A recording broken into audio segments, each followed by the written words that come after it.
Racing isn't easy, but experiencing it is. iRacing puts you in the driver's seat with the industry's leading sim racing game. Drive on laser scan replicas of the greatest racing circuits from around the world. Go head-to-head against other drivers chosen by skill-based matchmaking to ensure competitive racing at every level. Compete across all your favorite series. In officially licensed cars, engineered to deliver the most accurate driving experience possible.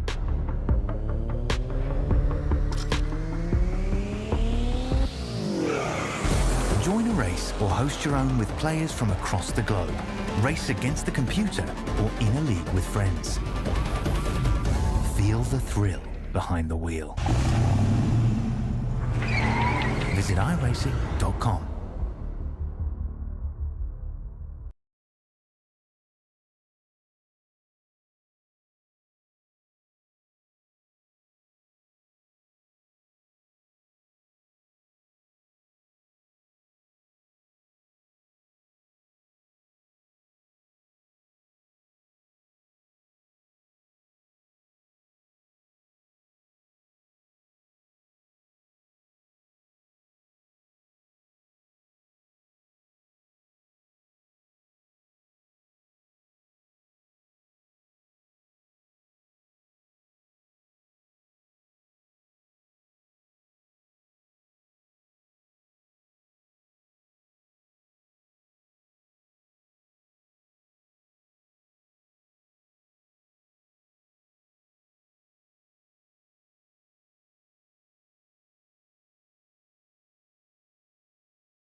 que j'ai une maladie.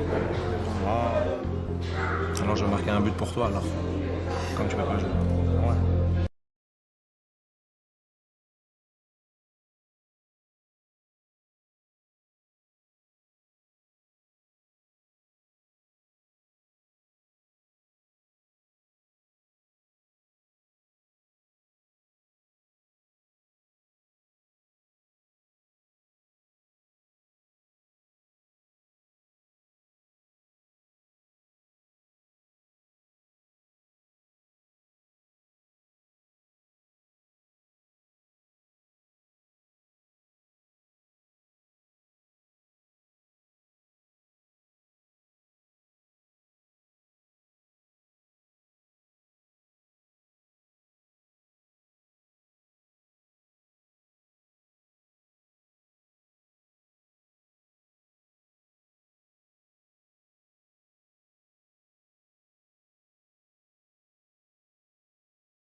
Good evening, race fans, and welcome to the Wishful 2024 series powered by Technogel. It's race 3 here at virtual Belgium. It's racing at Spa-Francorchamps. Let's have a look at the guys on track right now. There is our leader in the LMP3 class. It's Alexander Chalier. So again, racing tonight for the Make-A-Wish Foundation. Donation wise, we are at 3,740 euros. Because Gordon just before the race donated 100 euros. So thank you very much for that, Gordon. Absolutely amazing. So our main goal was 3,500 euros. We hit that goal at the last race at Imola. And now our new sub goal is 5,000 euros. So let's see how far we can reach towards that goal tonight.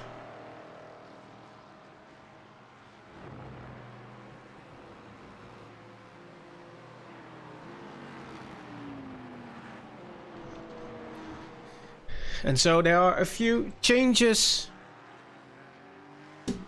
in this race. I can see Alex Byens is going to race this one solo. The news just reached me. This is also the case for Danny Munro. He will be also be racing this race solo by himself. 4 hours of Spa. It's quite an achievement. When we have a little bit over 5 minutes of free practice left and we go qualifying. Each class gets 15 minutes of qualifying. It's in an open session. So it will all be controlled by race control. Which class gets to go out.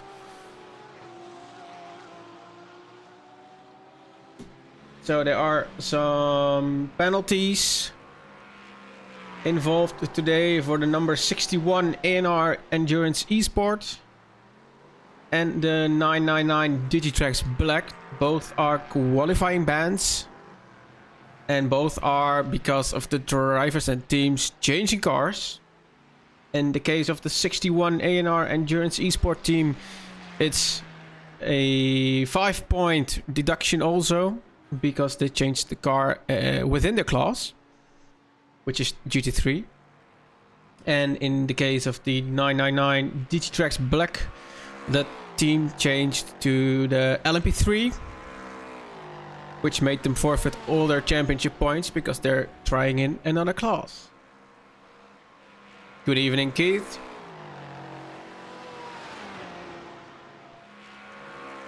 Also, it should be noted that I'll be doing this broadcast by myself tonight, so 4 hours of me talking.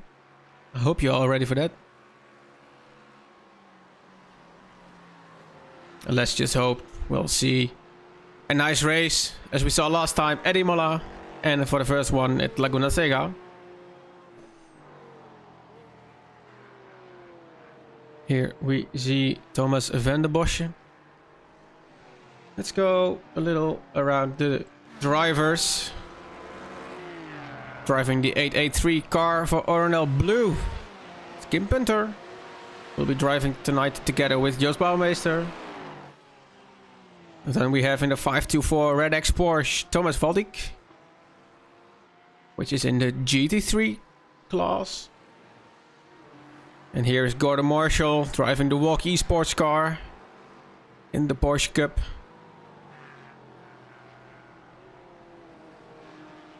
Also Thomas in the Porsche Cup. Oh, it's a big shunt. Get it out of your system during practice. A lot of Eagle cars on track, of course. Lorenz de Vlieger. And also Rob Mulderink is here. Driving for Racing Team Golden Feathers.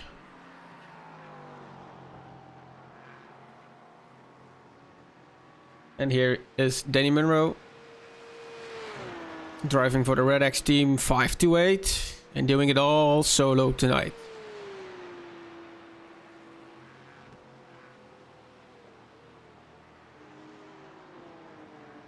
And we have Lucas Romano from Vortex Yellow. Vortex was one of the teams at Imola contending for the win. So we'll be keeping an eye out on them as well.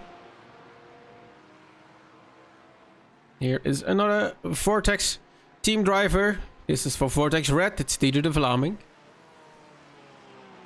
Also Team 53 is again on track tonight. Team 53 GT that is, because haven't seen Martin Postema and his Team 53 P-Cup entry as of yet, while we have a little under 2 minutes practice to go. The ART guys are on track as well. This is Ricardo Michalewski. And we have a new entry within the ART guys tonight, which is Angelo Lauwersen. Taking place right alongside Eilas de Vries to replace Justin Nair for this race tonight. And here is Alexander Gorrissen, also for ART.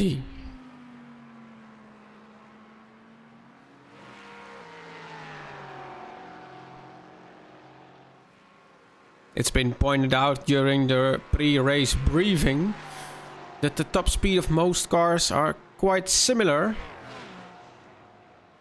So the drivers should be working together in traffic to make it all happen cleanly. Also, we are using the endurance layout of the track, which actually is quite the same as the Grand Prix layout. But there are two notable differences. The pit lane is a lot longer. And the place where we're starting is a little bit later. Just before Eau Rouge, after the hairpin.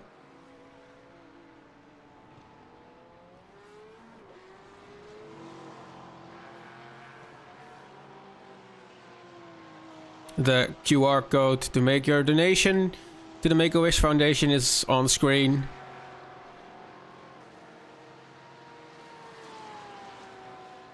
You can even add a little text message to the donation, which I will then read live on stream here.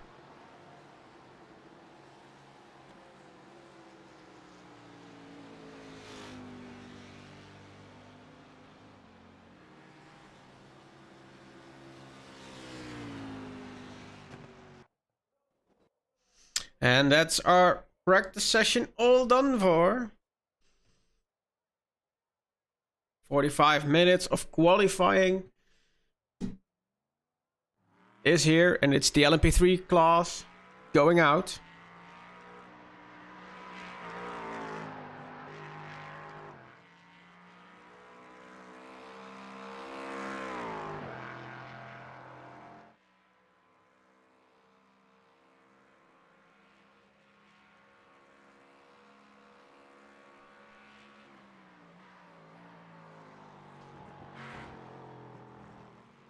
Driving the 80 car from Mercury Setup Shop, Alexander Challier. Also on track in the LMP3 classes, Stefan, Squadra Veloce Alpha, powered by Eagle RS. And here's another solo driver, Alex Byens.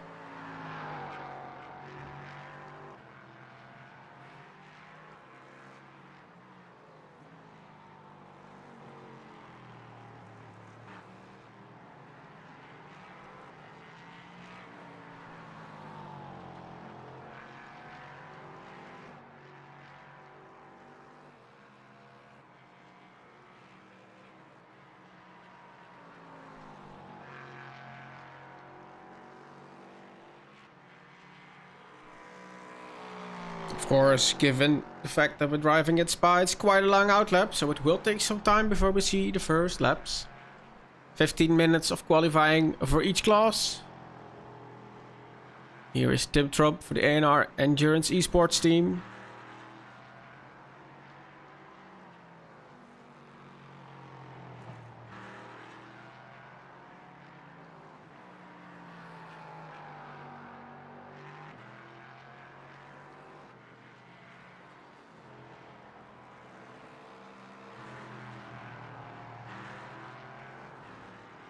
This is one of the NNRT E-Paddock racing cars. It's Team Pink.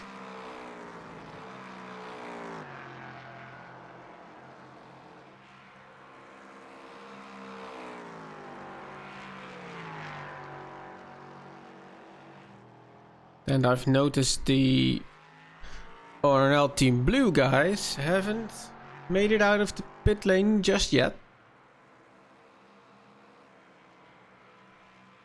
This is Michalewski.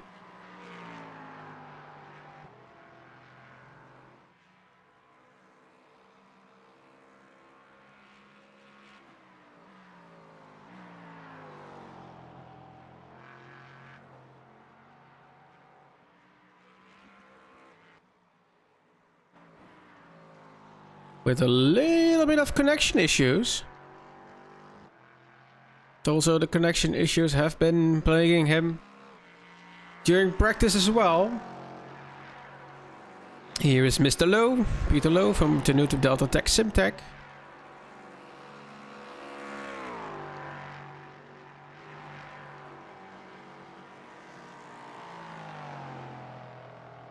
Have a look where Alexandre is at right now.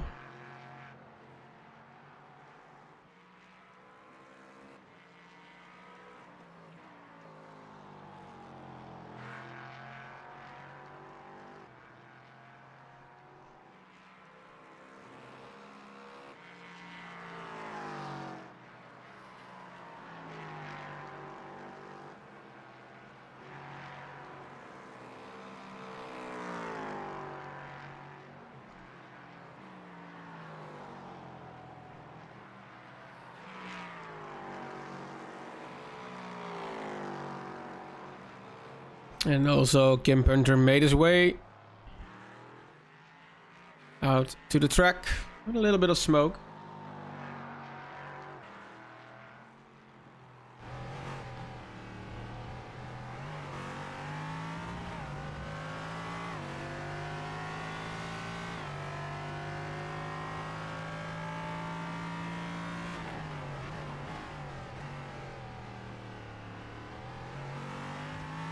Stefan Lejeune had his first lap, but it was with an incident, so it did not count. Alex Byens had a clean one. It's 2:14 for him. It's 2:12.8 for Tim Trump. Van Slambroek goes to the top of the list. It's a 2:12.5. There's Mulderink going into third place. Julian into sixth. Peter Lowe going to the top of the field.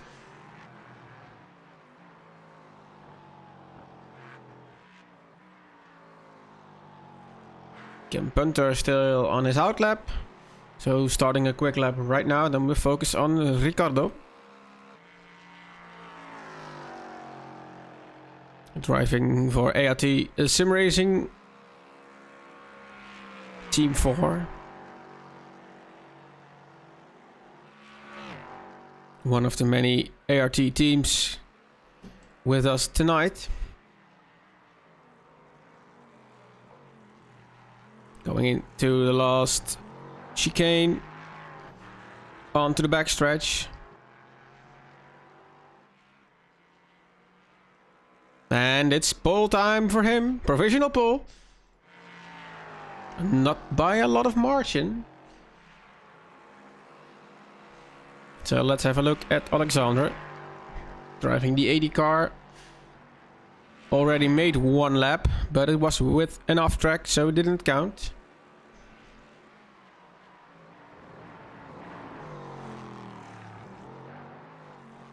How about this one?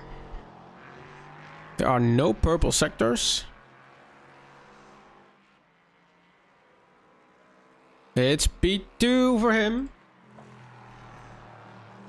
As we see the Eagle car onto the backstretch. It's into 6th position for him. Bayens. See what he can do. Was 8th. And it's now 7th. Tim Trump going into pit lane. And we take a look at Van Slambroek. Was 4th. Over the line, it's going to be not a better time. How about Mildering? Going into 7th again. Peterloo did not set a better time. Where's Kim Punter going to the last part of the track? Into the chicane for his first flying lap. I believe he will also be starting the race tonight. It's gonna be a 5th time for him. And we head over to Ricardo Michalewski once again.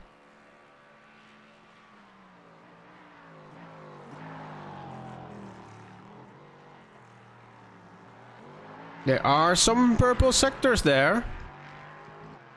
So let's see if he can improve his lead. Yes, there it is. It's a 2:12.0.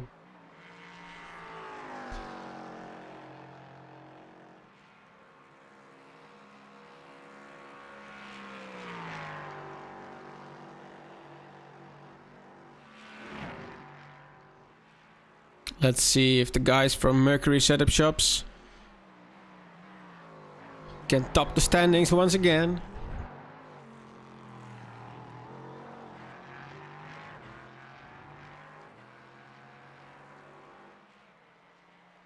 It's a new overall best, and it's for 37,000th. 2:12.0 as well. Who's going to be the first in the 2:11s? Is it Stefan? Nope. Going to 6th place. And then here's Bayens once again. Going back into 7th. Van Slambroek.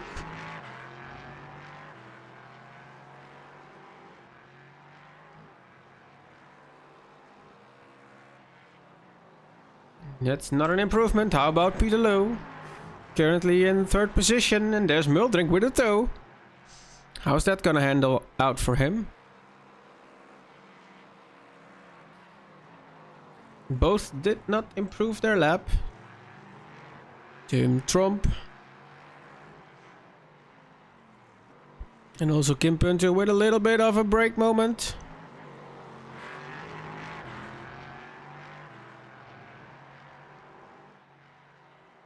New personal best in 2:12.4 brings him the 3rd position as of right now. Let's see if Michalewski can counter once again. I see he reached the support from Angelo Lauwersen. Go Ricardo, #ART in the YouTube chat. Going into the pit lane. Still 4.5 minutes left for these cars. Wishing you all the best during GT3 qualifying as well, Angelo.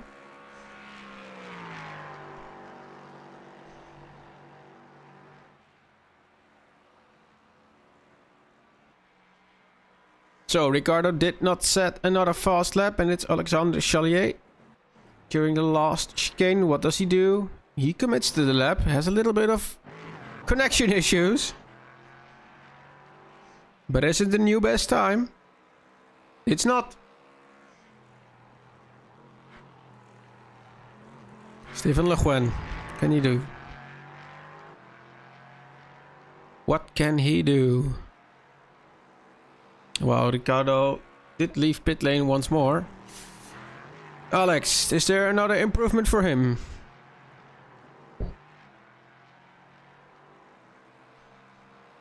And the answer is no, Van Slambroek.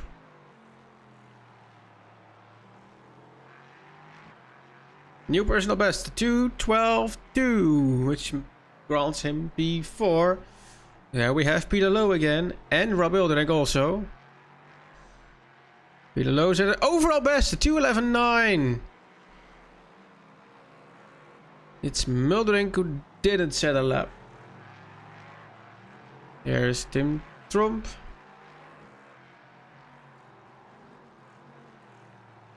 It's a new personal best for Tim Trump, and it's going to be in P6. There's Kim Punter once again.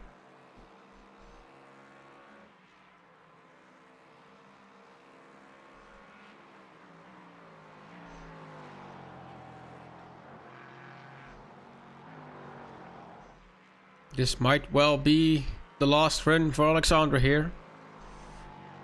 With Michaleski right on his tail.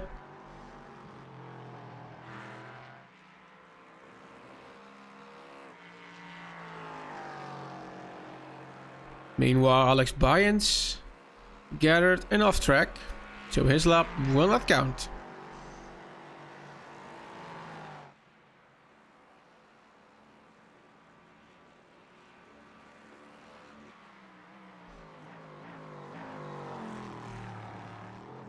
Final 2 corners of the track for Alexandre. Is there going to be an improvement?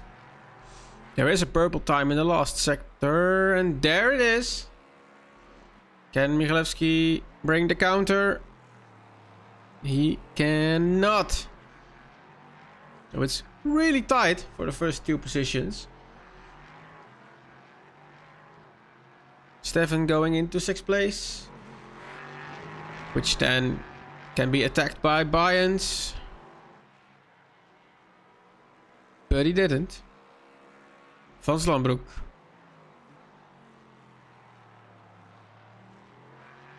It's a new personal best. It's the 2:12.0. That's P3 for Van Slambroek. Peter Lowe. Can he improve? It's only 16,000. There it is. 2:11.778 for Peter Lowe. And I think that's about it for Peter Lowe. That's all we have in time.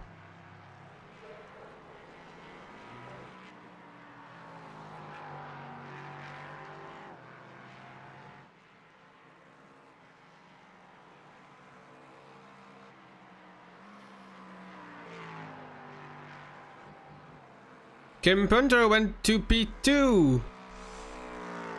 1.5 tenths behind Peter Lowe.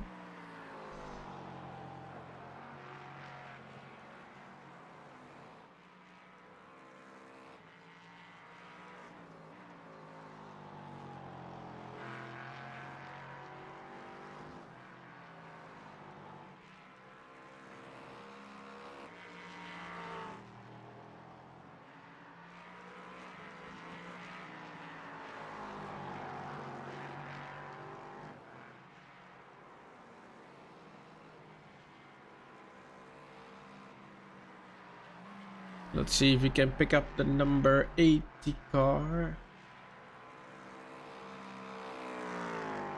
There we are. For the final time.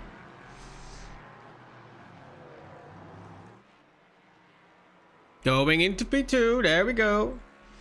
Michalewski also for the final time. Is there an improvement? There's no improvement.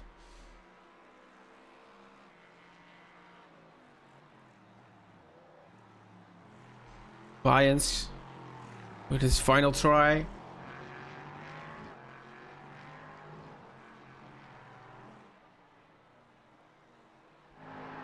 And then Van Slambroek. Currently in P4. And he's also done... It hits P3 for him. Peter Low did manage to get another lap, but is it good enough for another improvement? It's not. Then we have Tim Trump and Kim Punter as the last two on track. Which we head over to the P-Cup cars. Tim Trump set a new personal best. It's a 2:12.5, which means P6 for him. How about Kim Punter? Going into the pit lane, which means we are heading over to the P-Cup cars. There they are. So Peter Low is our pole sitter at the LMP3 field.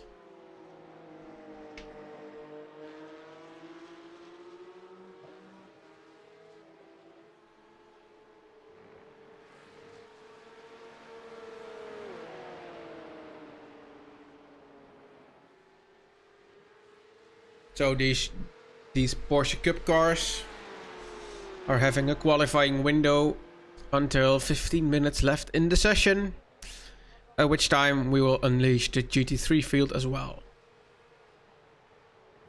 So it's Thomas here, Loic. It's a whole lot of Eagle cars. Oh, a little moment for Steve. That's not going to be a great exit. Here's Danny Munro.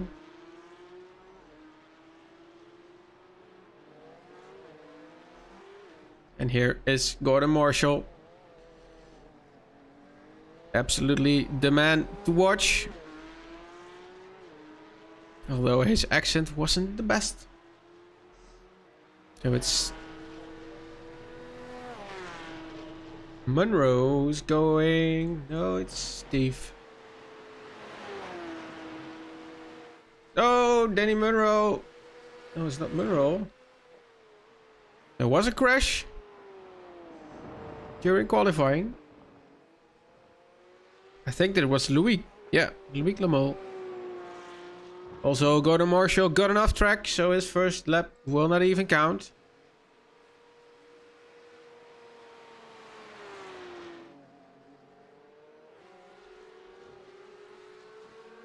Which means Thomas van der Bosch is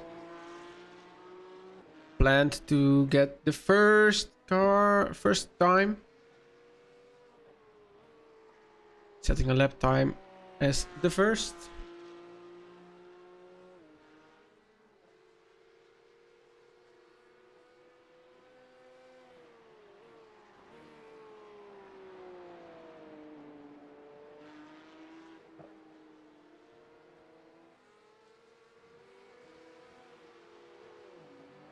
There we have Steve with Danny Munro right behind him.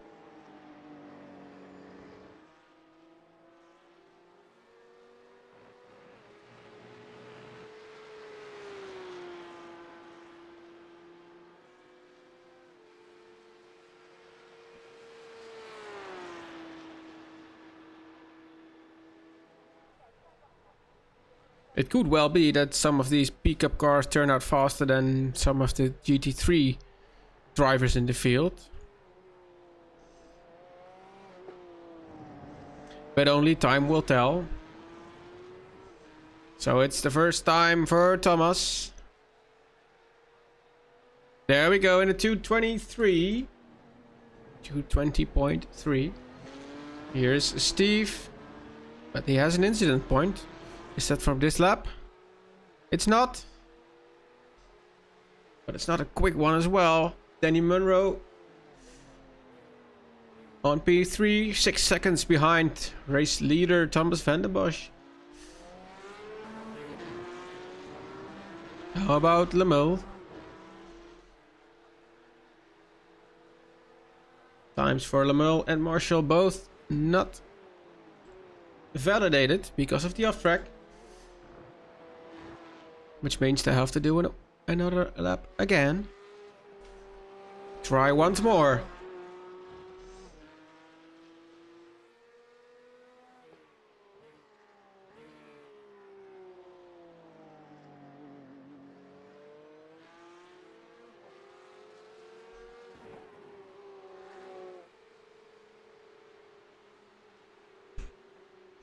There will be no rain expected for this race while Thomas heads out of the car.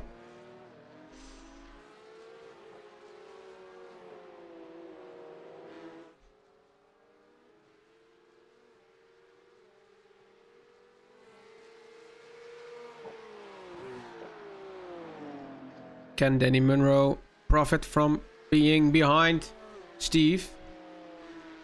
Maybe get a little toe on the back straight. We've all seen it with the Ferrari guys in Formula 1.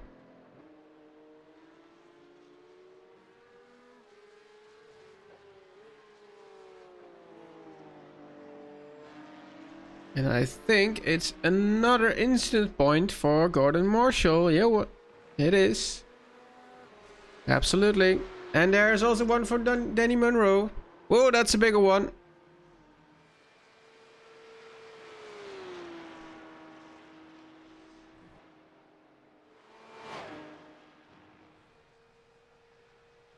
Steve Claes needs to be improving himself. 5.4 seconds behind leader Thomas is just too much. But can he do it? Across the line, it's a personal best 2:25, so it's 4.7 seconds behind.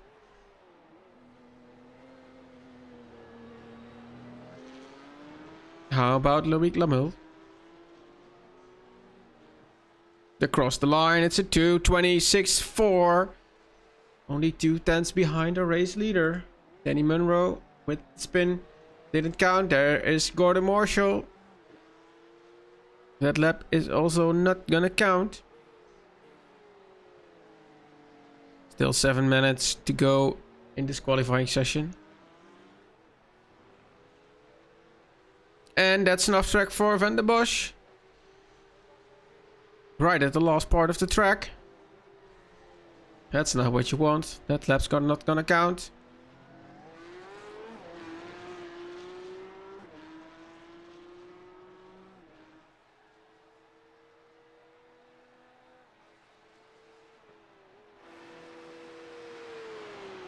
Marshall needs to be able to secure this.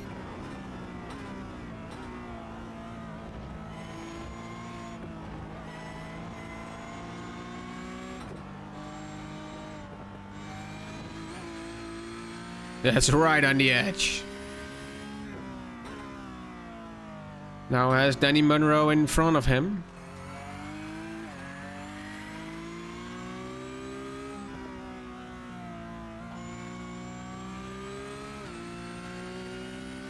Also again right on the edge, but clean.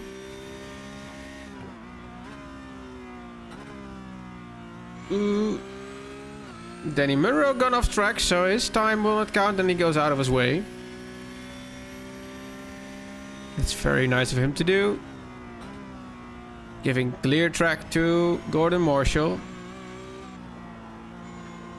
A little bit loose on the backhand. Has to struggle with the car. Thomas Van der Bosch gone off track as well. And that's an off track by Gordon Marshall. Also, this lap will not count. It's not a very successful combination, Gordon Marshall and Spa. Just yet. We'll be looking at Danny Munro.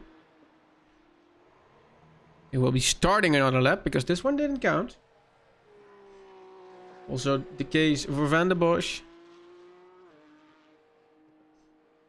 Loic Lamille gives it another try. Currently in P2. Just needs to find 2/10 at this moment. Also Marshall going onto the track once more.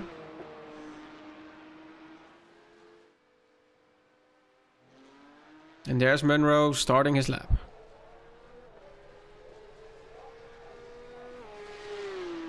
We had to watch Eau Rouge.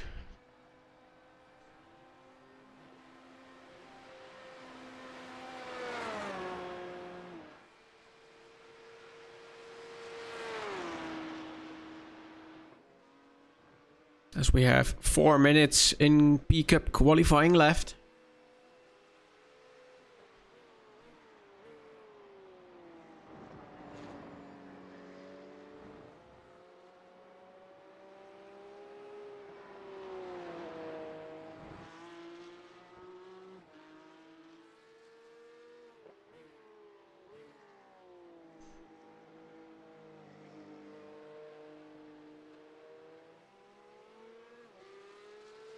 Our donation still standing at 3,740 euros. Let's get it a little bit higher, people. It's all for the good people over at Make-A-Wish Foundation, Belgium, Vlaanderen.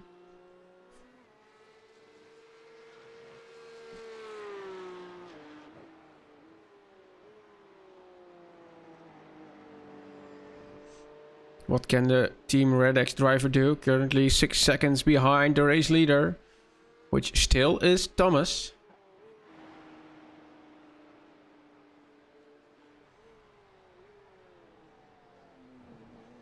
There is Loic starting his lap. And I think he'll just get another one after this. If he wants. Same goes for Gordon Marshall. Because they will be crossing the start-finish line just before the 15-minute mark. And then here's Monroe. About to finish his lap. Is it gonna be a new personal best for him? It's a 2:25.6. Which is an improvement in time, but not in position. Steve already got another off track, unfortunately. So did Thomas. And here's another one for Steve. It's not going his way. How about Lamel?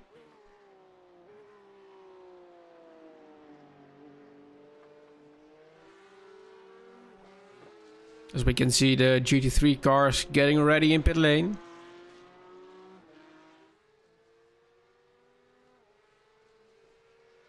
Loic only needs to find 2.5 tenths. Sectors 1 and 2 are not a personal improvement though.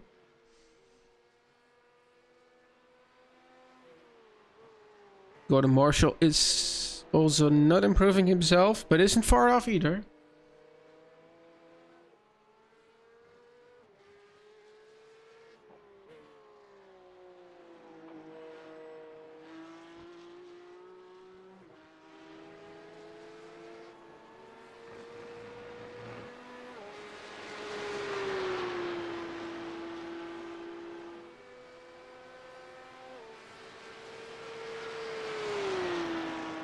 Can Loic keep it together? Keep it on the track?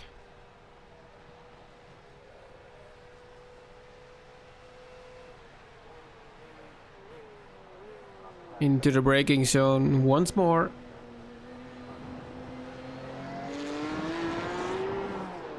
Oh, it's a spin! Oh no. How about Marshall?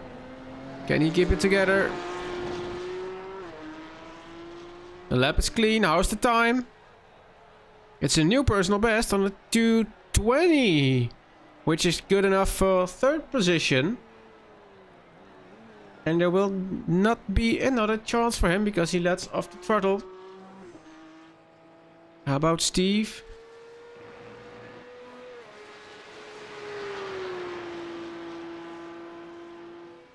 Four to 8 car.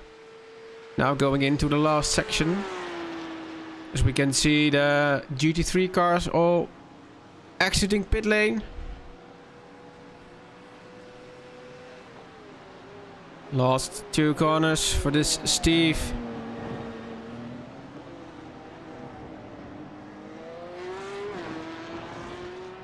Is there gonna be an improvement for him?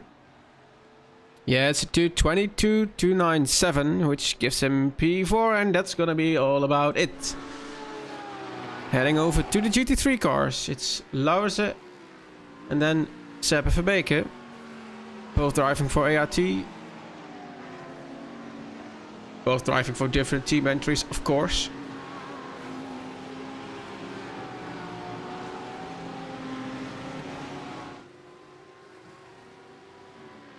And then there's behind Romano in the Porsche.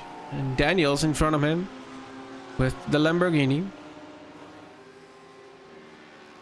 Such an aggressive car, then.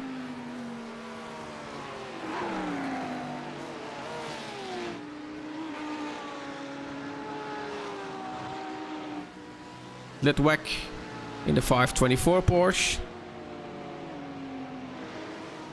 Kurt van Aken in the understeer Mercedes 001 car.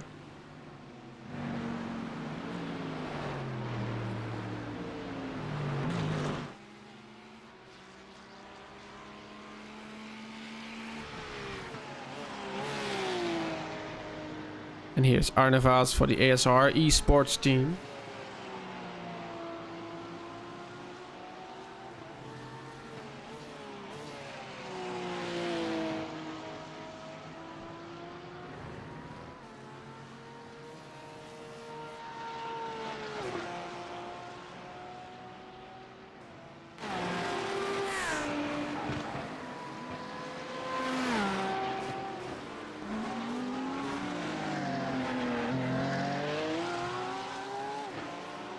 Here we see Lucas Romano driving for Vortex Yellow.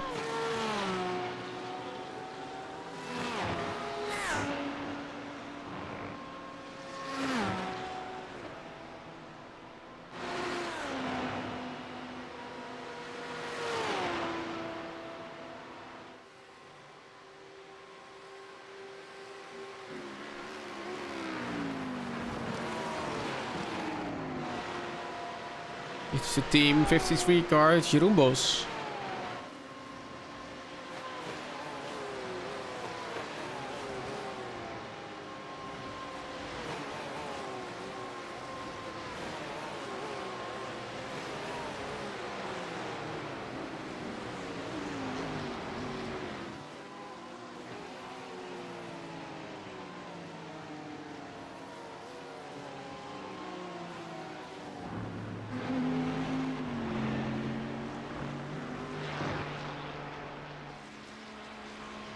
Here we see David van Glabeke driving for simracing.be ROI Management. I think together with Jeroen Diekman and Rudy Biesmans.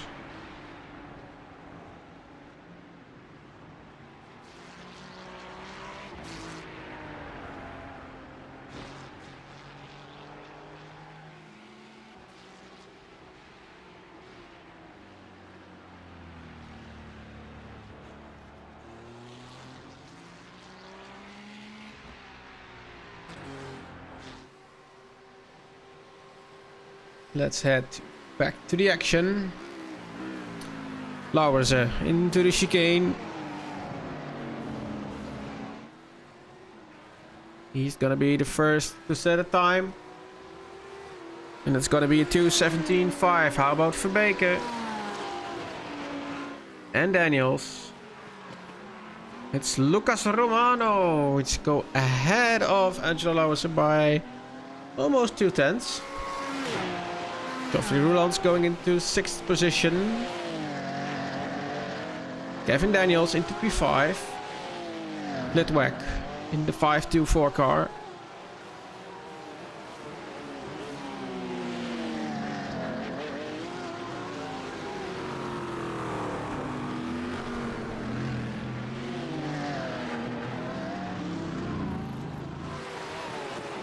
Here we head to Seppe Verbeke.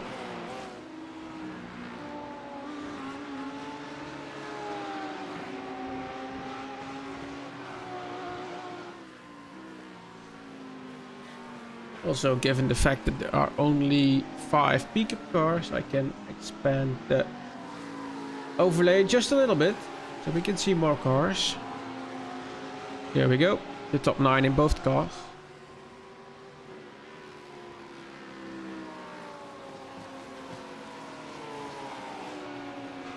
So it's Lauwersen once again, the first on track to set a lap for the second time. Then it's the 26 and the 43.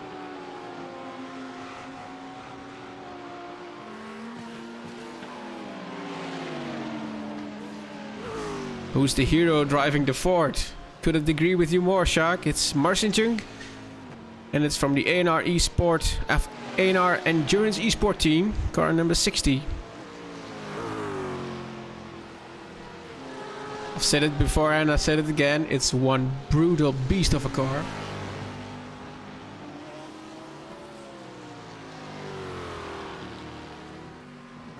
Powers into the chicane. Daniel's behind him. Currently in P3 because David van Glabecke took pole.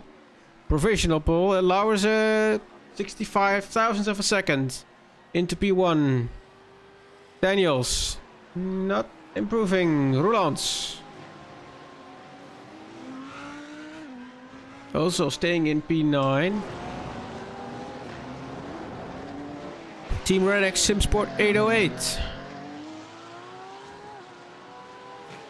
Kevin Zavro going to P6. How about Litwak?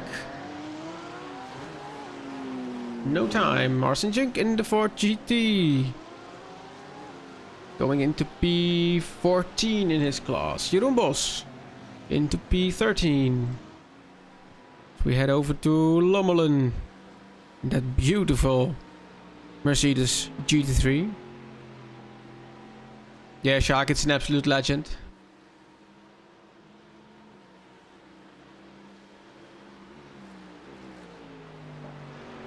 Just think about it. The team drove the Ford GT for 4 hours straight on Laguna Seca. Just think about that.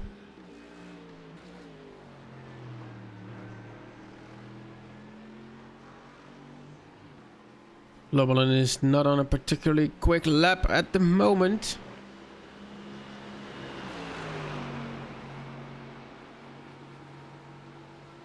Here is Alexander Gorrissen.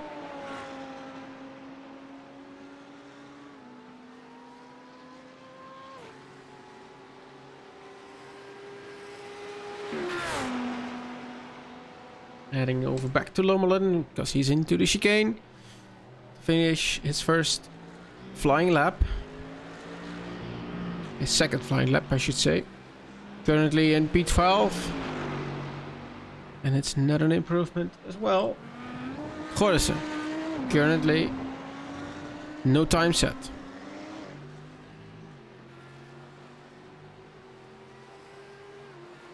And across the line, still no time. Daniels. Kevin Daniels for DDK Racing Team.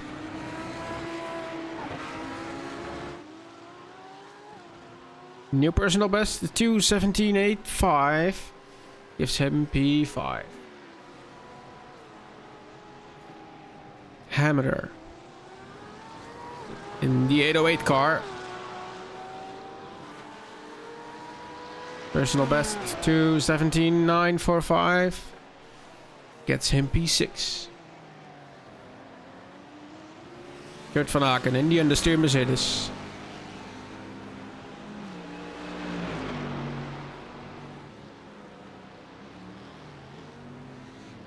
Not an improvement just yet. Seppe Verbeke having a little bit of cars around him.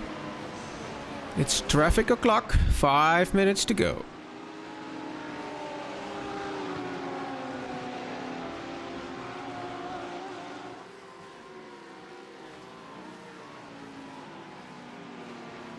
A little train of cars, which particularly doesn't make it any faster.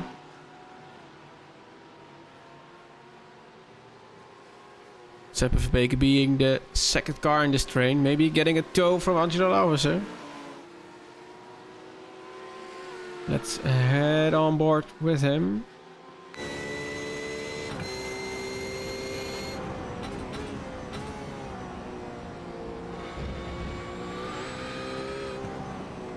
Still a little bit twitchy, the Porsche. Fighting with the car.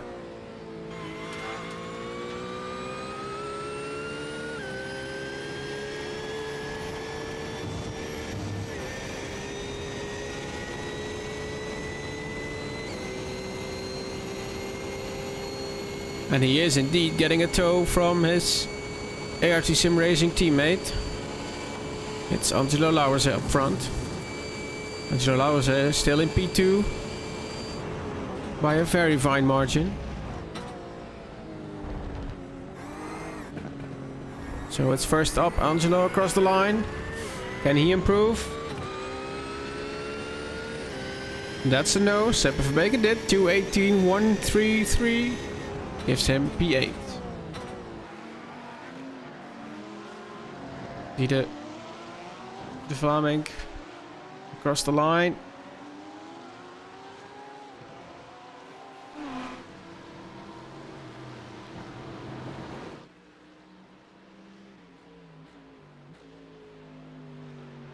Heading over to the 53 car, Jeroen Bos.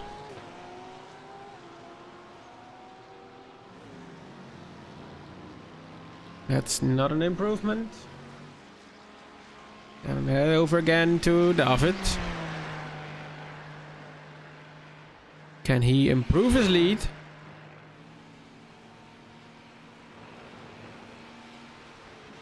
.217.0 is also already a very quick lap. But it's all green sectors now.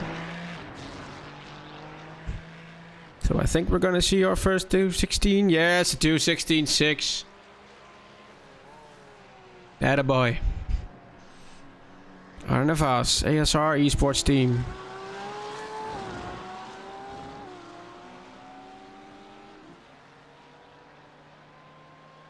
The sim racing rental company. We spoke to him last time at Imola.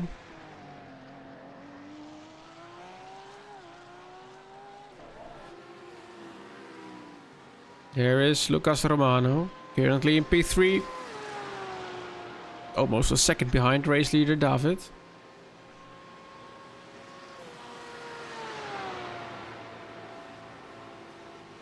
Angelo Lauze is not on a great run. It's all yellow sectors for him. No green, no purple.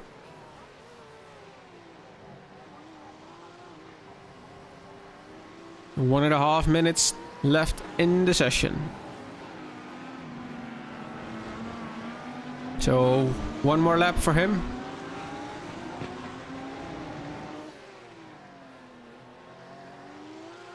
Sepper Verbeke did improve himself. And it's P7 and that's it for Angelo. And that's also it for Sepper Verbeke. Daniels, he goes ahead to get one last lap in. Marcin Junk. In that amazing Ford. Going across the line. It's a new personal best. It's a 2:18.7, which gets him up to P12. Romano. Brings the car to a halt. How about Roulands? Geoffrey Roulands driving for the Eagle team.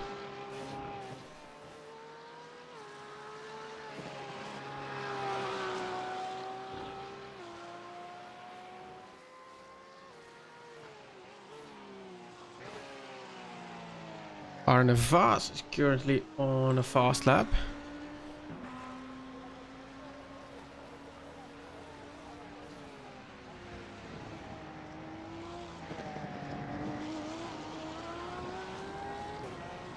Maybe even top 5 for him. There we go, P6.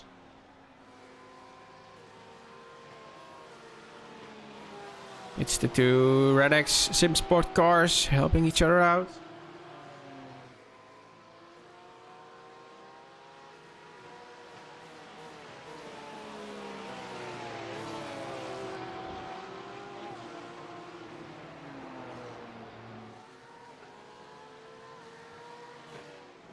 Rolands made an off track. Litwak made an off track. I think he'll be continuing his lap just to tow along his teammate.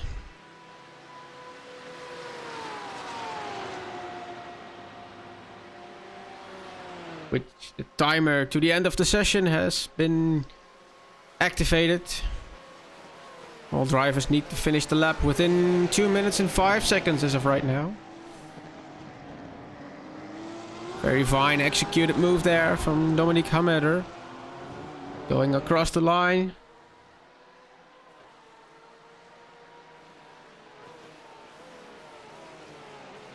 It's no improvement. Also no improvement from Sufro. Marcin Junk still on the move. Currently in P12. Heading towards the last sector of the track.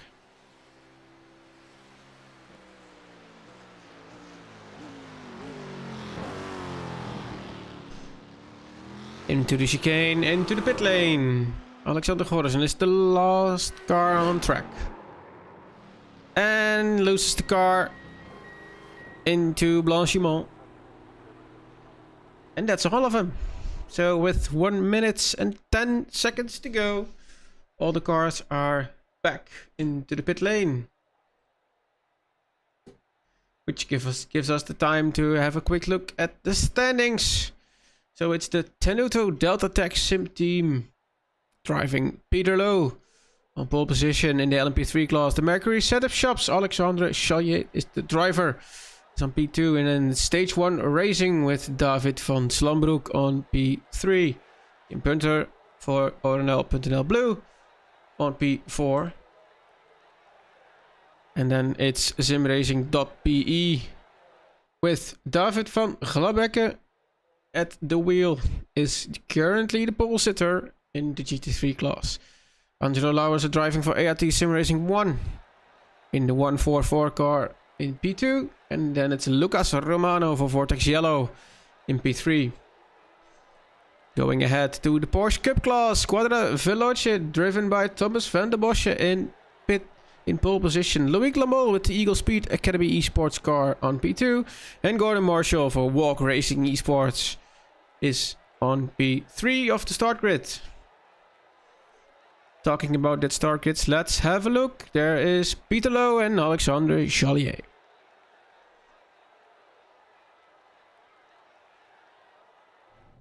There is David van Slambroek from Stage 1 Racing and Kim Punter for ORNL Blue.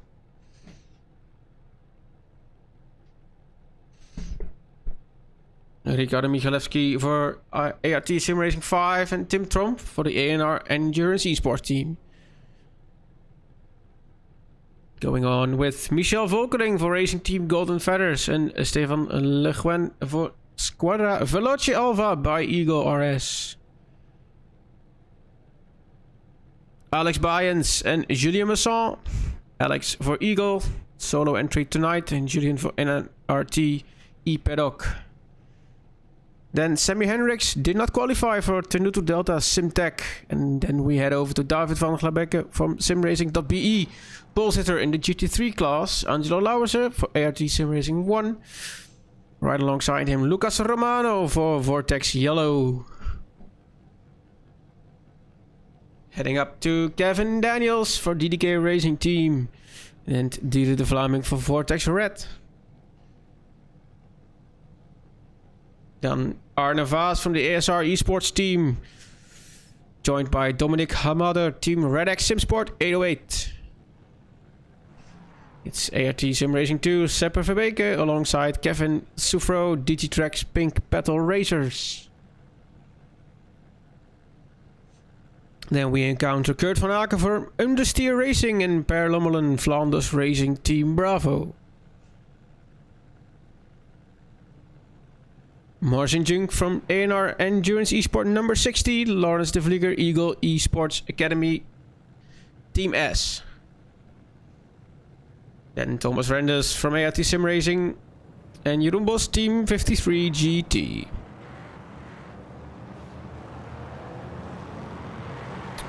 Michael Litwack, Team Red X 525, 524 ANR Endurance Esports 61, Stefan Valois.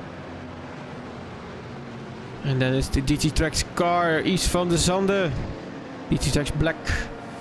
Thomas van der Bosche, pole sitter for the P Cup. Then in second place in P Cup, Loïc Lamol for Eagle Speed Academy and Gordon Marshall alongside him for Walk Racing Esports. Heading over to Steve Clays, also driving for Eagle Speed Academy, and Danny Munro, Team Red X 528.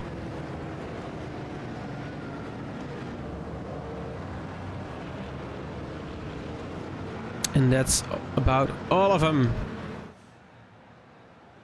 Saw the start lights briefly there. But we are having another pace lap.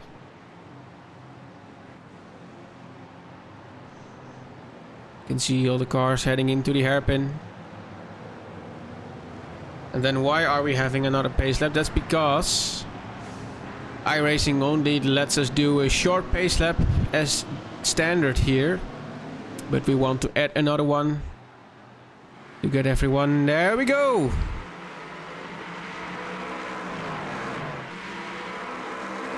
It's green, green, green for the third race here at the Wishful series, brought to you by Technogel. There's a big crash. Who is that gonna be? That's Lotus de Vlieger, I think. Yes, there we go.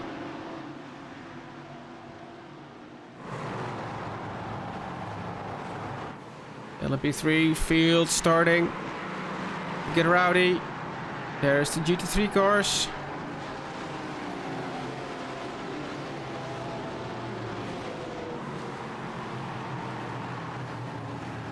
Larze got along well. Kurt van Aken there in the 001 car. And then the pickup guys. First of the pickup, Thomas is already catching up with the GT3 field. And then is Laurens de Vlieger, Lummelen and Marcin Junk.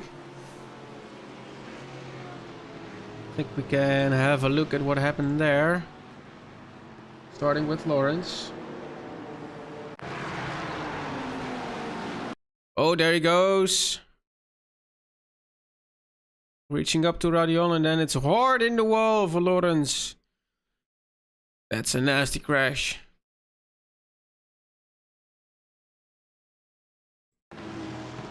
Didn't even make it around the first lap. Well, he's driving.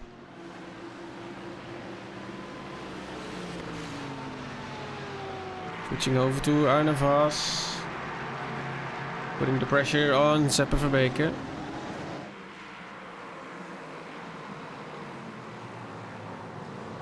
Volkering is switching it up a bit.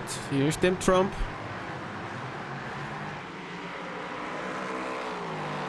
Michalewski, what can he do?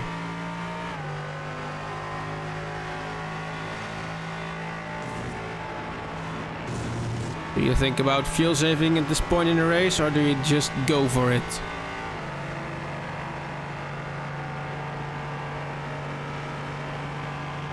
I think he fancies a move.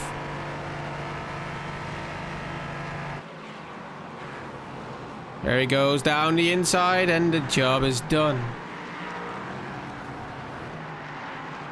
There is Alex Byens. Seems like Arne Vos is still into battle with Kurt van Aken. Yeah, there he is.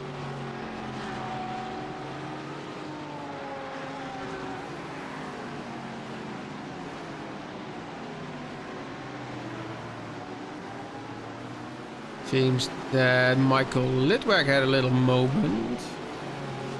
Let's have a look.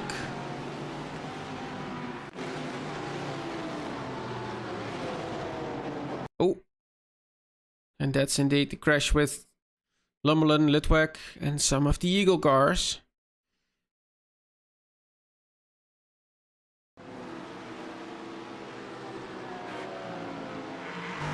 Kim Punter.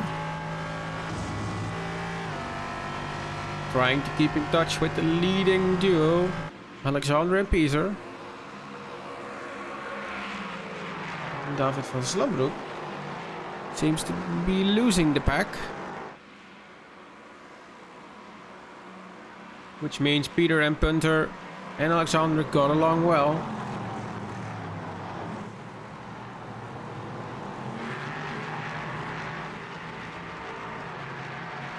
It's the Red X 808 car putting the pressure on the 33 from de Vlaming. Dido de Vlaming driving for Vortex Red.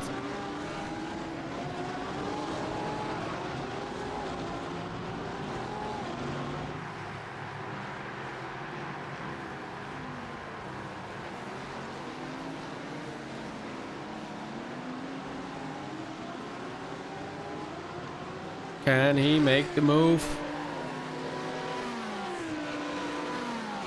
I think maybe on Camel Straight. Let's head on inside. Good exit out of Radion.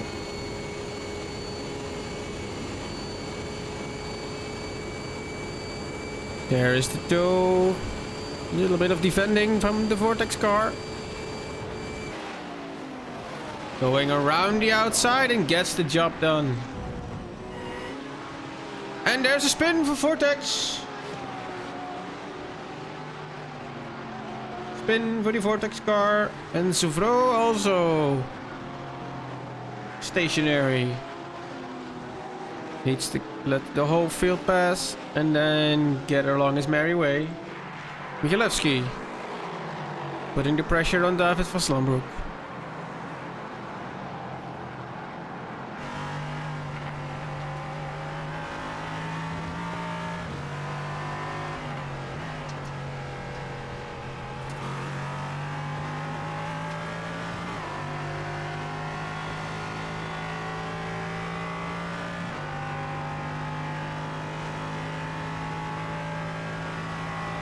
Positioning himself maybe for a move into the bus stop.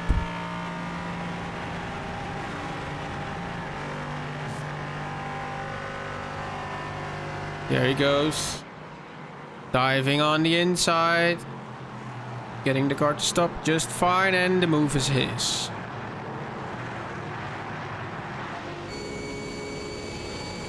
Arne Vos, can he do the same? Ooh, almost lost the car there. Very tricky part of the track. High speed, high risk.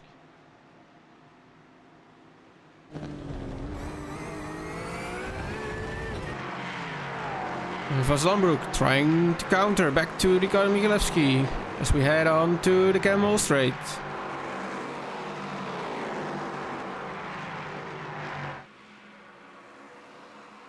Already besides him.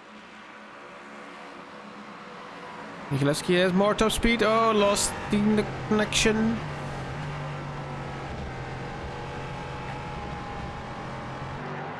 Peter Low. Still together with Alexandra. Heading over to Lauwersen, which is right behind Glabecke. That's for the lead in the GT3 field.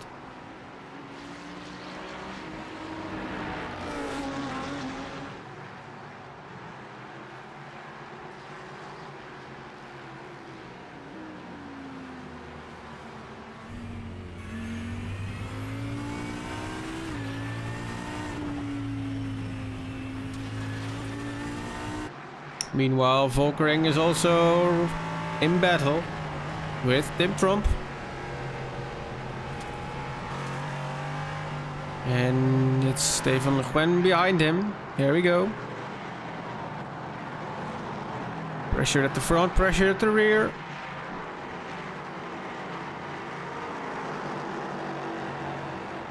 Going into the last section of the track, going to the bus stop.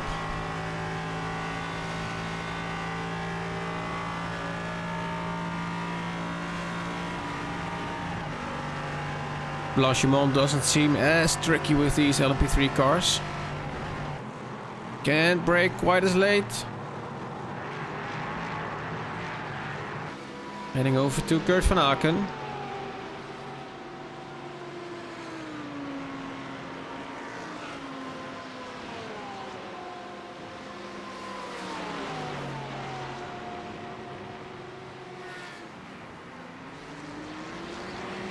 Late braking into the bus stop.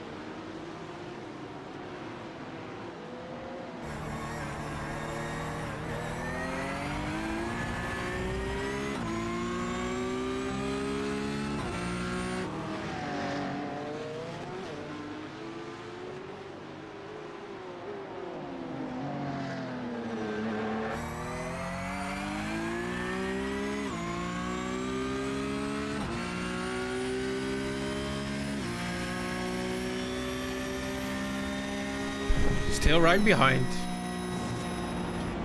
Oh, that's a little mistake. Needs to set it up all over again.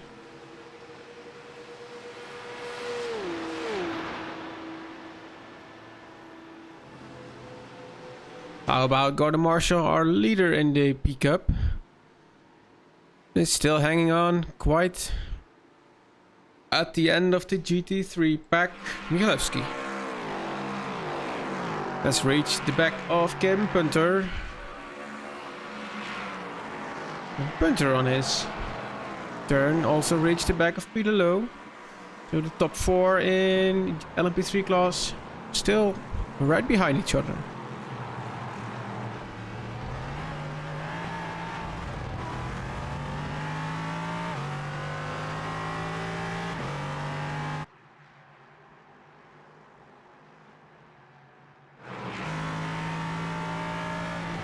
And a little bit behind those guys is Stefan, together with Tim Trump.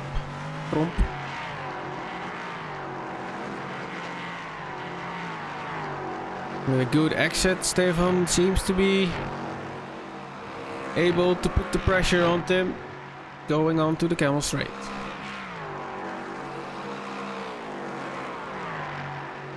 Position change in pickup.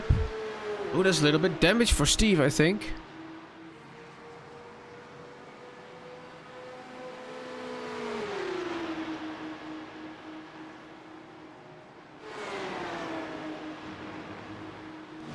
Nice fight with the Eagle guys.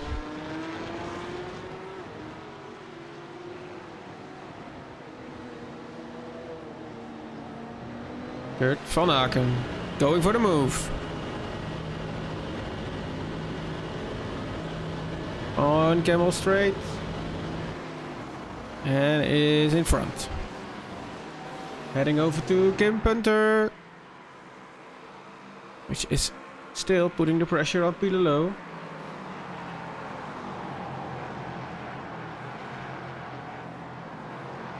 And Ricardo Michalewski is also still there.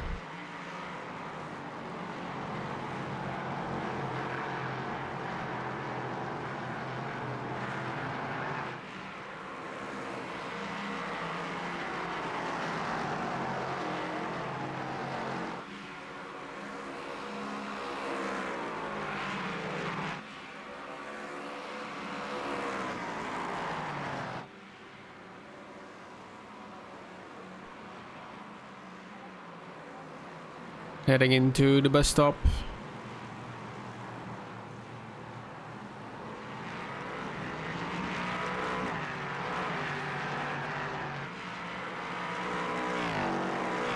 Also Stefan and Tim.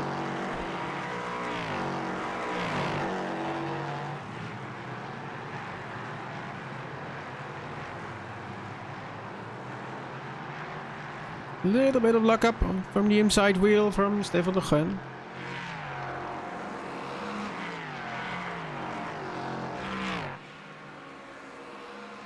And we see Michalewski.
Sufro.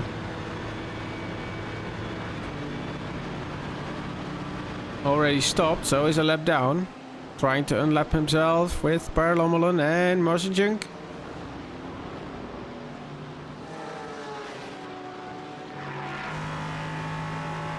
Back on board, Stefan de Geun.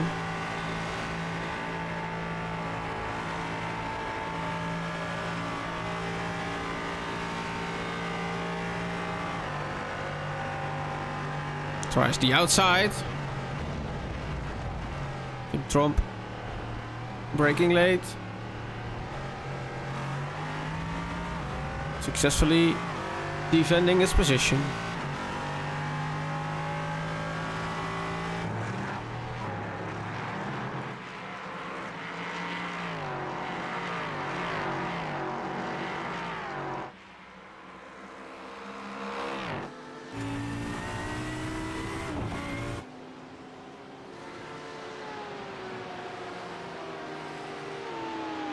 Looking at the GT Tracks black Audi, right behind the Team 53 Porsche.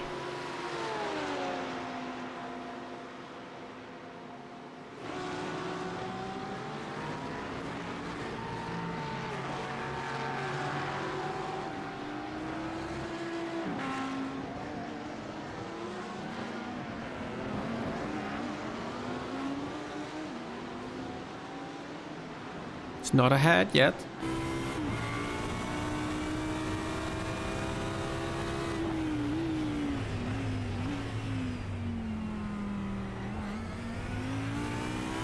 It all goes for P12 in class.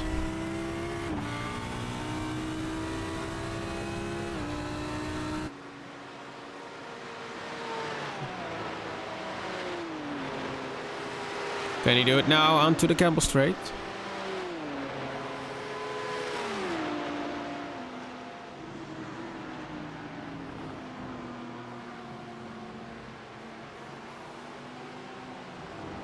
Onto the inside, and the move is made. Job done. And there is the first P-Cup car. Traffic for the LMP3 guys.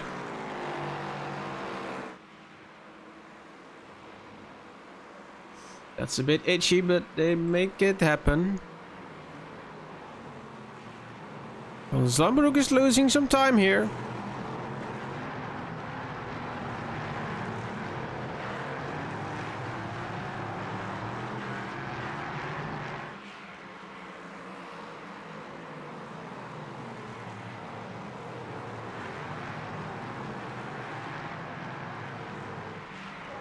Let's have a look where the next pickup car is. That's Steve, and he's still over here, so quite a ways back.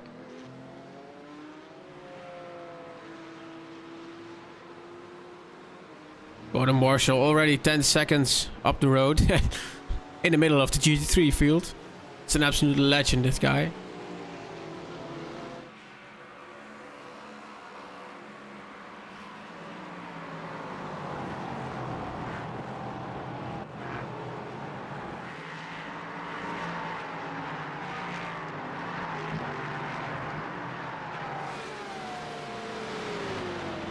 It's a fun little fight to watch.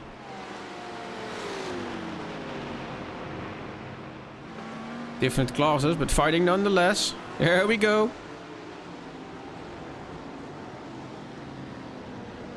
Oh, a little bit of contact, but they all can continue.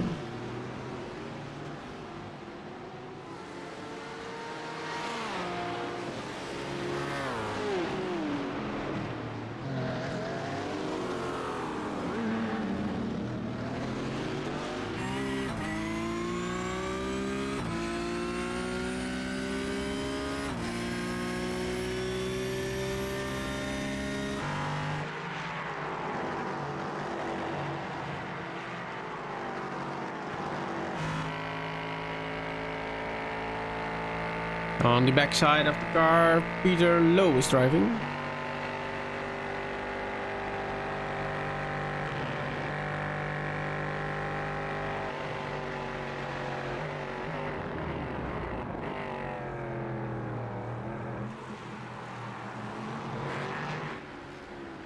Here is Kevin Daniels. Closing the gap to Jeremy de Boever. Less than half a second now.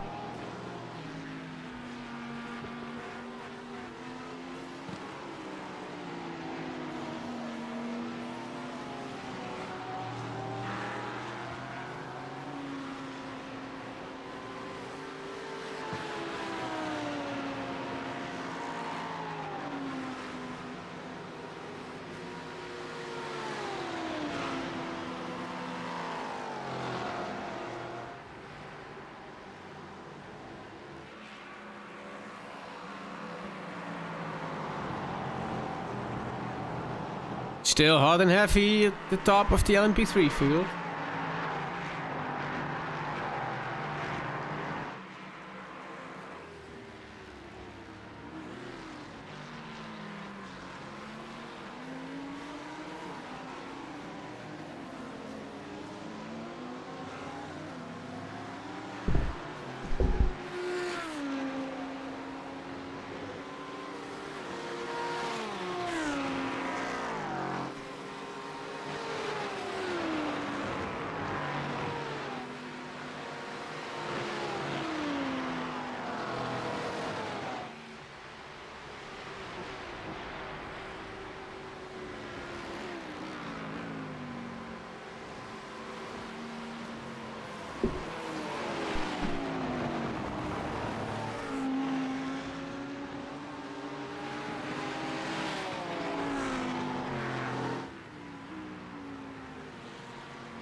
Peter Lowe is just not accepting Alexandra to run away from this.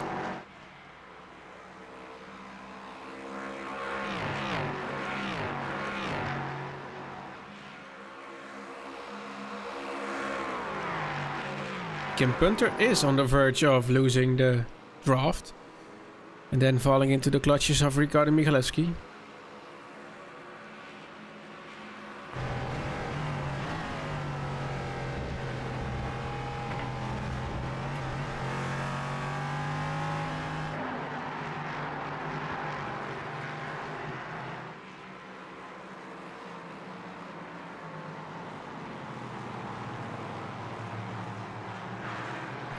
Kim Punter going a little bit wide.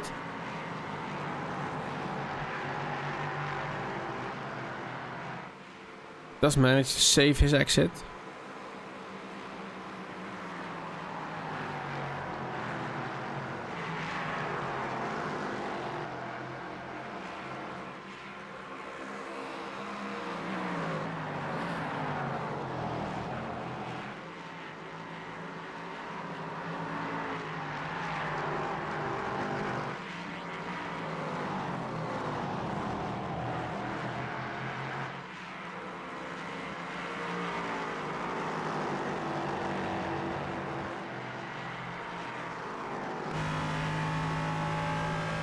Did manage to get a few tenths back and now it's closer than ever.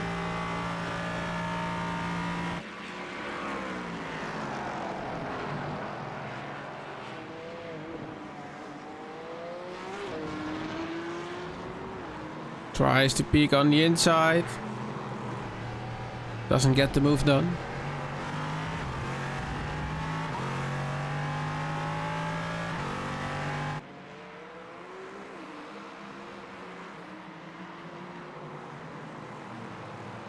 And there is Volkering.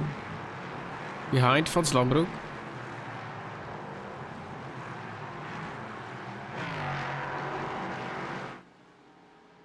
Now there's Danny Munro.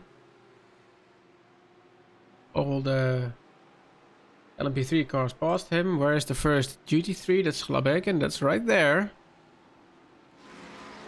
Glabeken has a fine lead. 4.5 seconds on Angelo Lauwersen.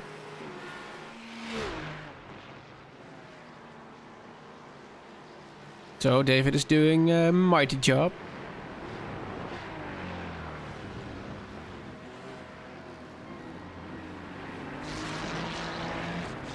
Danny Munro heading into pit lane. Just under half an hour into the race.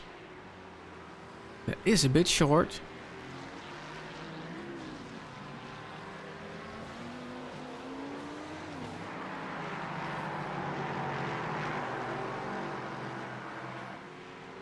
I promise you, this is not an ORNL only stream, that Kim Punter is just fighting that hard. Meanwhile, Volkering is also fighting hard.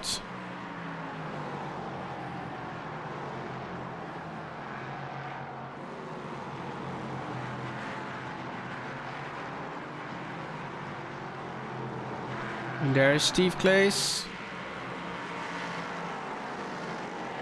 which has also been caught by the LMP3 cars. And there's Volkering. Can he set up an attack? Heading towards the bus stop chicane.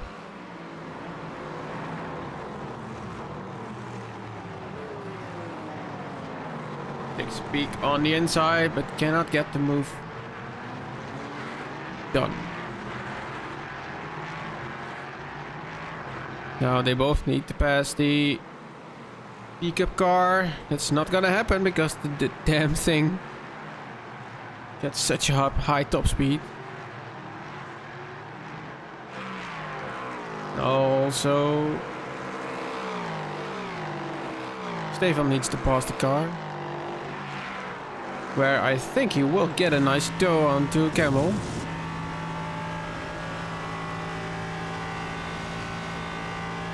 There's been a few rocks and bugs on his windshield.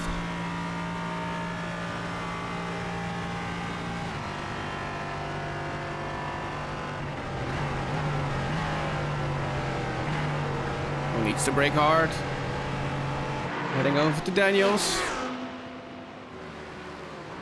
Still behind Jeremy de Boever, battle for P3 in the GT3 class.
There we have Tim Tromp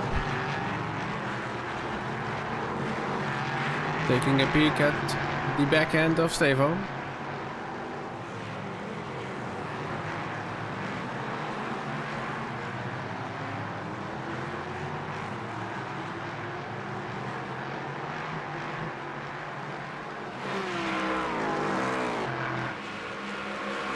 There is Munro at the pit exit.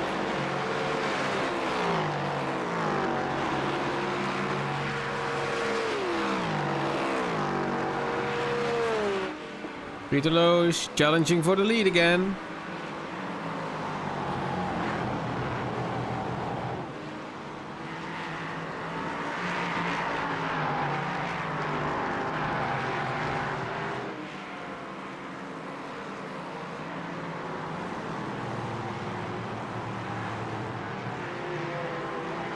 There's Volkering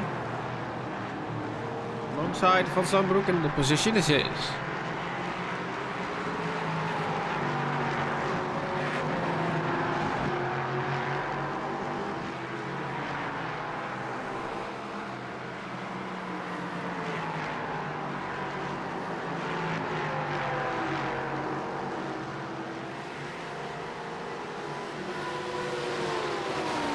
Little back in the 524 Team Red X car.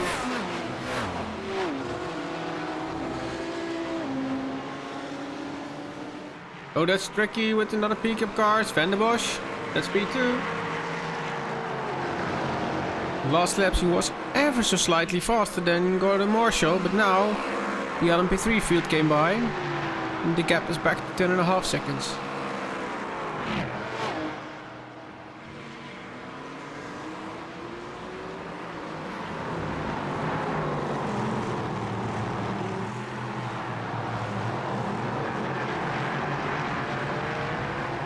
Not a super great exit for Jalier, which makes him vulnerable for action. And also there's Van Slambroek.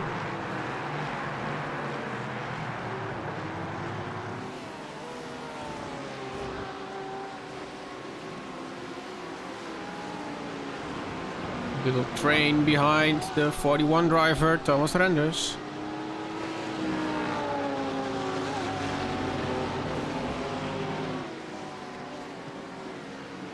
Slambroek is blood red in our system, which means he's in battle, and there he is. Alongside, going for the outside lane. Volkering, breaking late. Defending the position. There's Van der Bosch. Now where are the GT3 guys? There they are. Behind Gordon Marshall. A little bit of traffic hold-up for Thomas van der Bosche. Makes the gap on 12.5 seconds now.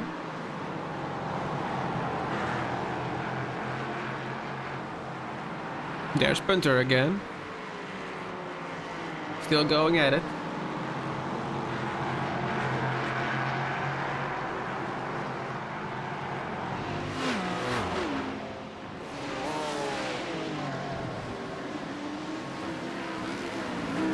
The 187 car, Kevin Soufreau, trying to unlap himself with the 60 car, Marcin Jung.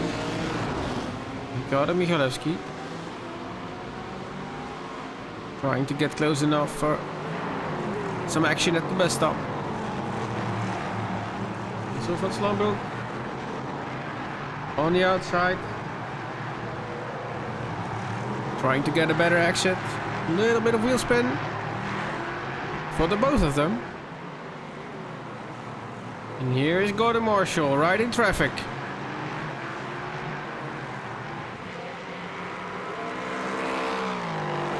I think they're all getting past. Oh, this pickup car is driving so fast. So much top end.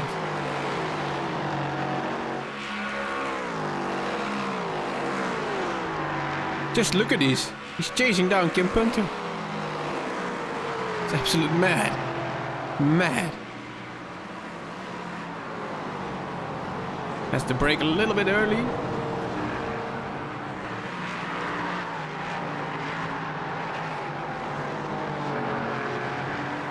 I can tell you, Michalewski is not liking this. There he goes past. Next one is Volkering, who needs to get past Gordon Marshall.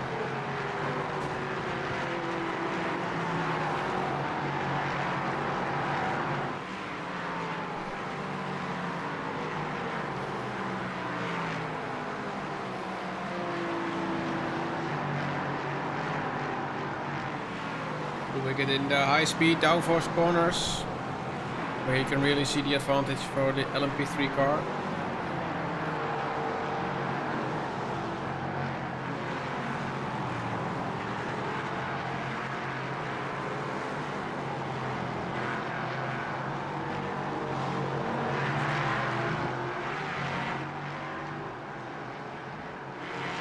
Stefan is right in the mix. Tip drop behind him. Right alongside, side him. Trying to find a way. Side by side.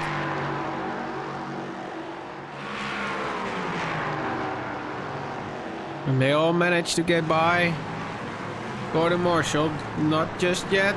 Ooh, little bit late brake move. And it's the spin. For Le Guin. And there goes the spoiler.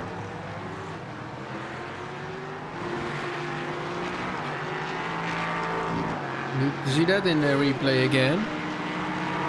Tim Trump is handing him the position back. That's good to see. No.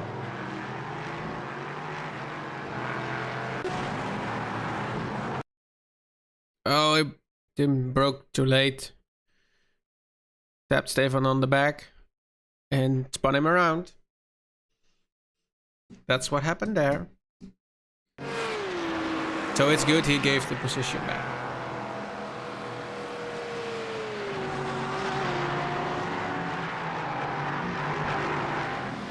So the LMP3 cars are now catching up to the one of the last GT3 cars. It's the last one, Vliegen. With this big crash on Radion on the very first lap.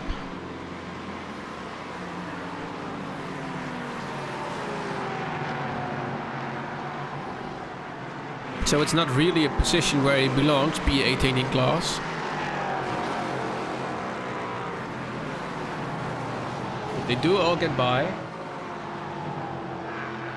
Trump trying it again.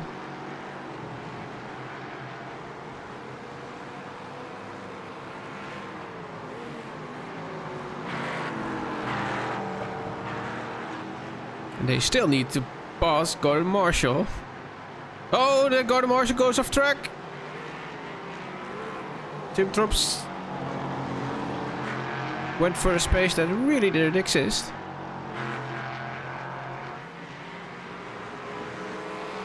And I think that losing the wing could potentially be only cosmetic in iRacing, which means in the data the wing is still there because the pace seems to be up to scratch. Of course, not having a wing is gonna help you on Camel Straight, but then once you get on the brake, it's not really. Goes into the pit, Stefan de Gooi.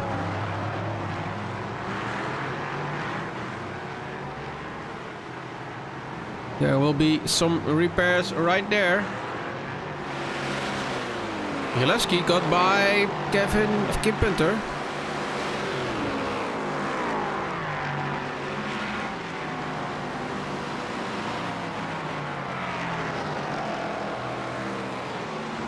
Ricardo still having connection issues.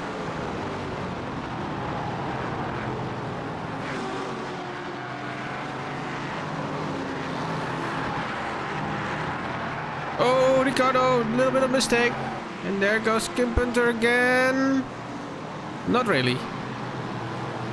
A little bit of mistake with traffic. Too soon on the throttle.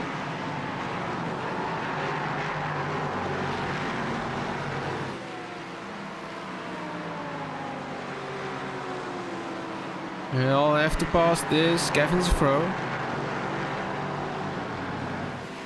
LP3 cars can get a tighter line around here.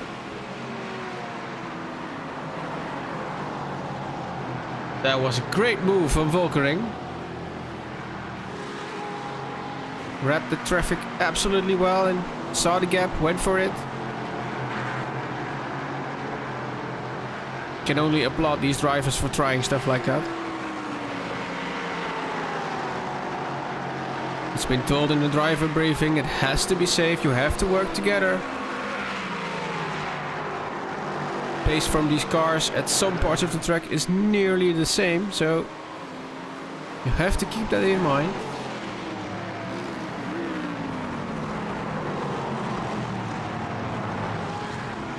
Meanwhile, with all this traffic, Alexander Chalier got a gap from 3.7 seconds. The traffic gives and the traffic takes.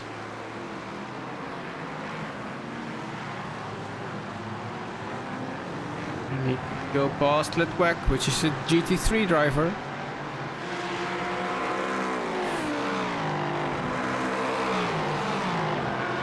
Volkering now alongside Kim Punter, diving into the back.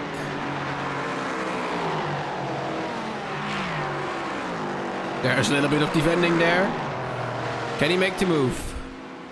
Whole lot of cars on the Camel Straight.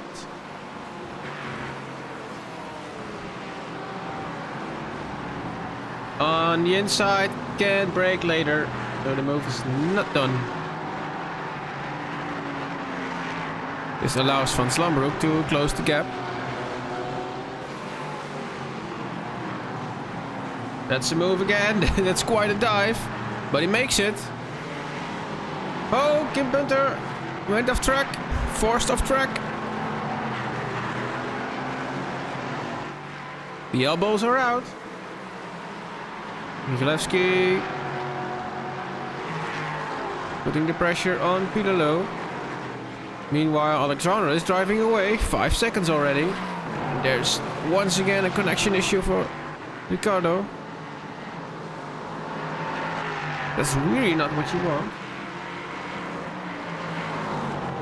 How about Punter? Also lost the position now to Van Slambroek when he was forced off the track.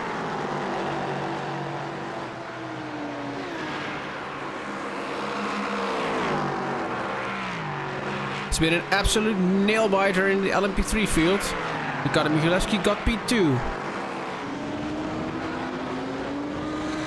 But Peter Lowe has something to say about that.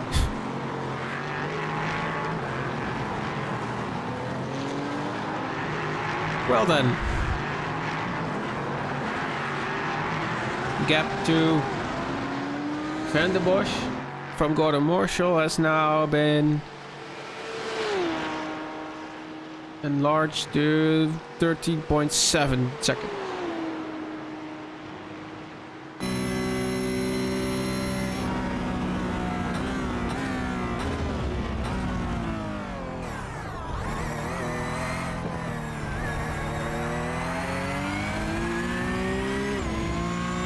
There was a little mix-up during race 1 for this Gordon Marshall, where he was driving solo and thought he couldn't finish the race solo, so he parked up the car after 2 or 3 hours.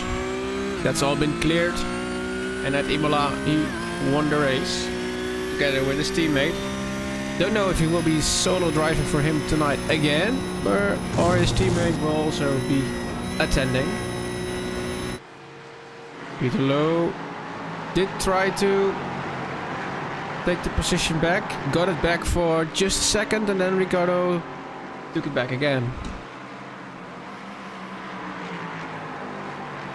Punter is going into reverse because also Stefan passed him. Stefan is a lap down.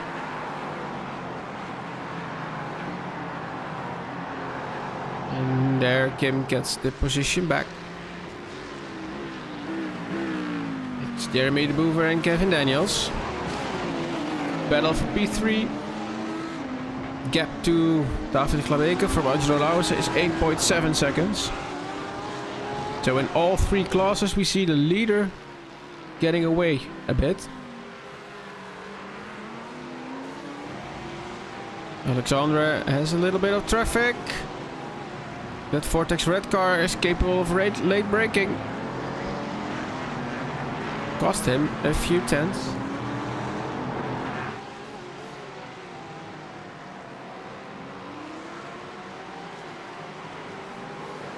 Driven by Didier de Vlaming, the Vortex red car.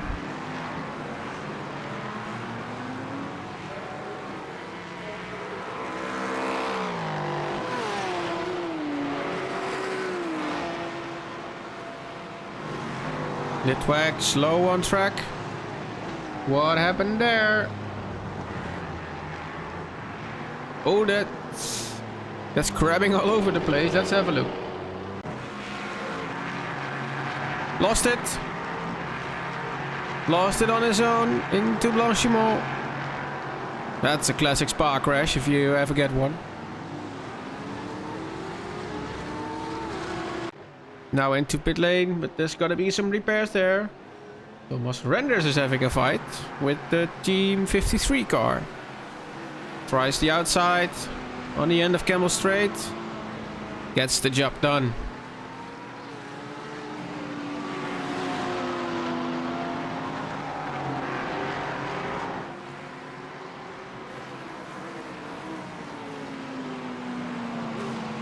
And then there's Tim Trump in 7th place on LMP3. He's going to need to pass these two guys.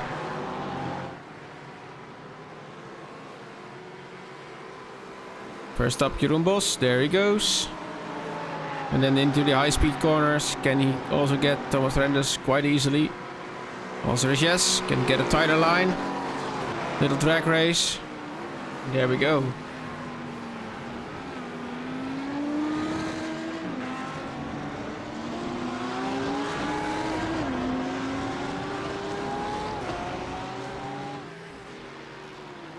Kevin Daniels still behind.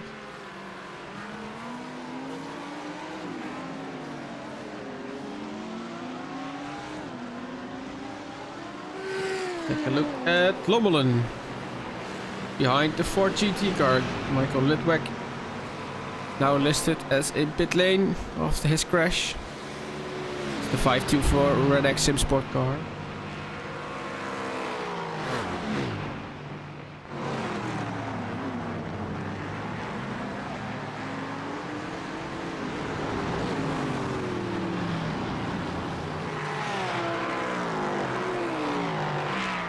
These are the Vlaming nu in traffic.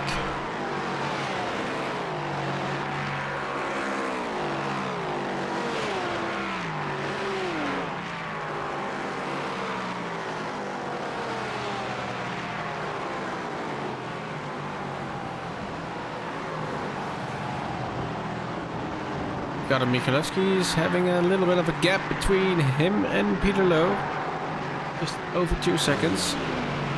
Can Lommelen manage to pass the Ford GT car, which is known to have a very high top speed, but then the Mercedes also.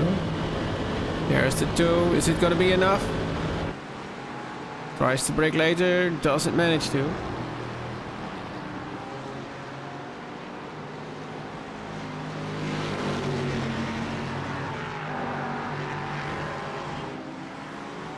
There's going to be traffic.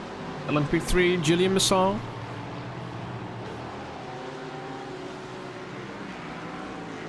Which is driving P9 in his class.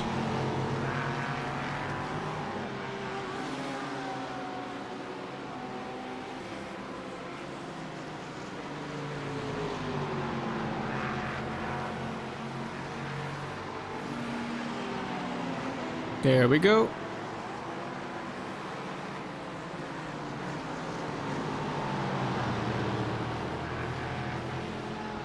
Washing Junk tried to take advantage of that, but didn't work.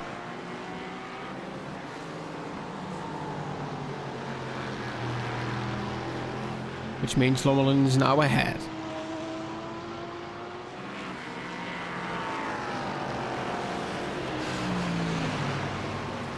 Ricardo Michalewski is absolutely flying. Brought the gap down with a full second to 3.5 seconds now. Last lap from Ricardo, a 2:12.4. Last lap for Alexandra, the leader, 2:13.1. There goes Junk down the inside. Can he get the car alongside? The answer is, well, I don't know. Drag race to the hairpin. This means he cannot brake later, so can't defend the inside. But then the exit for the Ford is better. And now what do you do?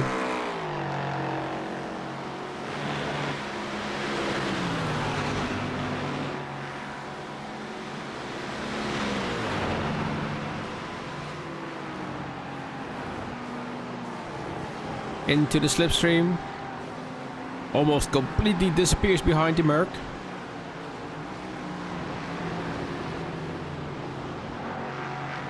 Zeppe Verbeke now in the middle of the LMP3 field, being lapped.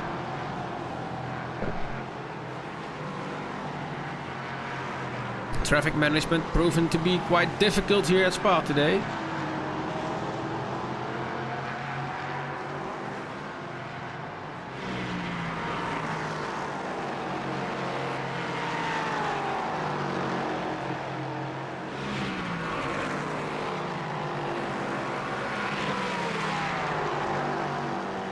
Punter now into P6 in this class. Whoa!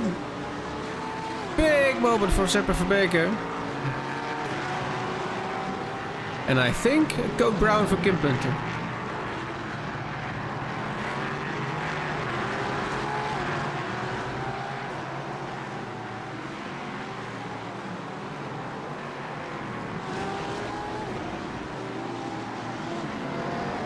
Here we see two ANR Endurance Esport cars. It's the 61 and it's Tim Trump in the 59.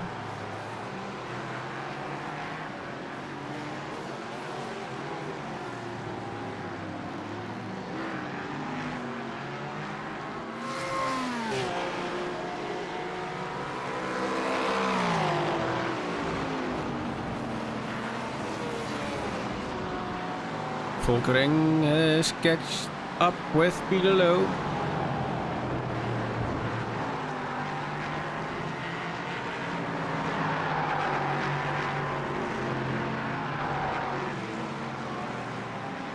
Late move down the inside. Can he get that car under control? He can, but cannot get the move done.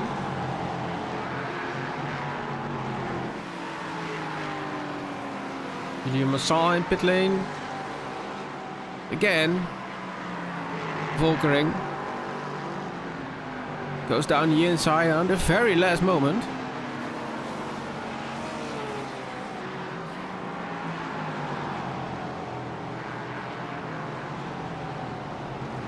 It's quite an aggressive style of offense.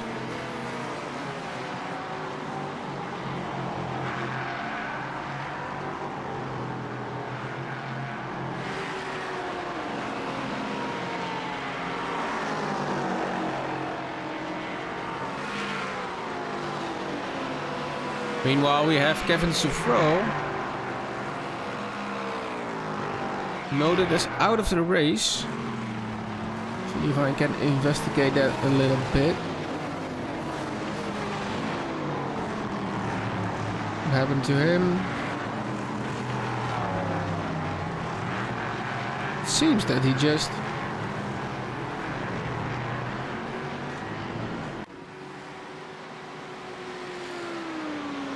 He's about to just lose the connection. There we go. And he's gone. Alright, Volkering in pit lane.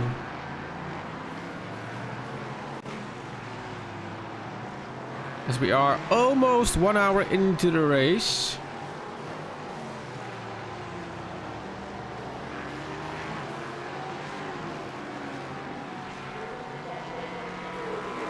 In that very, very long pit lane here at Spa Endurance.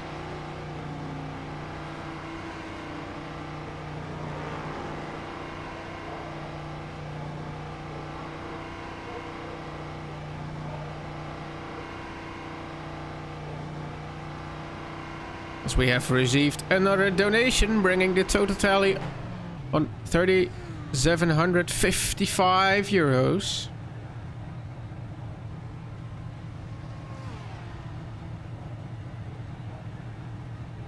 Thank you, Patricia, for this donation.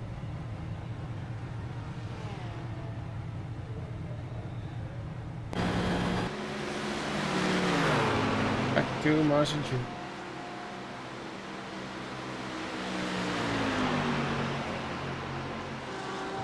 So we already reached 115 euros this race.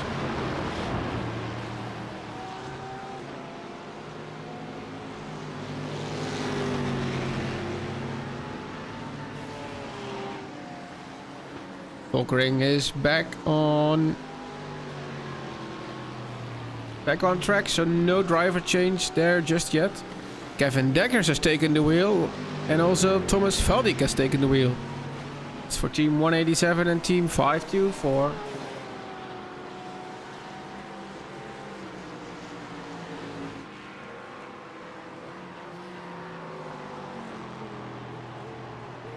And then we have P2 on the LMP3 class in pit lane. Van Slambroek also gets into the pit lane from P5. So it's pit stop time. Hammeter also getting into the pit lane. Team Red X Sim Sport car 808, and the understeer car is also getting into the pit lane, which is Kurt van Aken. And there's Tim Trump, getting busy into pits.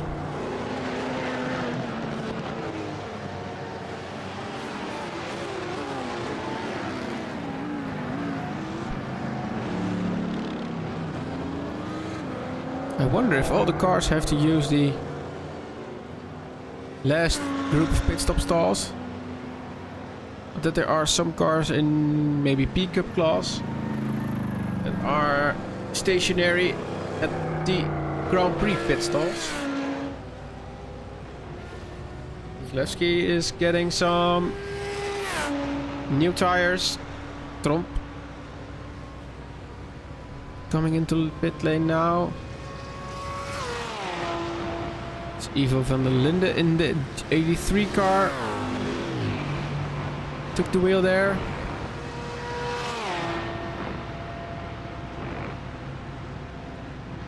And it's Guevara taking the wheel for the 808 car.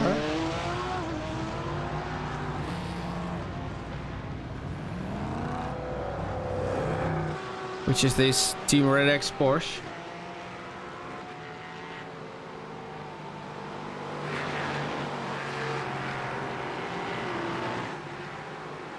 Peter Lowe still has to make his pit stop. Alexandra as well, Kim Punter as well.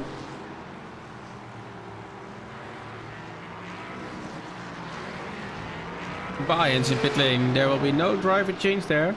Glabeke in pit lane, leader in the GT3 class. And there's also our leader in LMP3. Peter Lowe heads out for another round. Kim Punter also getting into pit lane. Together with Lauwersen. So P2 also in GT3 class.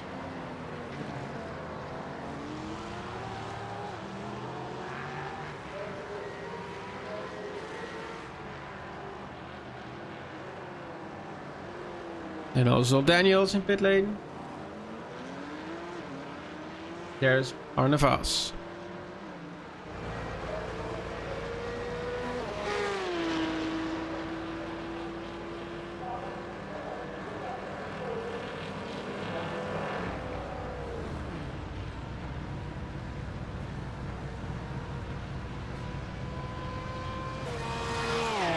Almost a complete top 10 in GT3 is in pit. Jeroen Diekman is taking the wheel for the 77 car. SimRacing.be ROI management team. Aylas de Vries is taking the wheel for the 144 car. Took it over from Angelo Lauwersen. ART SimRacing 1.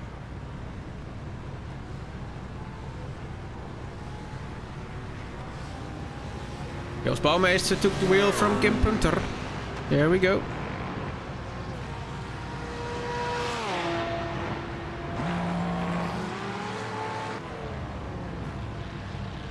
Jeroen Diekman goes on his way.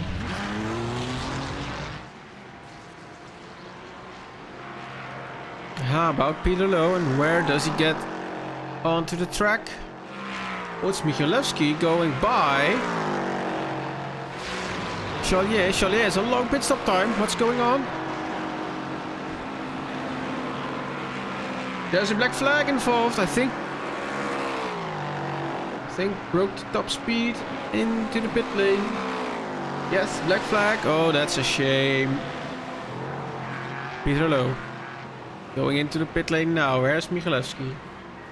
Michalewski driving on the other side of the track.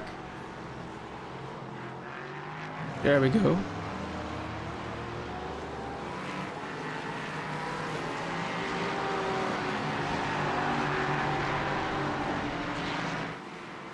So it will be close with Peter Lowe.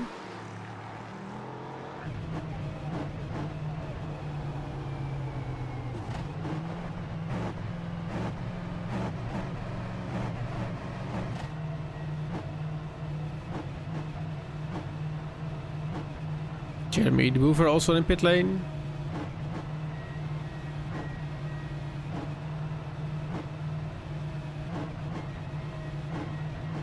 And also Dieter de Vlaming.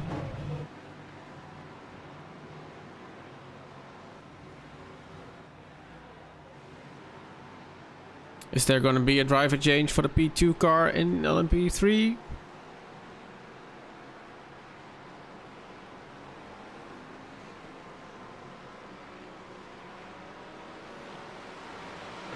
Meanwhile, where's Michalewski? Going into the bus stop now.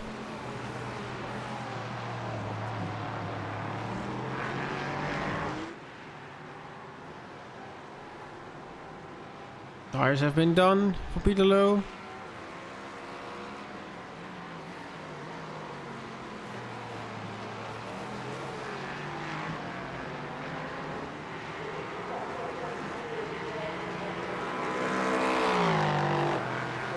Peter Lowe heading out of pit exit right now, so Michalewski is gonna have the position. This is our new race leader in LMP3.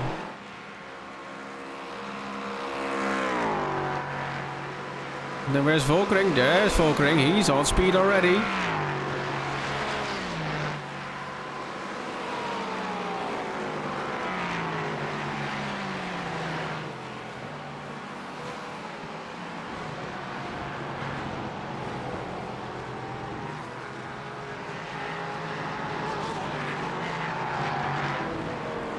Bouwmeester. On to the back of Sammy Hendricks. Hendricks driving the Tenuto Delta Tech Simtech Racing Team car.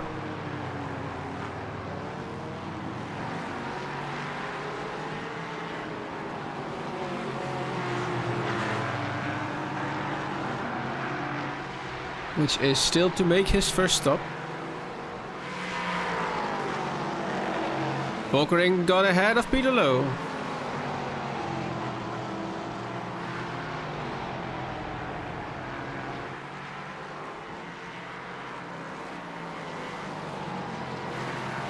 And then there is Diekwam with a gap from 10 seconds to Eilas de Vries. And here's now Tim Trump putting the pressure on Sammy Hendricks. I think Sammy's tires are gone. Hasn't stopped yet. As we have passed the first hour of the race. It's gonna be a tricky move on the outside of Gordon Marshall. Oh, that just went alright.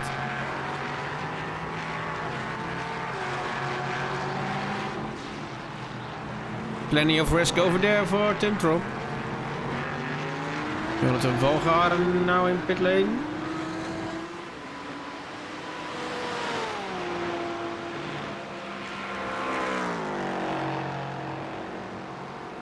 Took the wheel from Thomas van der Bosche, so this is the P2 car in the Porsche Cup class.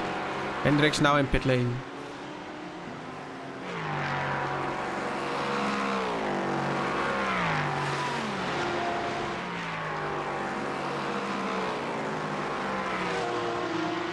Also Thomas Potprocki into the 482 car.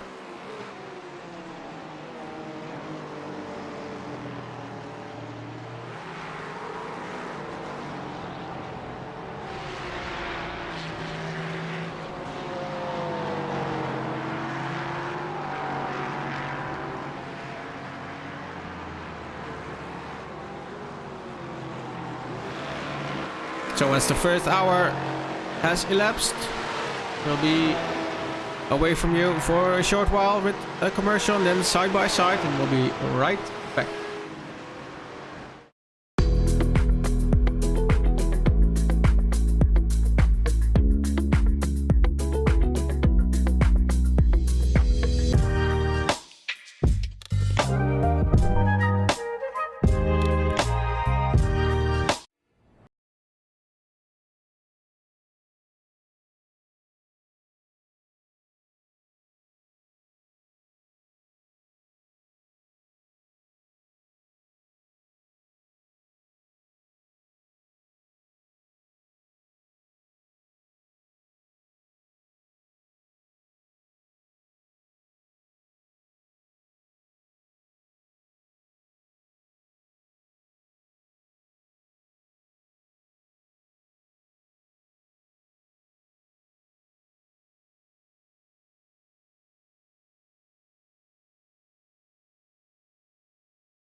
penalty. Alors je vais marquer un but pour toi alors. Comme tu peux pas jouer. Ouais.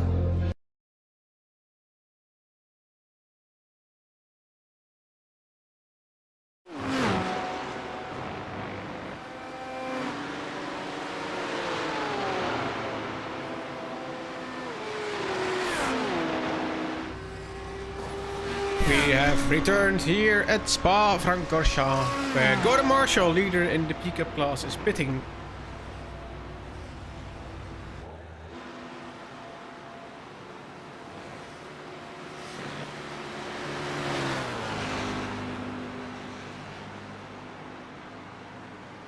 Is there going to be a driver change or not?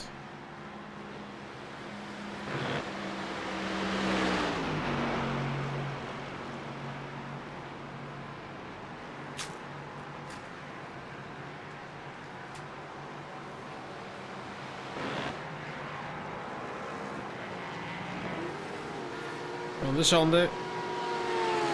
Van Zande. Putting on the pressure on Guus Franken, which is the 33 car driver for Vortex Red.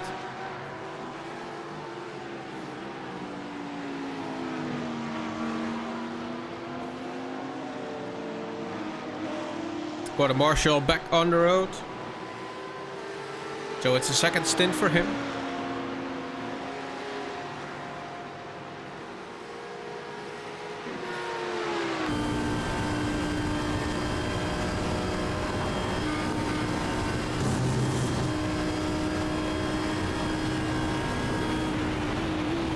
No contact. And then a switchback. It was a hard move, but he got the position. Franken is not really happy about that.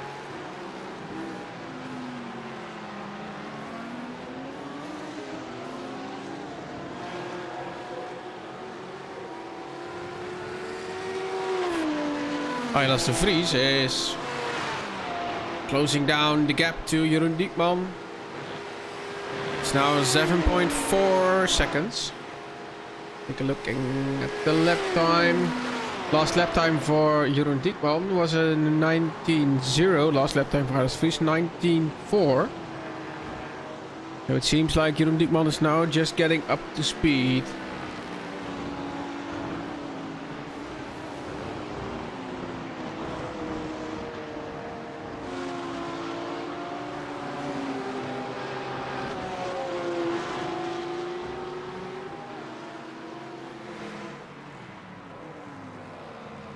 And here is Sammy Hendricks in P11.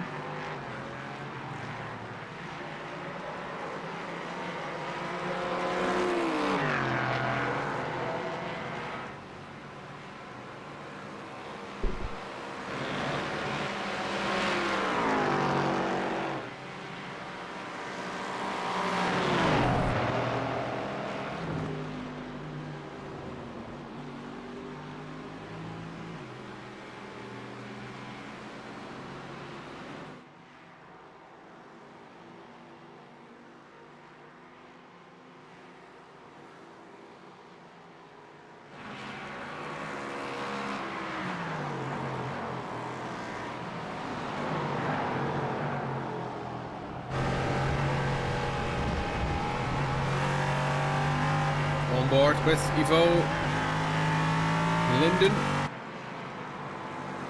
Van der Linden.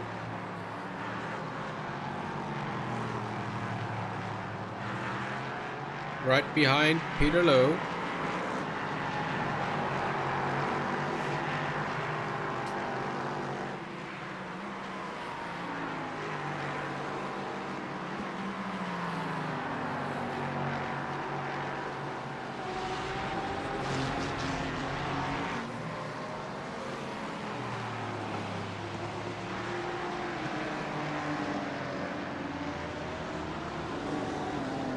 There's Nick Kuiper, now behind the wheel of the Team 53 car. Took the wheel from Jeroen Bos.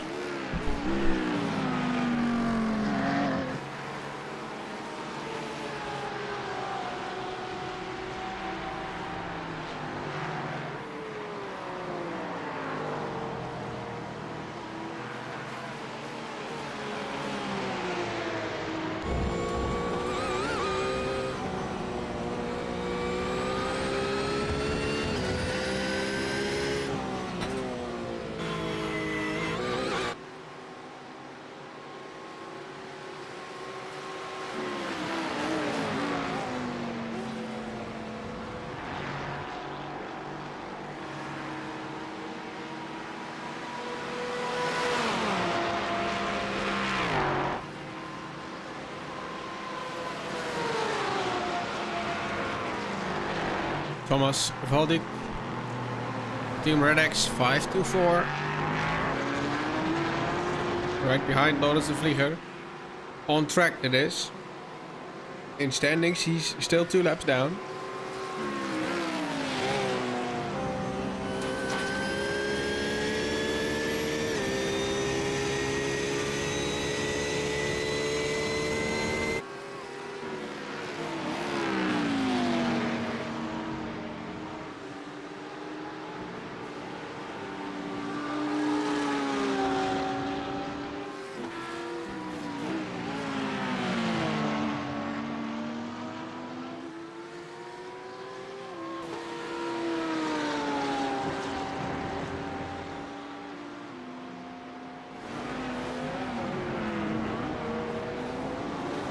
Down the inside at the bus stop, and that's a position for Stefan.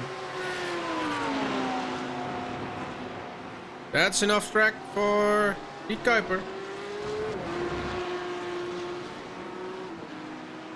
You can't be collecting those every lap, because there will be a penalty involved then.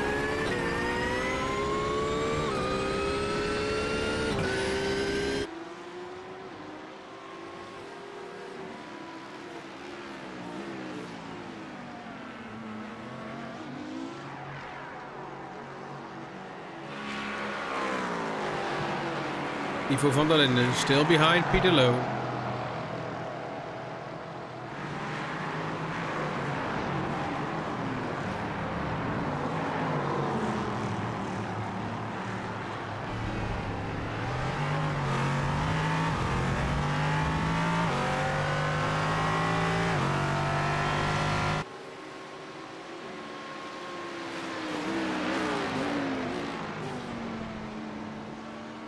The Kuiper goes for the move and gets the position.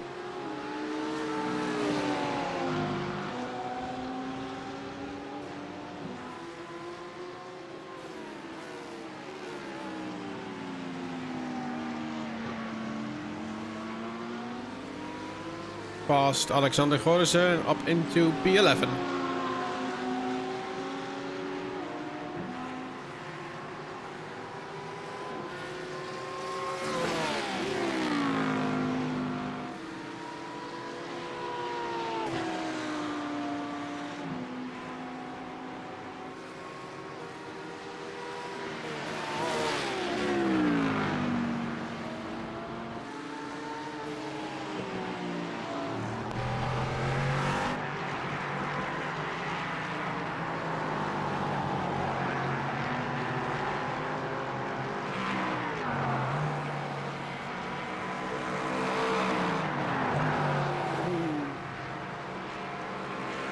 Going on board with Ivo van der Linden.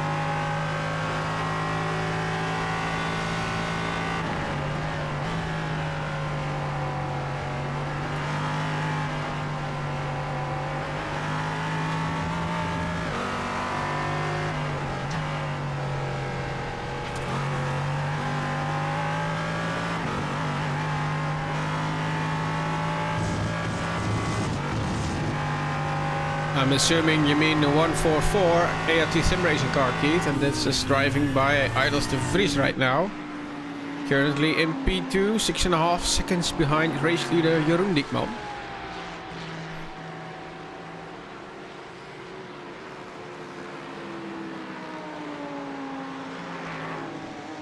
Kevin Tierens took the wheel for the 43 ART Sim Racing car.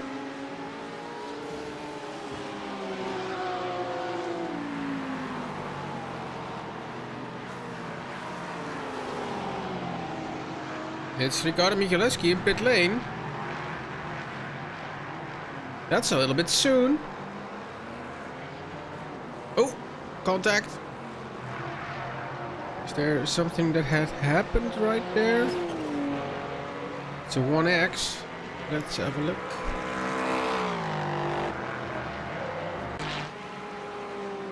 Should be happening here then. Nothing.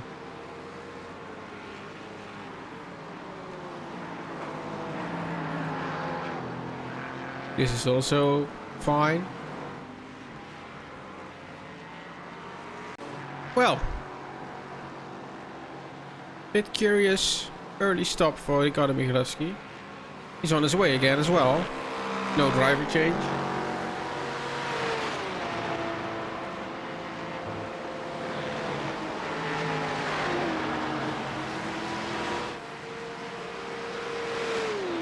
Behind the Red X Porsche at the pit exit.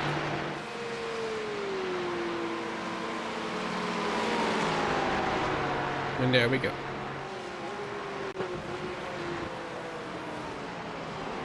There's Jeroen Diekman.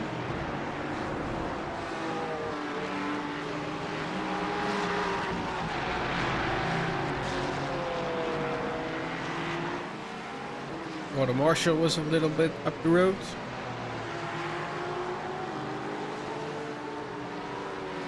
Yes, Keith, it's a solo broadcast indeed today.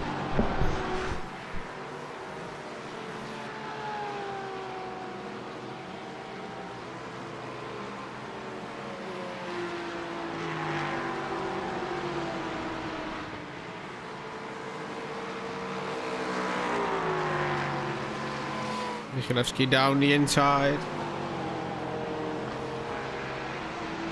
That's de Vries closing the gap. 6.4 seconds now.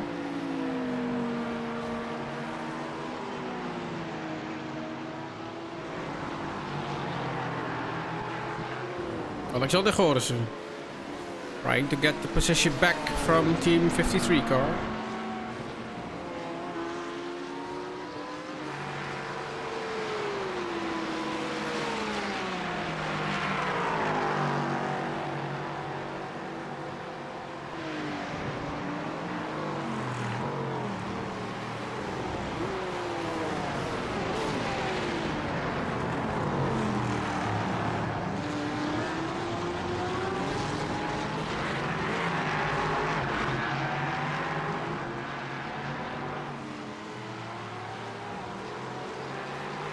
So a little bit of inside information from Kim Punter driving the Oronel blue car in LMP3.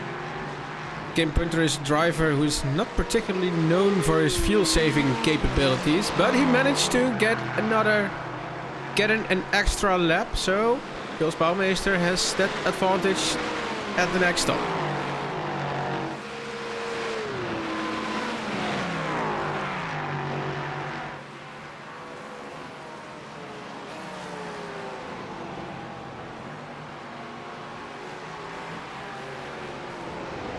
Jeroen Diekman getting the gap back again to 7 seconds, but now a little bit in traffic.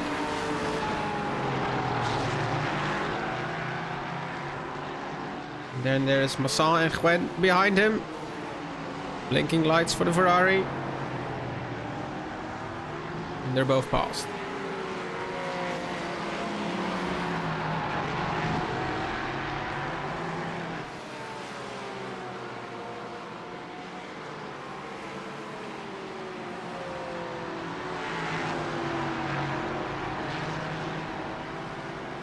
It did cost Jeroen Diekman some serious time because the gap is now 5.2 seconds. If we hop on board with Eilers de Vries, I think we can just about see him in front of us.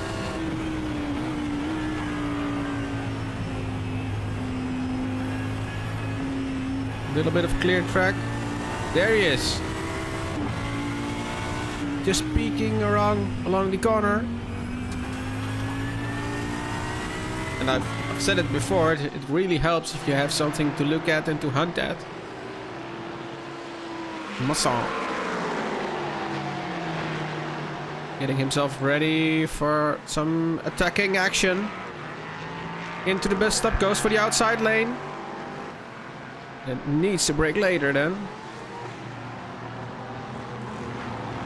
And this is costing Diekman some time as well, because these are the Porsche Cup car from Gordon Marshall. 34 seconds in the lead. It's absolutely amazing.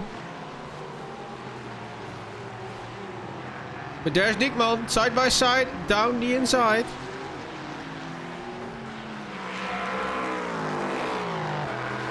Getting the job done with Gordon Marshall. But I think Marshall will get alongside him on Camel Straight because that Porsche is running mighty high on top speed.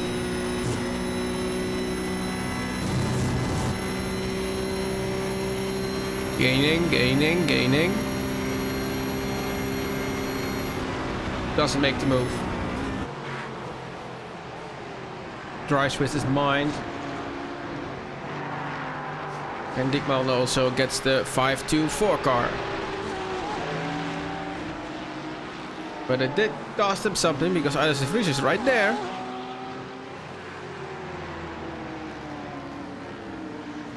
And then the 808 car from Angel Guevara, also not too far, 2 seconds only.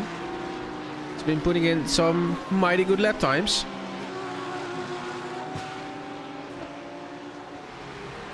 Was 3/10 quicker than Alex de Vries last lap.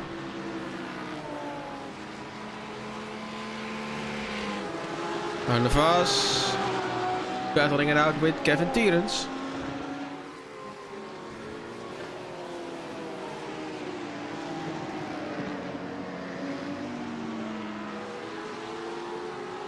And then it's the 999 Yves van Zande right behind that. So the gaps are starting to come down just a little bit. Michalewski dropped down to 8th after his second stop. Volkering is now into the lead of the race with Peter Lowe at 5.5 seconds.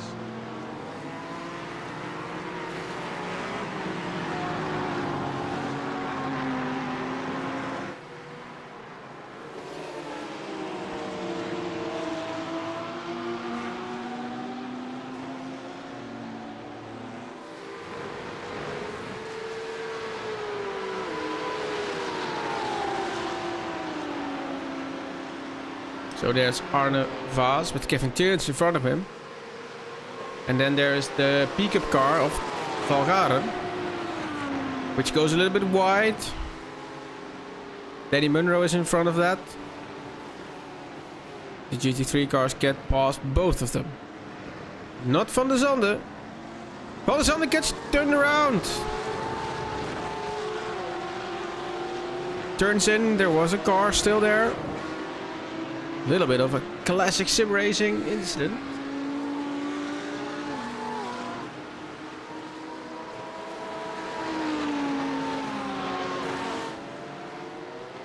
Lost position to Valois,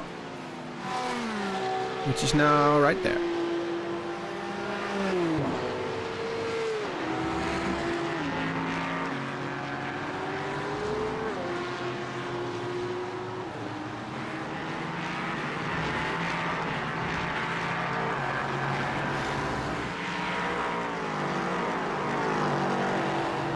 Now that Jeroen Diekman has a little bit of clear track ahead of him, the gap is coming back to 4 seconds now.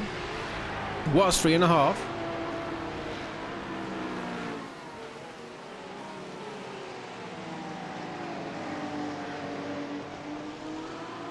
These two Porsches still battling it out in GT3.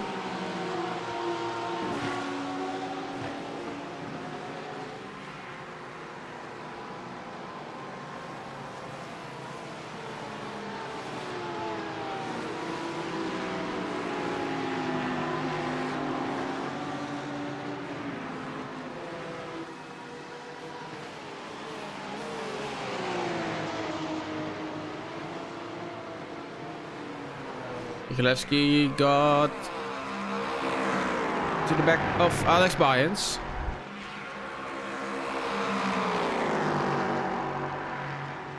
A good toe onto Camel Straight. Can he make the move? Alongside him. It's gotta be clean. And like it's supposed to be.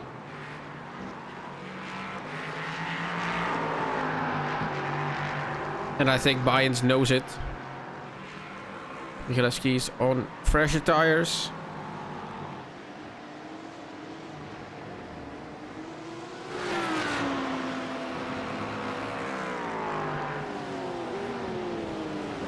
Yves van Zande down the inside, braking late. Getting the job done.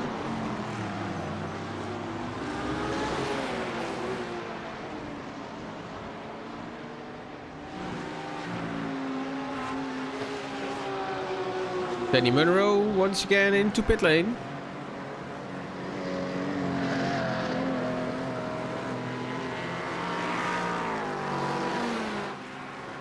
As we are now on 2.5 hours left.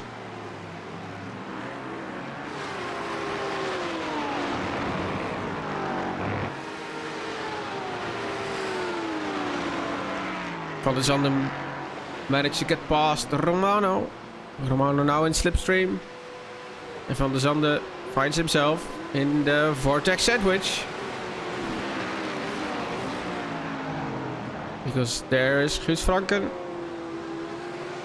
And there is Vortex Yellow with Lucas Romano.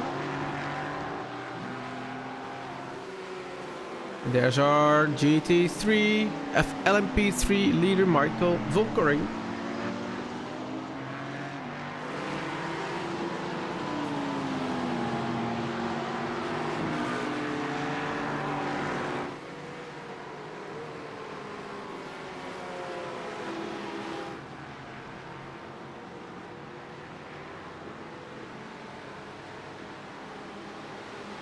Kevin Deckers and the BMW.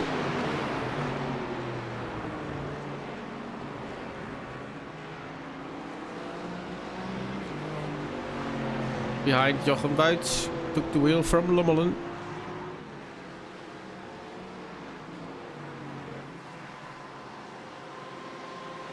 Arne Vaas and Kevin Tiernan still going at it. Battle for P5.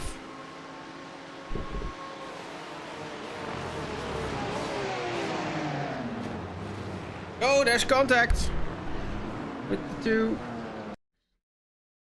Rewind a little. Arno went for the move. I think he braked a little bit too late. Couldn't get the turn in. And then there's contact with the 43 from Kevin Tierens. They can both get along. Kevin Tierens is in front again.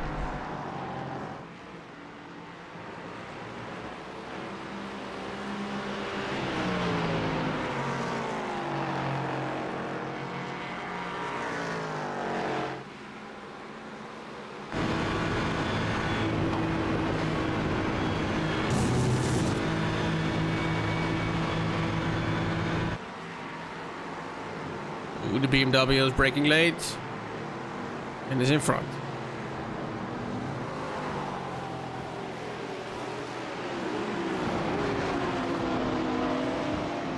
Volgaren lets them pass. Battle for P18, 19 and 20.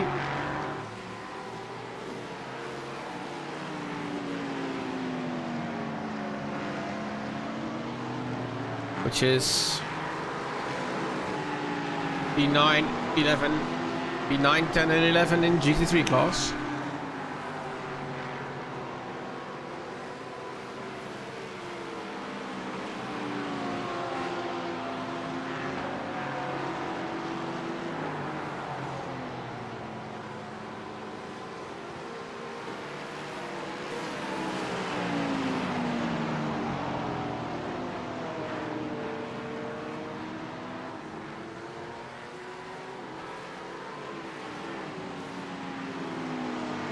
There we also have Peter Lowe, LMP3 and P2.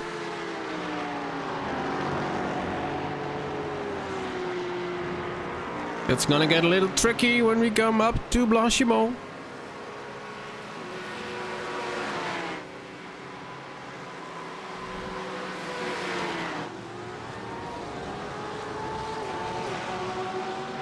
Zander on the inside gets the move done. Very nice.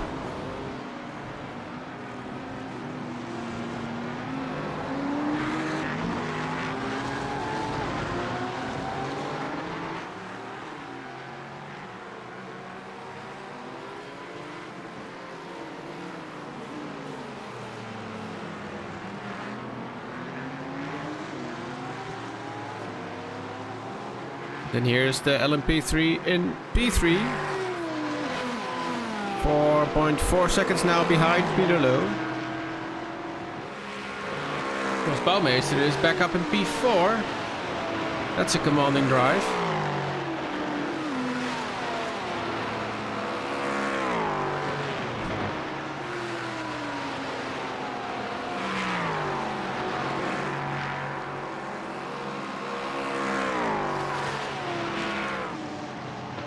And the Vars is ready to try again with Kevin Tierns.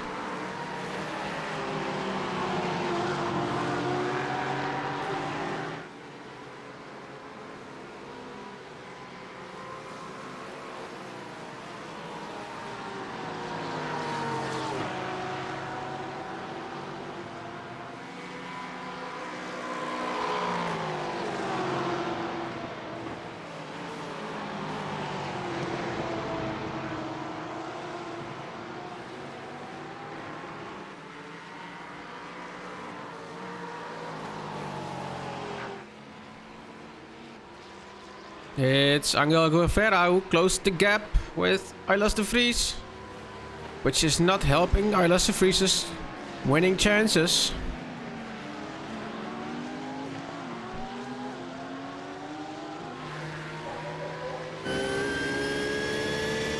It's Porsche versus Audi.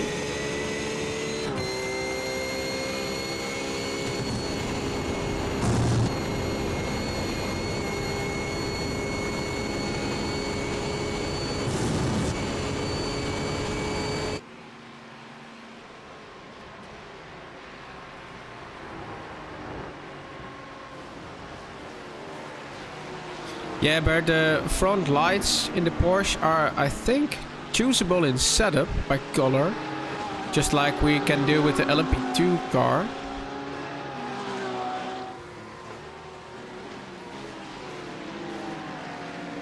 Makes a nice contrast with the livery.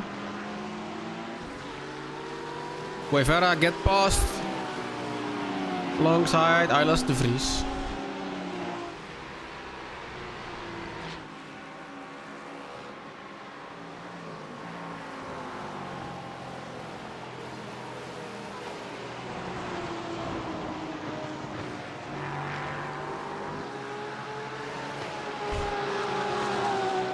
Alright, Bert.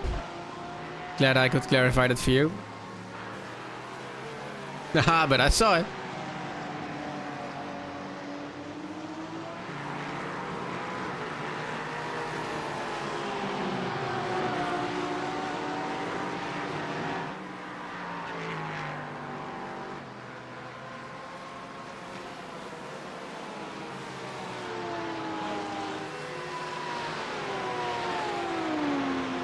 Aylas de Vries not completely out of touch with Guevara.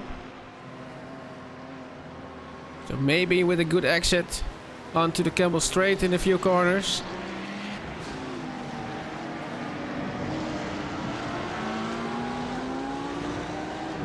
Guevara has a teammate in front of him, Thomas Valdink, also driving for Team Red X.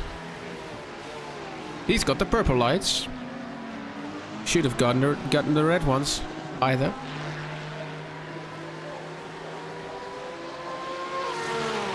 Ooh, Vaz is close. Switching to this battle. There's a LMP3 in between.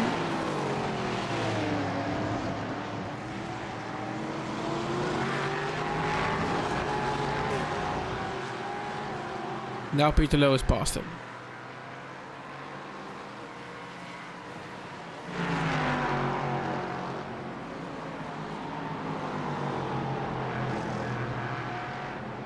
Danny Munro still in pit, has been in pit for quite a while now. Almost 10 laps behind race leader.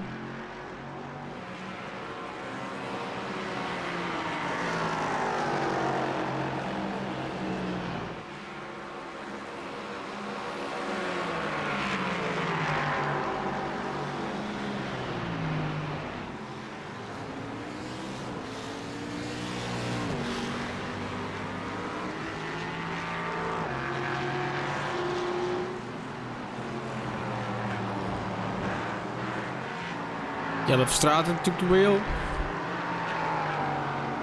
In the 192 LMP3 car. I think that was for Stefan. Tim Trump is in pit lane. Are we about to kick off the next series of pit stops?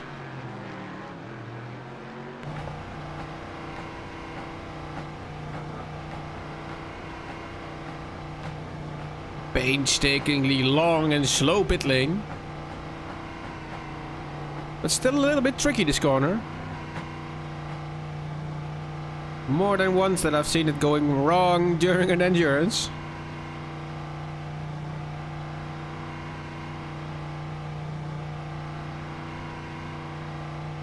I've seen Aylas de Vries doing it wrong in practice.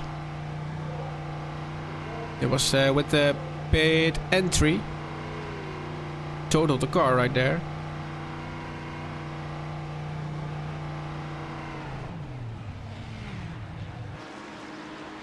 Cars going up. New tires are being fitted.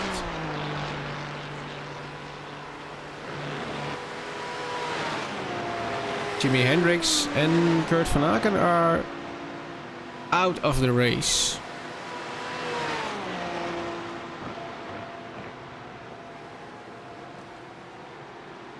Which makes me wonder what happened with Kurt Van Aken. It just went... maybe there's something to it. Let's have a look.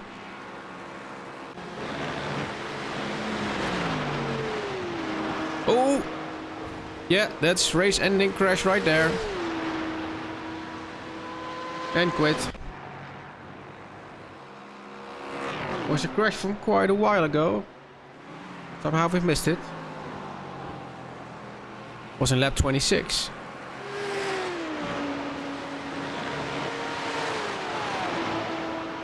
After just under an hour of race time.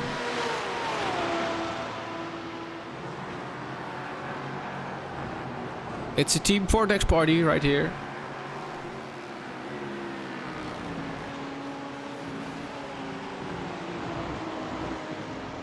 Alex Byens is in pit lane. Second LMP3 to get into the pit.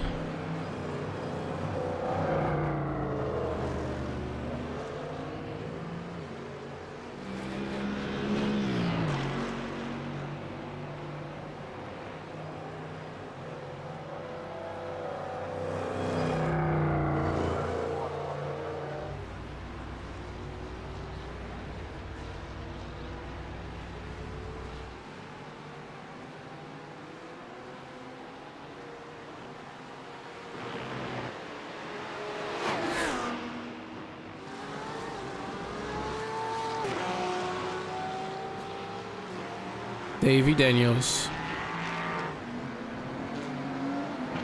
Took the wheel from Kevin. Now needs to get by Gordon Marshall.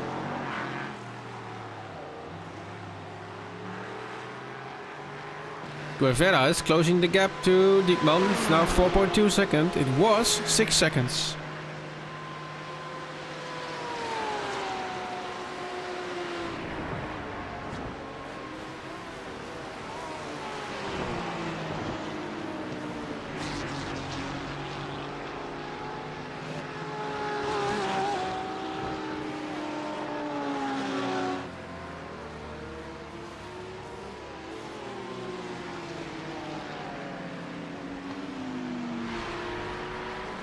Seems to me that Byens has quite a long pit stop. Oh, there's a meatball flag. There is a meatball flag. I think we're gonna have a quick word with him. See if I can manage to get him into the broadcast. Hello, Alex. Are you there? Right, getting in contact with Alex Byens. Yeah. Yeah, there he is. Good evening. Good evening. What happened? Seeing the meatball flag. Yeah, the meatball flag. I had a small contact with the wall, and yeah, I have 7 minutes meatball. So Oh. for me, is the race over, and yeah, I'm gonna retire the car. Yeah, I was gonna ask if you're gonna come back out on the track, but I guess not. No, it's not. Well, it's not fun anymore, so we cannot drive for positions, and yeah, no, I'm gonna quit. We're gonna have a look at your moment right here. A little bit of shame. Sideways into the wall. I did I had no issues. I brake normal like always, and contact with the wall and race over. Just all of a sudden, the car decides to step away from under you. All right, then that's all cleared up. It's a shame because you were driving nicely, and all solo. I understand.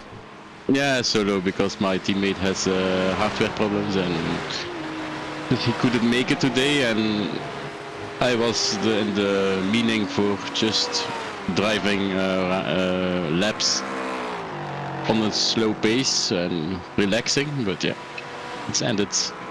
It ended. Okay. Yeah. So didn't you have hardware problems in the last races? Yeah, I had steering problems, but that's already fixed. So it was the first race with no issues at the moment, but yeah, the wall decides something else. All right, so that's all from you from here at Spa, and let's look forward to the next one. Our donations are at 3,755 euros. Yo. So I think there is some guy named Gordon.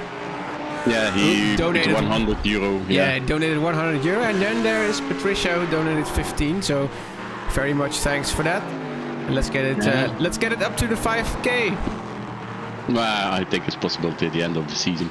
I think too. Today it's not possible. But yeah, end of the season, the end of the series, I think we're gonna reach our goal of 5,000.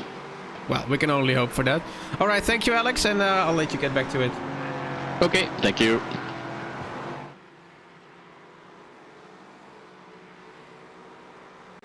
A little bit of contact with Alex Byens there, LMP3 driver, doing it solo tonight, but unfortunately ready for the evening.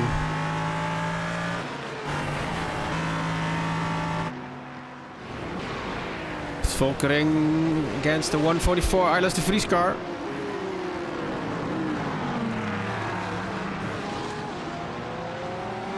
Gets the moved on. Gets the gap to Peter Lowe on almost 15 seconds.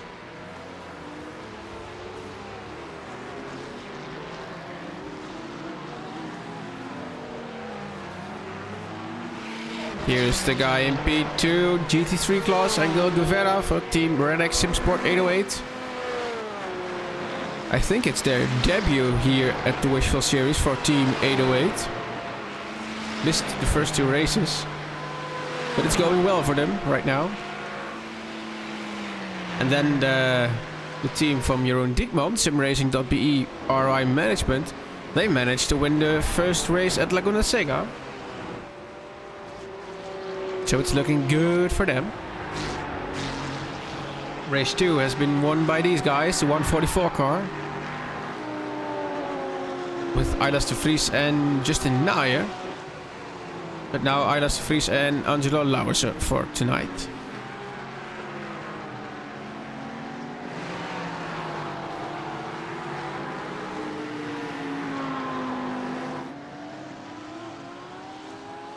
Lucas Romano. Still behind his Vortex Red teammate.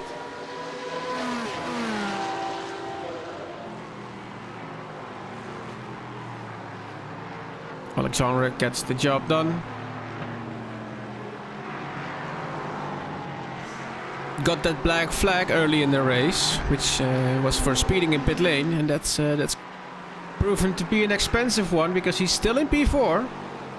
He did got Joost Bouwmeester back again.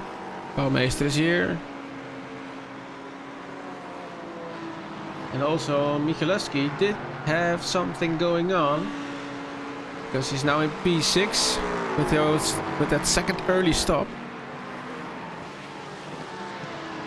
Julien Masson is in pit lane.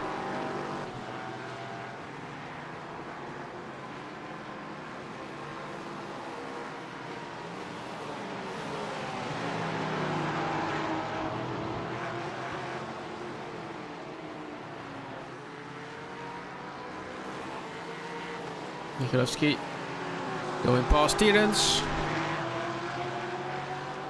Michel Volkering in pit lane, leader of the race. Peter Lowe does it bit and gets on with it. So he gets to be our race leader for a while. And now I think with 2 hours and 9 minutes to go, Michel Volkering, if they'll make a driver change, Rob Mulderink will be getting into the car. Guillaume, who also pitted from P8. There goes Bouwmeester. Bouwmeester should be able to get another lap in. Another extra lap to the drivers. There's Rob Mulderink getting into the car. So the 13 car racing team Golden Feathers now drives by Rob Mulderink.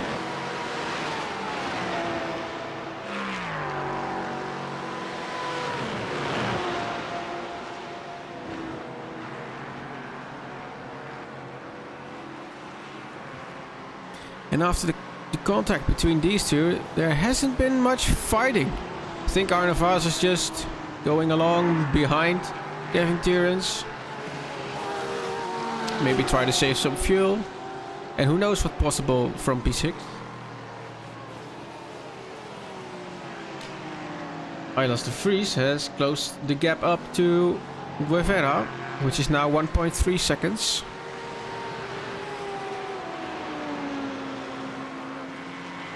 Gonna be interesting to see if Peter Lowe is heading towards pit lane this time by.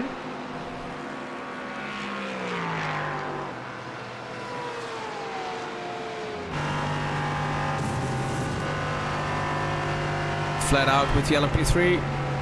Hard braking into the chicane, and does he peel off into the pit lane, or is there another lap to go? There he goes for another lap.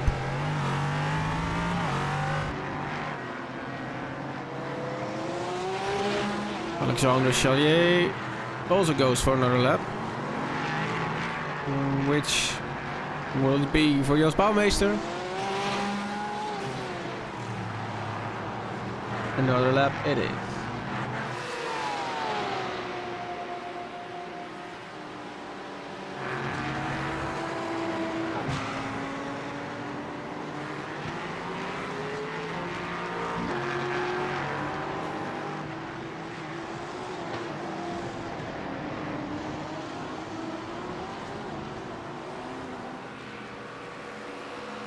Branko Steeners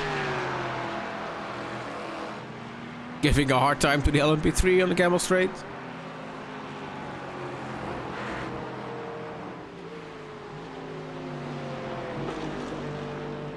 And Jochen Weitz just passed Potrocky in the pickup car.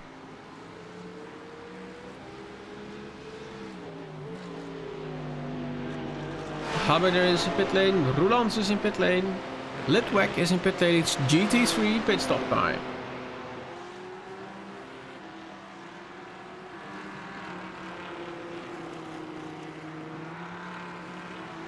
Ooh, the back of that 999 car has seen better days.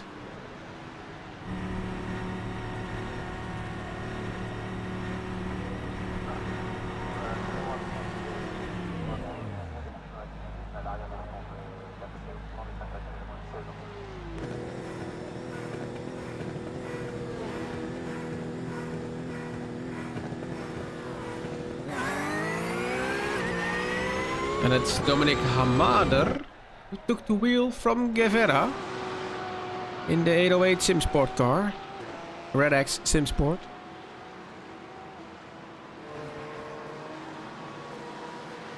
Which means Eilers de Vries is back into P2 for now, with 7.4 seconds behind Jeroen Diekman.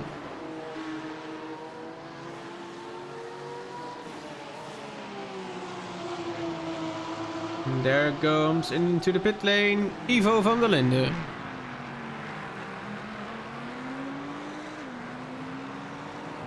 How is Bouwmeester gonna do? He's gonna get along for another lap. Peter Lowe also gets another lap. Arne Vos. Been on his tail lap after lap after lap.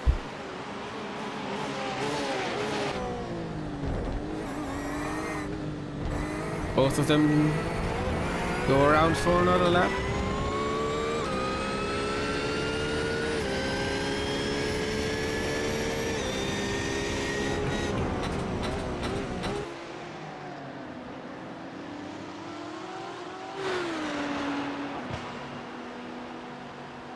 There seems to be something wrong with the 808 car. It's been a very long pit stop. 14th are they now.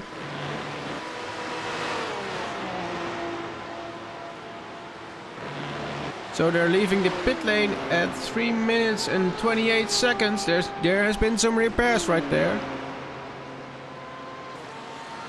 Because a pit stop regularly costs about 1 minute 44 seconds all in.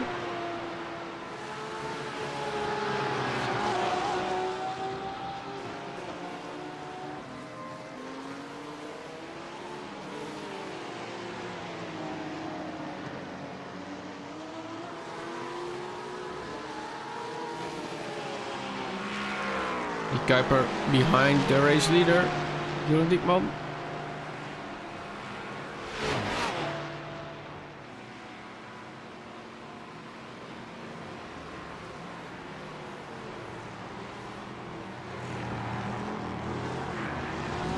And peels off into the pit lane. As does Stefan Valois. Back to Arne Vos once again.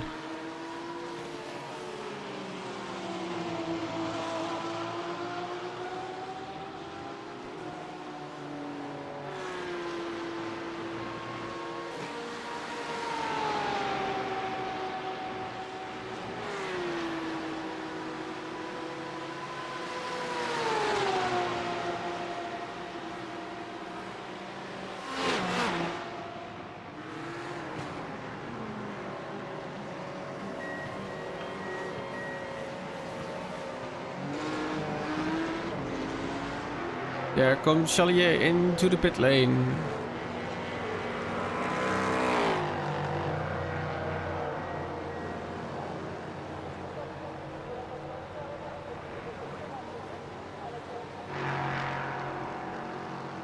Donation still at 3,755 euros. QR code is on screen if you'd like to make a donation. Dimitri Zevin takes to the wheel. From the 80 car, Mercury setup shop.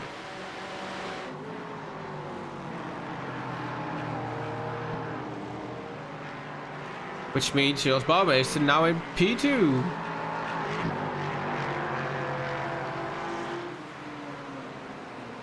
Together with Peter Lowe still going strong.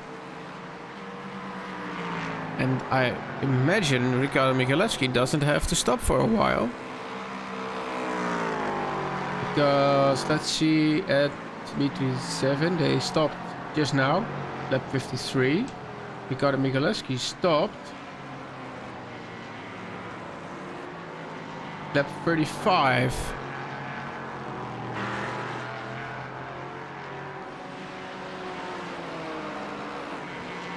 All the other guys stopped for the first time lap 26. And they are just now stopping again, so I think Ricardo Michalewski has about 10 laps leverage. It's a little bit of a gamble.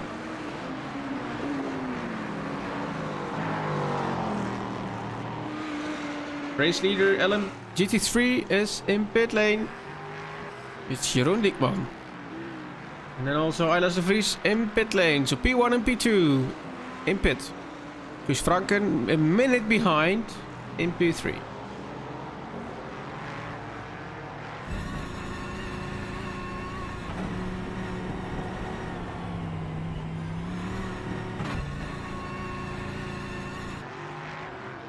And also Jos Bouwmeester in the pit now. Seen him driving behind Eilers de Vries.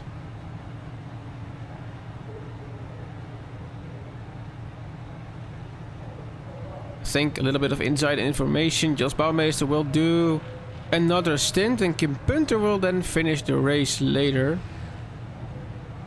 If I've been informed correctly.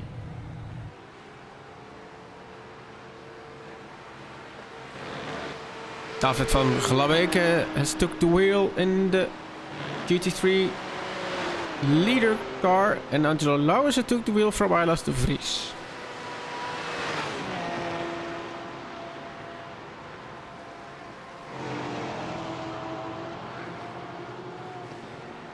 There's Tim Tromp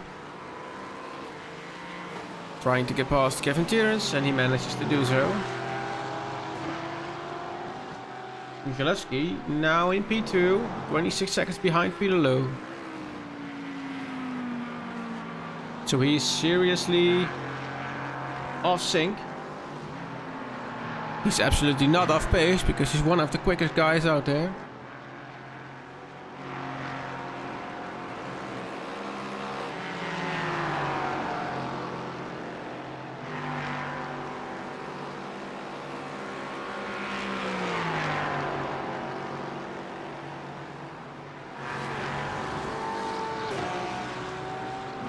Bouwmeester back on track. 6 seconds behind Ivo van der Linde. And now our race leader Peter Lowe is in pit lane.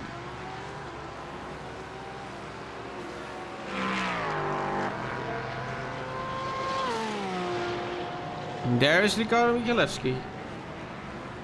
Who will take the leading position right now.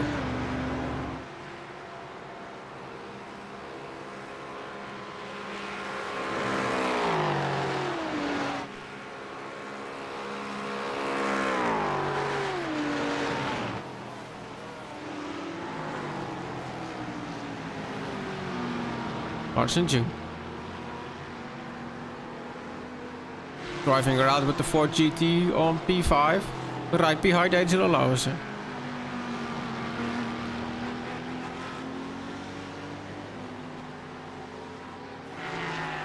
Peter Lowe is still in pit lane.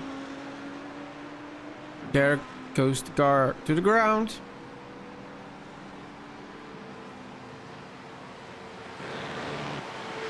Where's Muldering? Now in turn 1.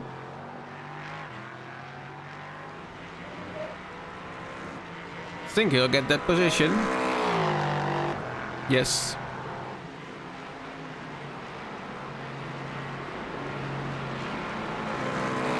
It's not by much. It's less than it used to be between Peter Lowe and Rob Muldering.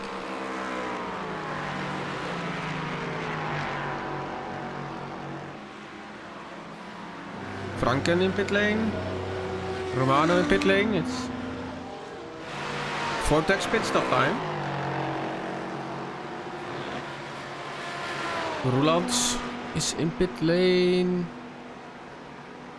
There's a black flag for Seppe Verbeke. Where is he?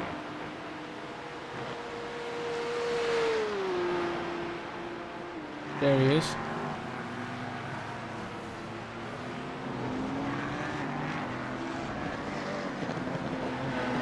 I think it's a penalty for incident points. We'll have to take a look if he just drives straight through.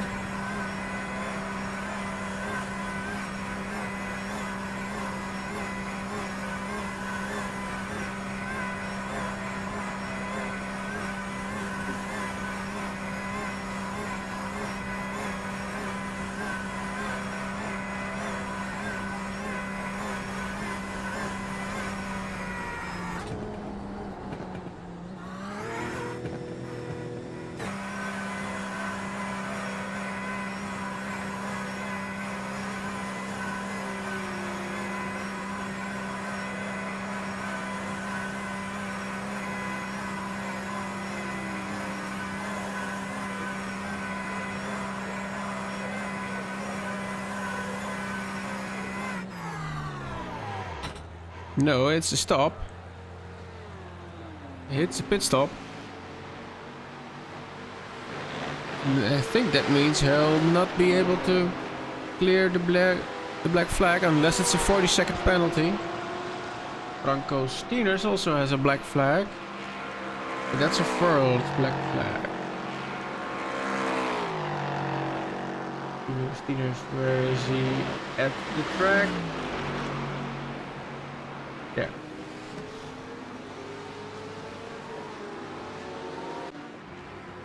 Oh, we went off track. And then receives a slowdown for that.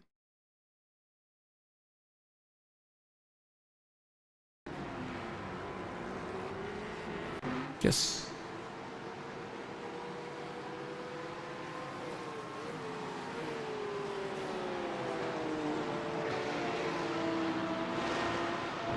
Baker is still in pit lane.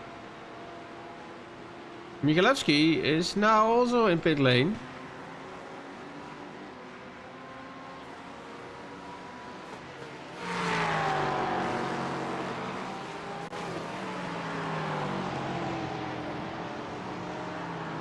Which will, I think, hand the lead to this front wildering.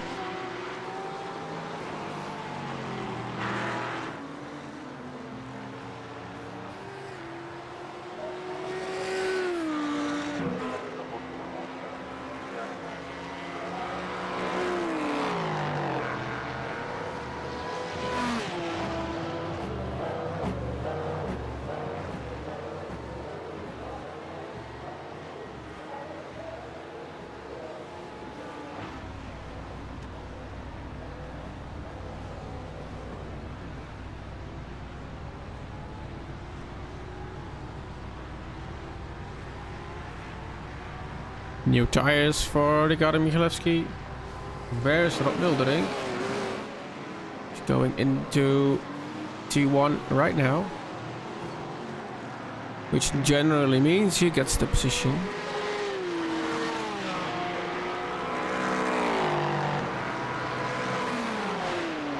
There we go. Yes. Michalewski still standing in pit lane. Peter Lowe also got ahead of him. Where is Dimitri Sivin? There he is.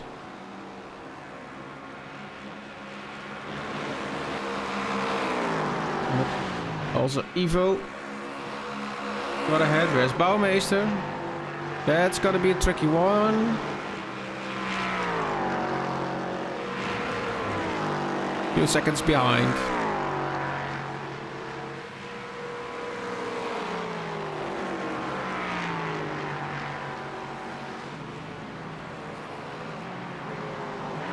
Paul Garen in front.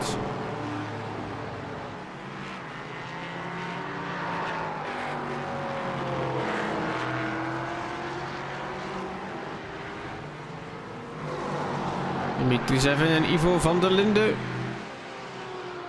battling for P3.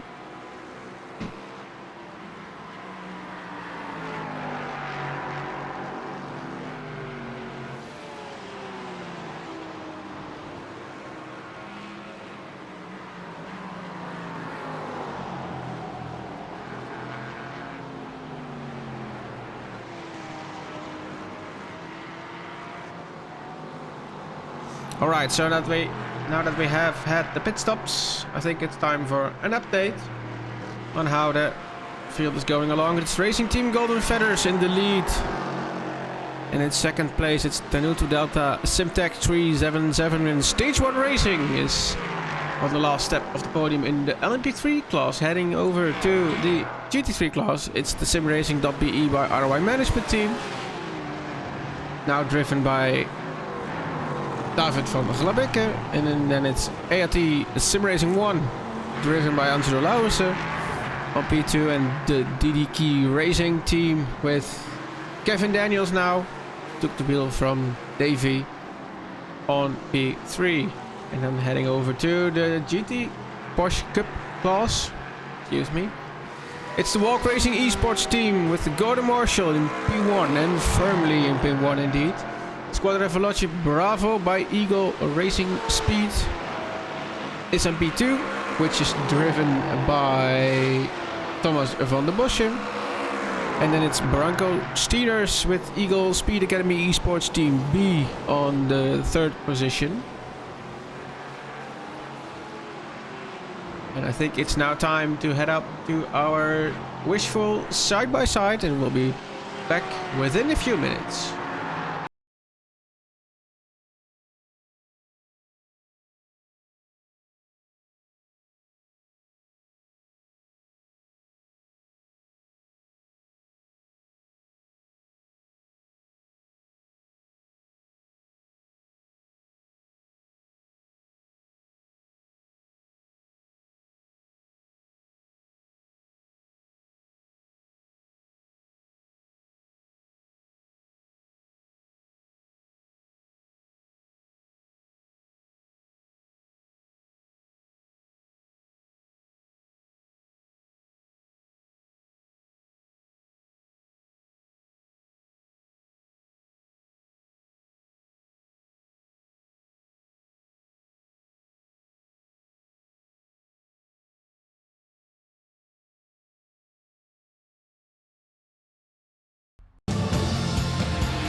Tu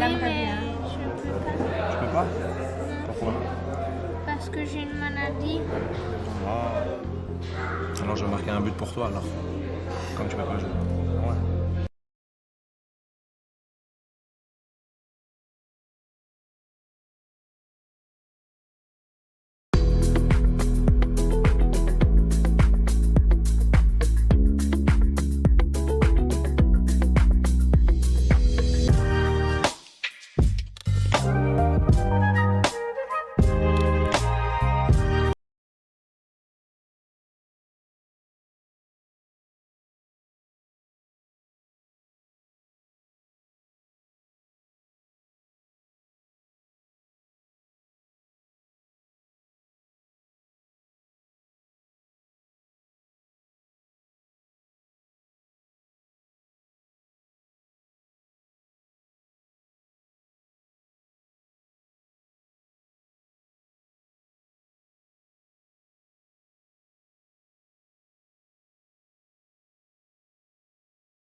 And welcome back here at Spa-Francorchamps, where we are racing round 3 of the Wishful 2024 series powered by Technogel.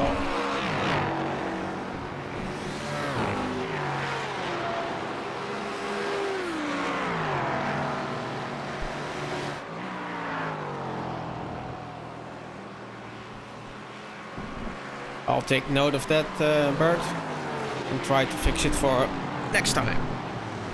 Thank you.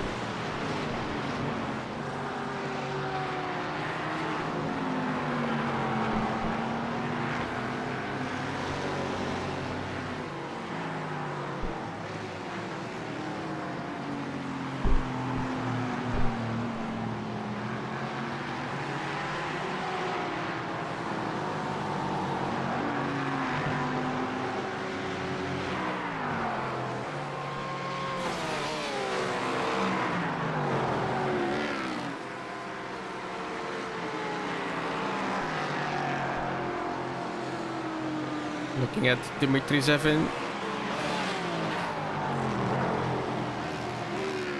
who is in a battle with Ivo van der Linden for 3rd place in the LMP3 class.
No, I can change it to meters, Bert, and I can change it to the gap to leader, but that's about it I can do for right now.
Dimitri Zevin is not giving up.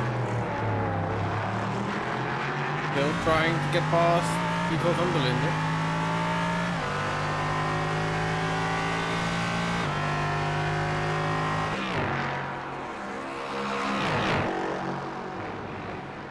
I do need to get a little investigation going on what happened with the Wildering. There has been an incident, I think. Let me see what happened. Oh, it's a spin in T1 that made him lost the lead to Peter Low.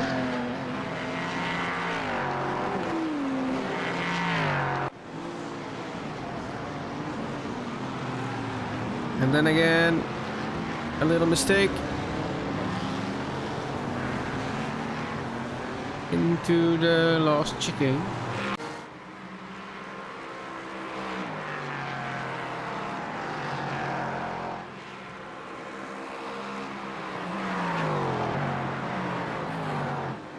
Thomas Vanderbosch.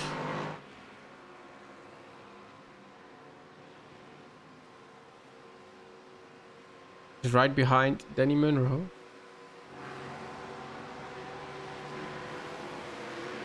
That is on track, not for position. Danny Munro is several laps down.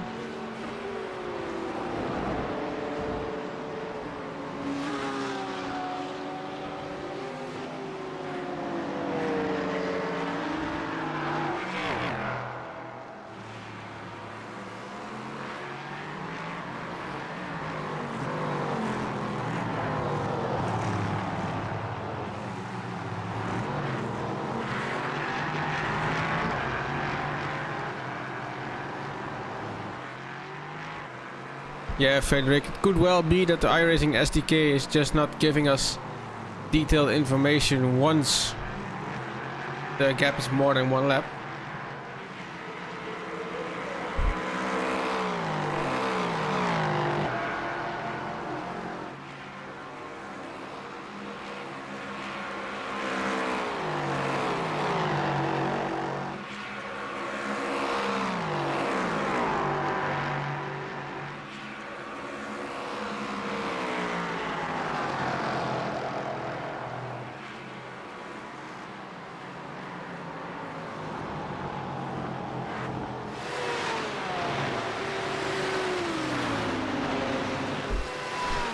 Yeah, but you think we'd be able to have it calculate something based on track position?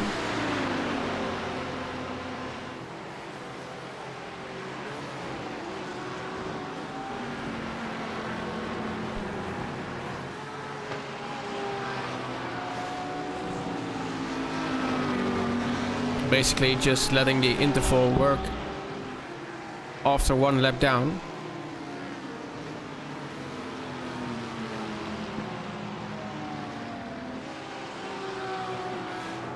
Ivo van der Linde and Dimitri Zevin.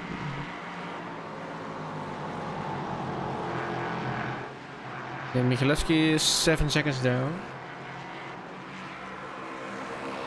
Muldering is about to be catched. It's a 3-way battle for P2 now.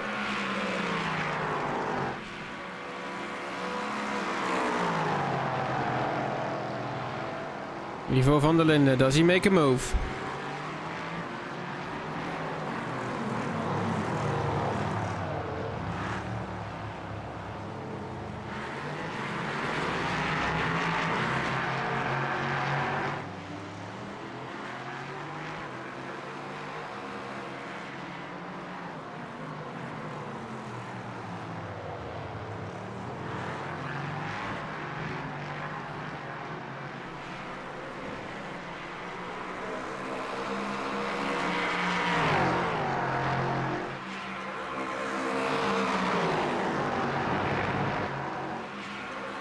Yeah, now that you mention it, Bert, I see iRace Control, which we use for race control, of course, is capable of doing that.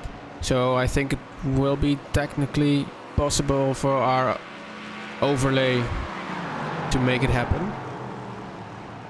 But I'll have to get in touch with the developer, Marvin Herbold.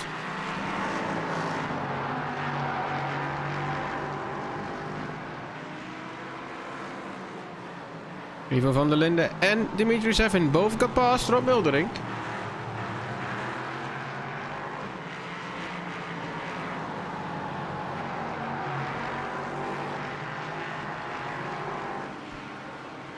But thanks for pointing it out, Bert.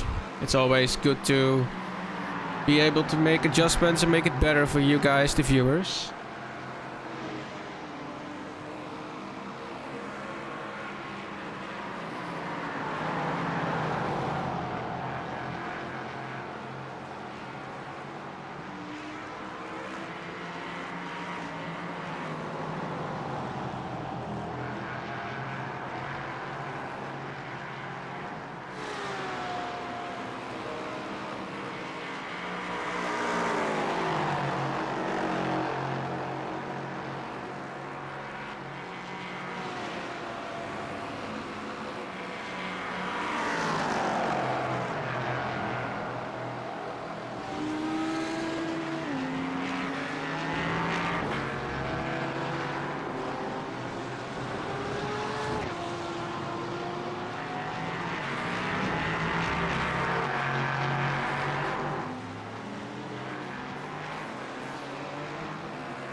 Rob Mildering entered pit lane as we are coming up to 1.5 hours left in this race.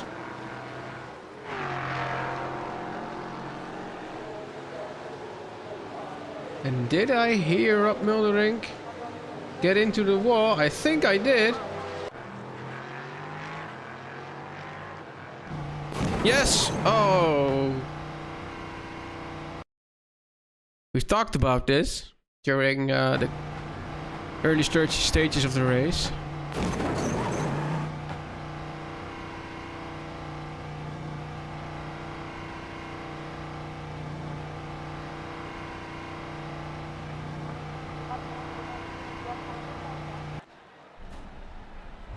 That's gonna cost him some extra repair time.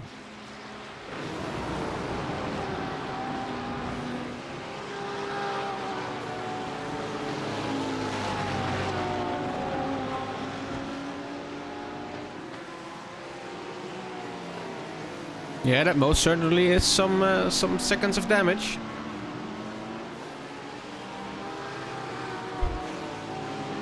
You'll be amazed how easy it is to just bend your steering wheel right there. Tim Trump also entered pit lane.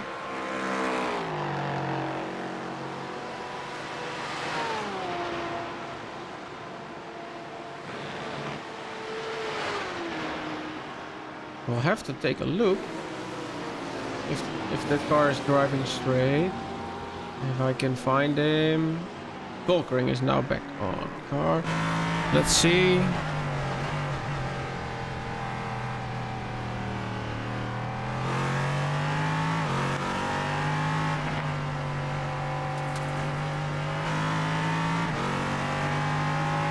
It looks to me that it's all straightened up.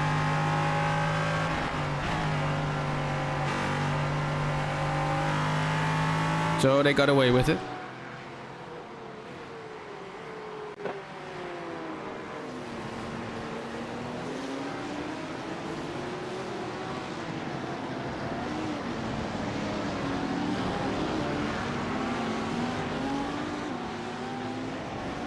I really think it's a great achievement from the 60 car, the Ford GT, to be at P8 at this point in the race.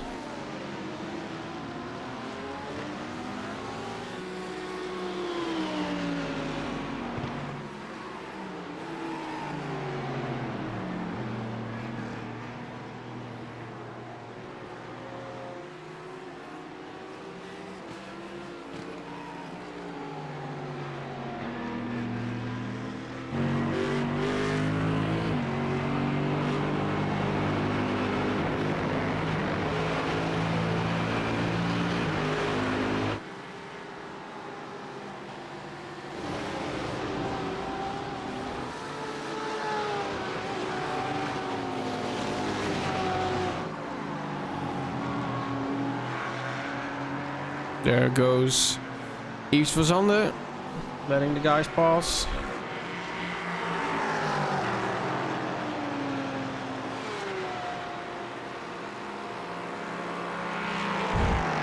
I don't know, Autodoc maybe?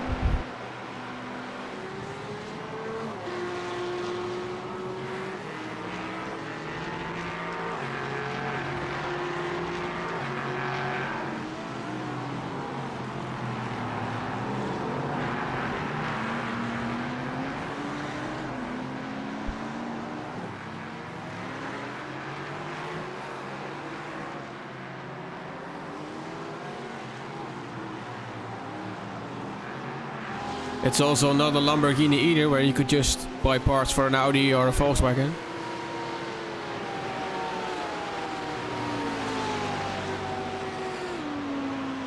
Or I think the side blinkers on the Lamborghini are the same for a Ford Fiesta, if I'm not wrong. It was something like that. No, it's not an ad. They have terrible shipping anyway. A little bit of contact with the 808 car.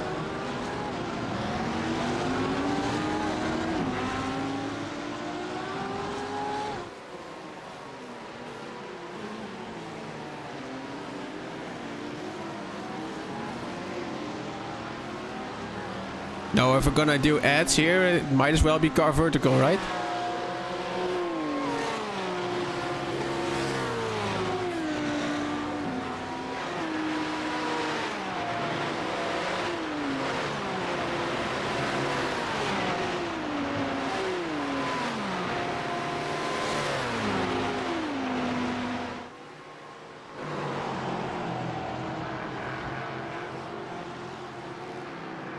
Jelle Verstraeten took the wheel.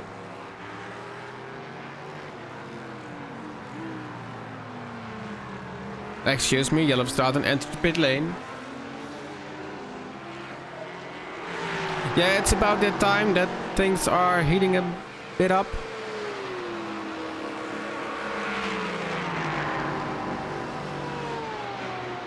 But it is to be expected if you're racing for P2 with 1.5 hours to go in a 4-hour race.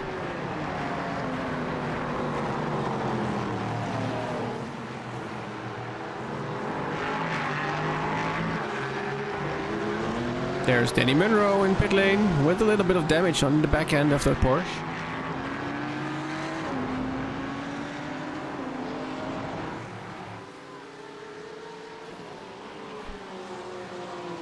Seppe Verbeke. And Gordon Marshall. Gordon Marshall, which is over a minute in front of Thomas van der Bosch.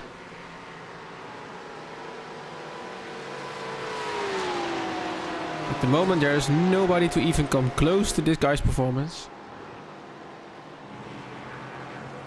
Here we go again.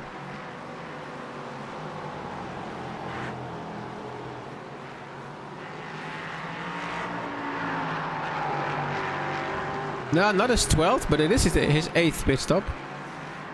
And he's got a black flag. I'll let you take a guess how many incident points he's gathered.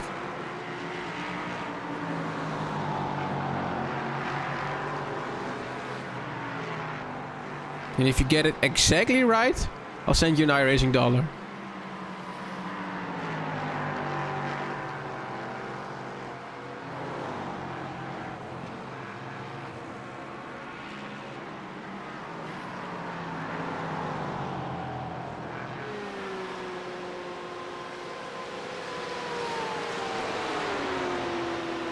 Gordon Marshall making a BMW uncomfortable.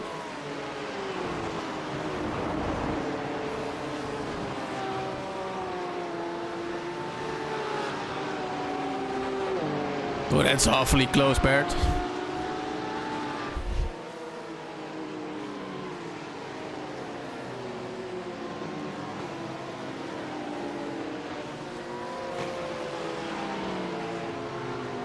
But no, it's 70.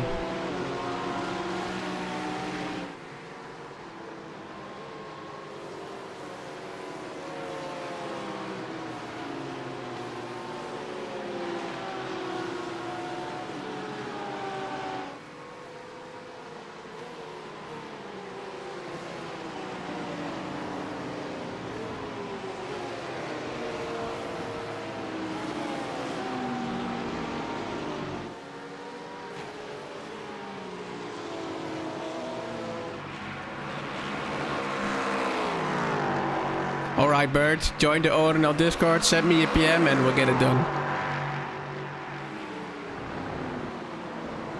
You were one off, yeah. So I think it's good enough, right?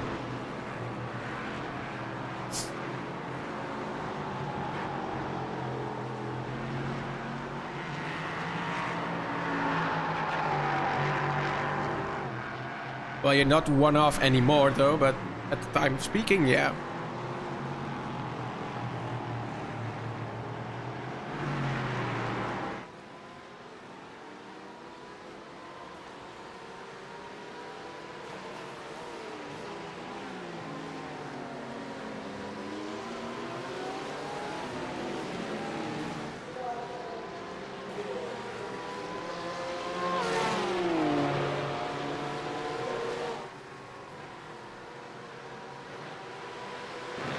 Meanwhile, there are no blue flags anymore to be served.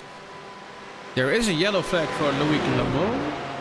let's head over to him. See what that's all about. Where is he hanging out? Oh, there's a spin. Ivo van de... Nee, Seven. Dimitri Seven.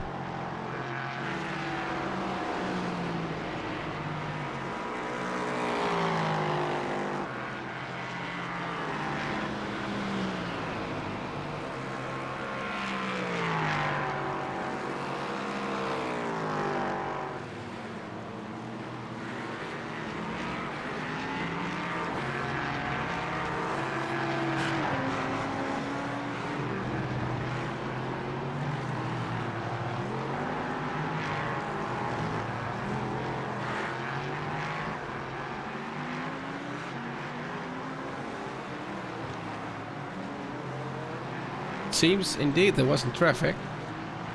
I'm already fetching the replay.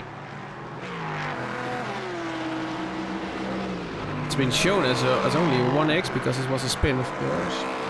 Let's see if this was where it happened.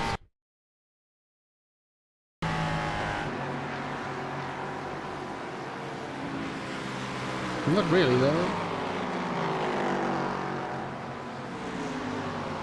It hasn't been recorded as an incident.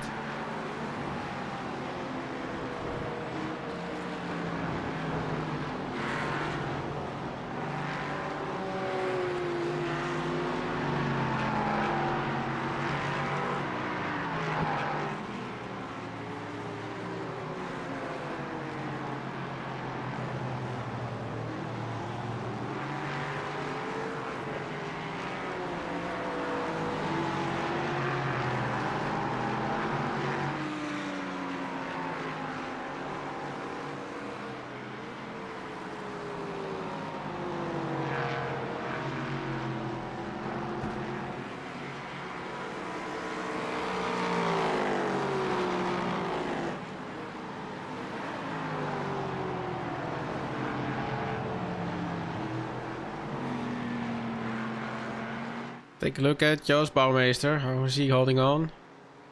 Still in P5. Karel Michalewski is coming a bit back from his off-sync strategy. 2 seconds and a little bit behind.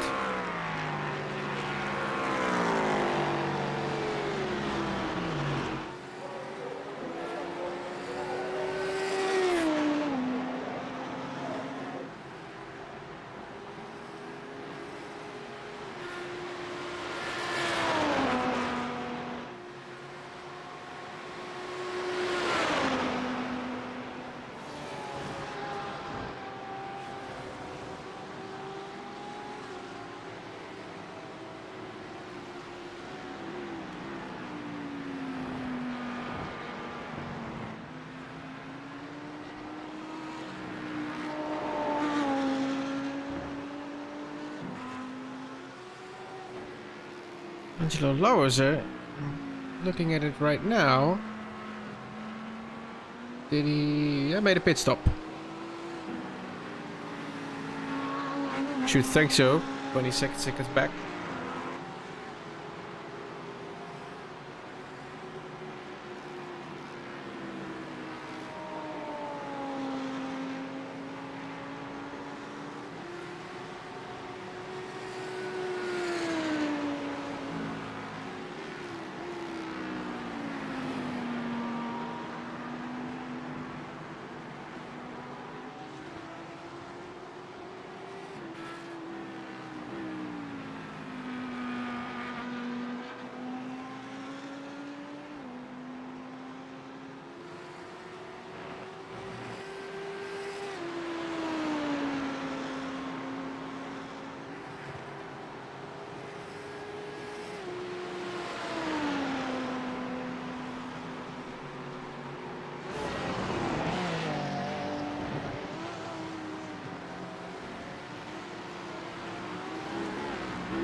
And now I see I have Mr. Monroe himself in the waiting room, so let's have a word with him.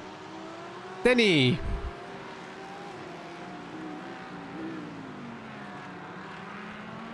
Danny, good evening. Good evening. Good evening. So, I'd ask you how your day has been, but I think I know the answer. I'm in the pits again. Yeah. So, how is your race going? Better than Imola. Better than Imola, yeah, okay. So, that's good, that's good. Because pace-wise, it doesn't really... Matter, really. No, not really, but I think tonight it's just the incident count for you. Is it is it the off tracks or? I'm at 72. Yeah, you have 72 indeed. Yeah, but is that crashes or off tracks or? Off tracks. I've had a couple spins into the gravel. Aha, that clears it up. Because Yeah. the car itself, it does actually seem okay. Am I right? Yeah, it's fine. It's fine. There's a little. It says there's a little bit of damage on the left, but like, I can't feel anything. Okay, but well, only 5 cars in class, so I guess P5 is always there. Free top 5. Free top 5. All right. Yeah, actually, I don't know if you're watching the stream right now, but Just trying to save FPS. it's a funny story because we had a little game with the viewer Bird, who can guess how many incidents you had, because I've saw it quite a while, and he gets 69 while you had 70, and I've put a That's dollar. pretty good. Yeah, and I've put $1 on it, and I've just transferred it $1 iRacing to him because he got it almost right. Almost. So is that gonna be a game every race now? Guess how many incidents I have? Well, if you keep making great numbers, then yeah, I think. All right, so I'm open to it. I'm open to it. nice talking to you, and I guess I'll see you in round 4. I hope I actually have a teammate for that. Yeah, but that's the 8-hour race, right? Yeah. I don't want to do 8 hours. I don't want to do 8 hours on my own. Especially on Le Mans. I'm fine with Le Mans. Le Mans is fine. It's just the 8-hour factor. Yeah, 8 hours on yourself is I think it's just a bit much. Yeah. 6 hours I think should be maximum what you could do by yourself. 4 hours is plenty as well. All right, Danny. Like, then man, I'm getting tired. Like, come on. all right, so I'm gonna get you the next one, Danny. Thanks for dropping by. Always. That's Danny Monroe.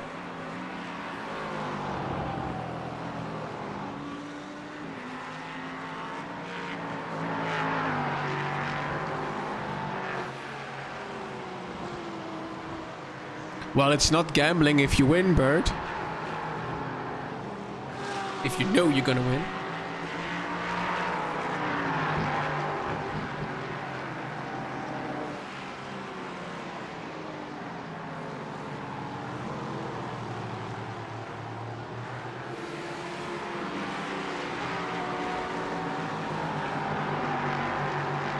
Well, if you're gonna keep engaging with the live stream, I'm okay with that.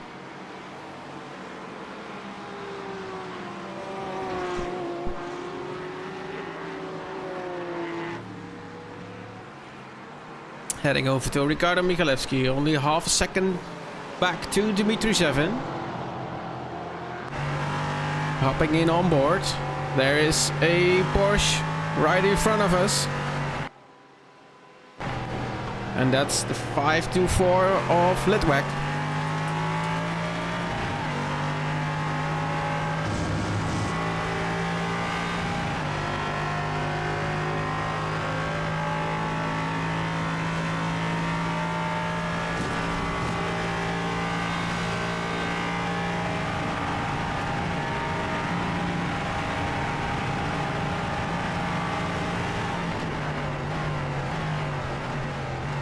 Ricardo Michalewski's LMP3 running straight into the rev limiter.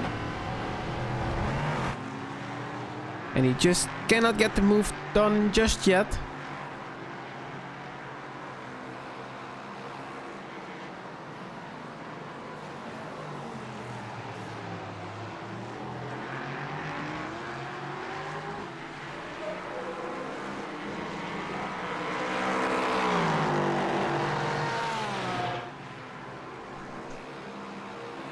Yeah, but still, 2 hours in VR, you got my respect. Michalewski got past Dimitri Seven. Can Seven come up with a rebound?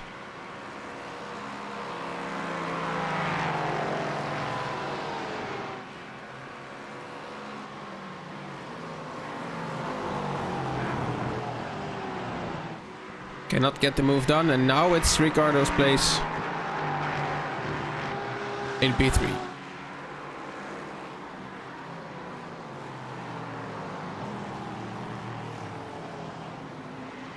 Yeah, I think that's a wise thing to do, Bert. I assume you will be joining us for the 8 hours, Le Mans.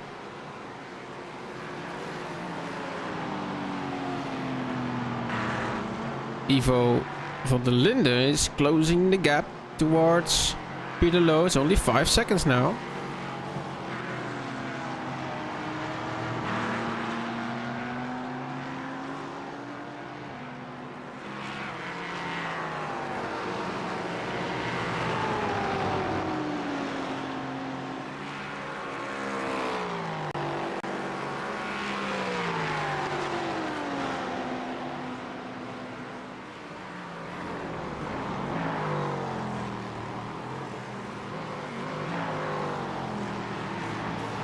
Guillaume is in pit lane. Let's have a look.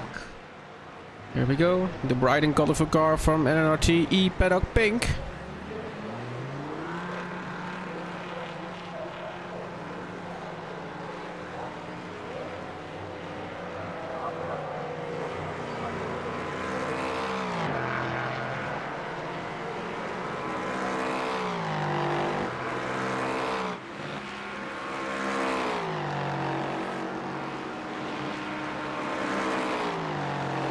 Car goes up in the air, new tires are getting fitted.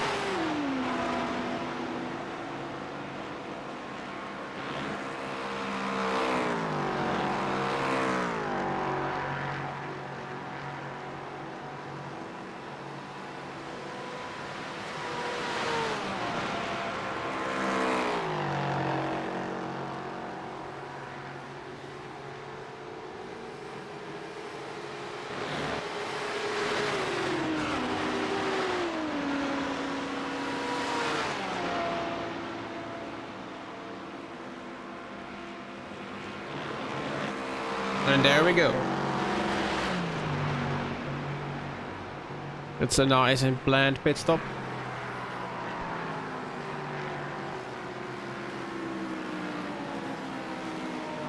There's Angelo Lauwersen, 31 seconds back.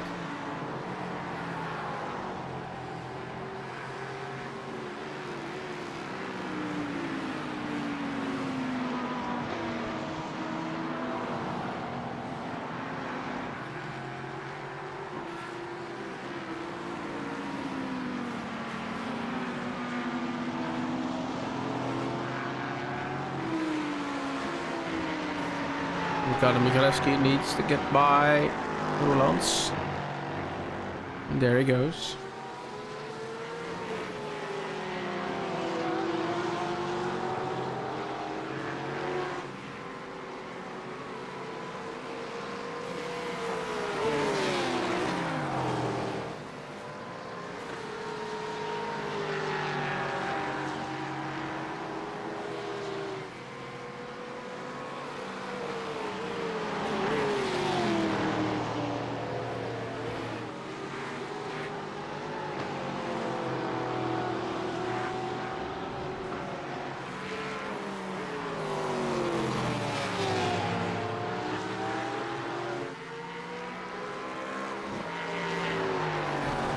And Arne Vaas driving around in P4.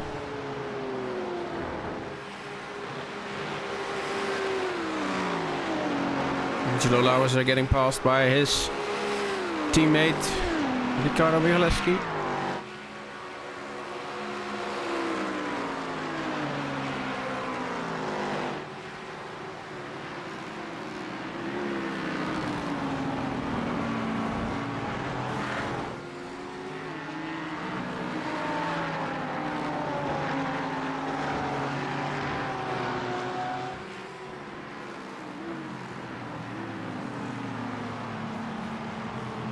Thomas van der Bosch is in pit lane.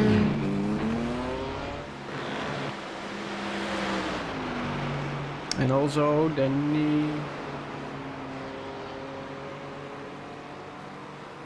No, that's the 524 car. Thomas Veldik is getting into that car again. Let's have a look at the Van der Bosch. Yeah, that crashed. Let me see where that... what happened? Watching the replay. Oh, contact! Forced off the track, and then there's the wall.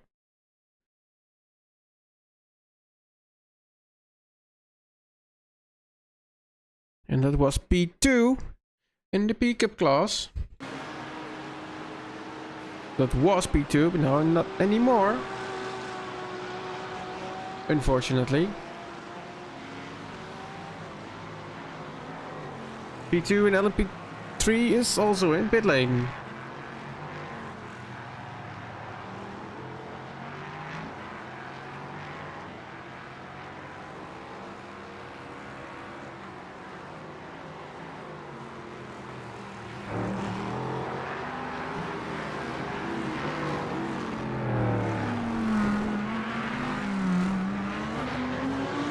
Oh!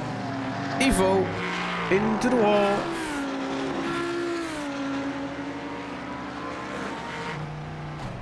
That steering is bent.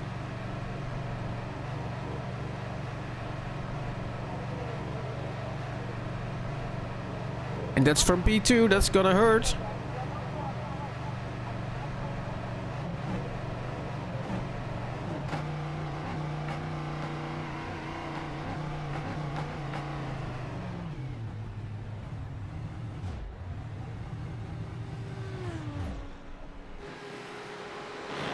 Also out of the car, waiting for the next one, David van Slambroek.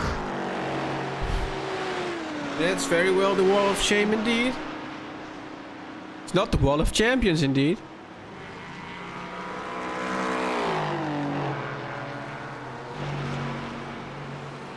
Which means Ricardo Michalewski now back into P2.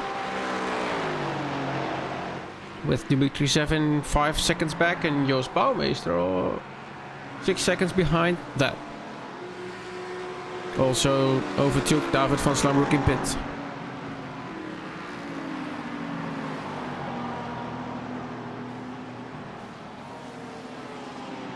It was even as bad as to get a meatball flag for the 83 car.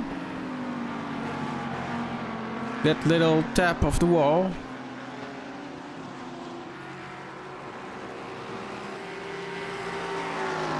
And former P2 in the Porsche Cup class is still in pit lane, Thomas van der Bosch.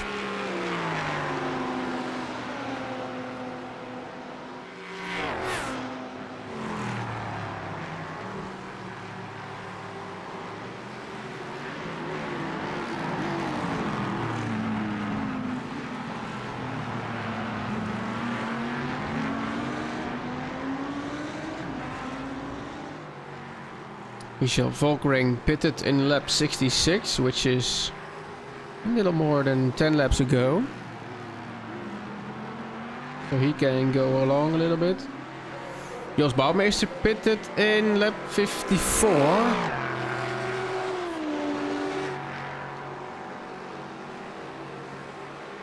Yeah, especially those sideways impacts, they snap like matchsticks.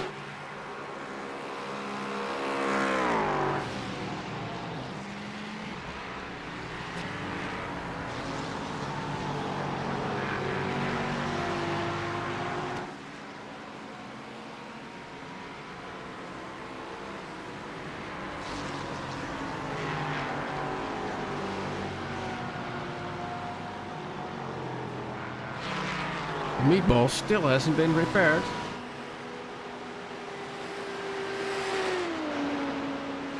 That's absolute heartbreak for the Stage 1 racing team.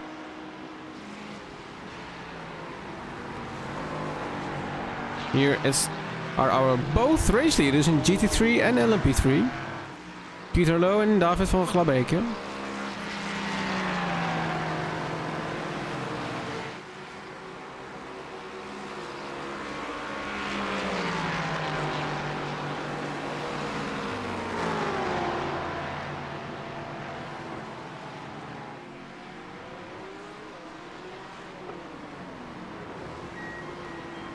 Into the pit lane comes Steve Clays.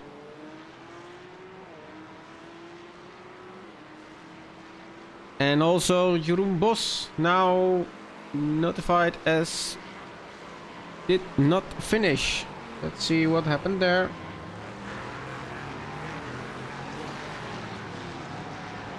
Jeroen Bos, where does he hang out? There we go. A 2X.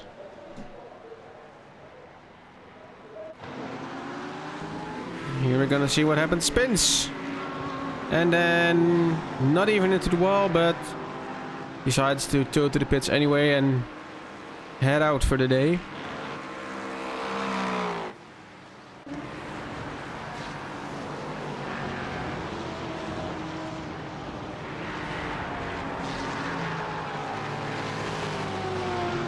Danny Monroe decided to get onto the track once more.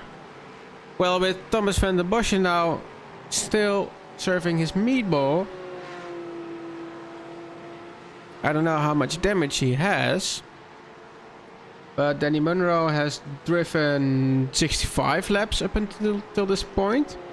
And Thomas van der Bosche had driven 71 laps up until this point. So if they still have that like 10 minutes repairs, then could be tight.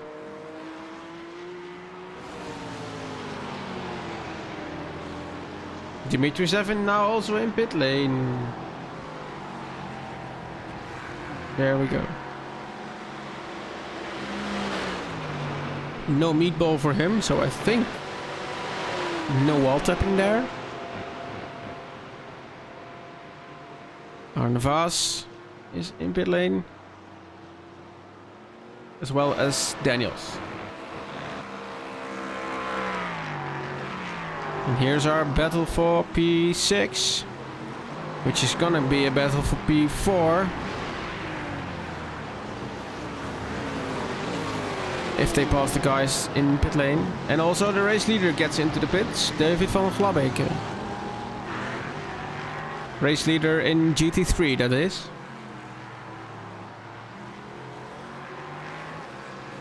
Davy Daniels got a black flag. I think that's speeding in pit.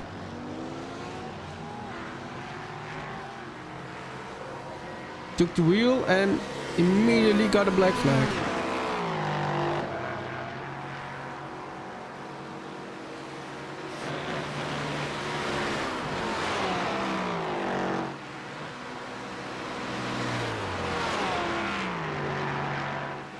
I think we have Evo in the YouTube chat. What happened there, Evo?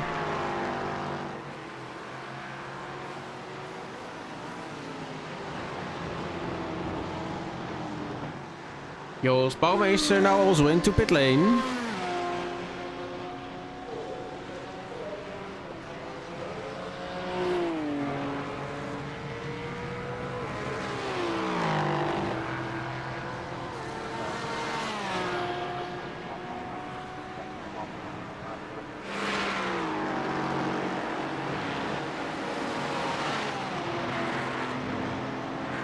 Yeah, we've seen that happen. That's a shame. You were on for a good result.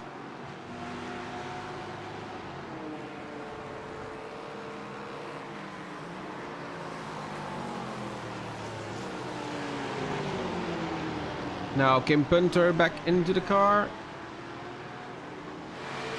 for RNL Team Blue.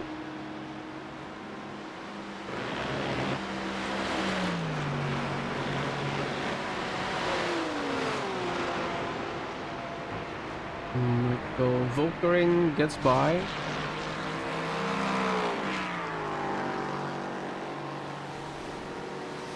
Eilers de Vries also in pit lane.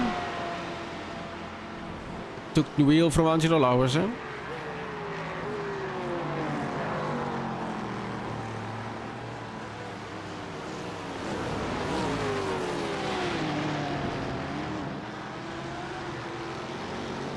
Yeah, Bert, they'll be free to join the waiting room and I can get them in the broadcast, but they have to want it themselves too.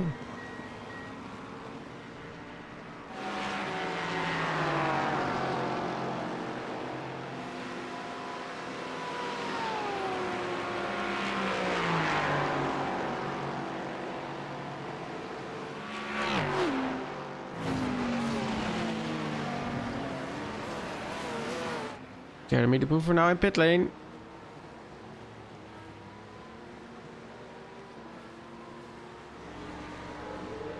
Which means Marcin Junk got P4.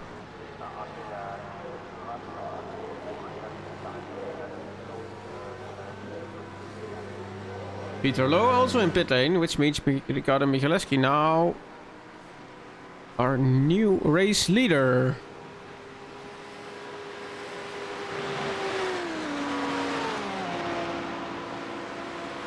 But he also has to stop. Peter Lowe cars back to the ground.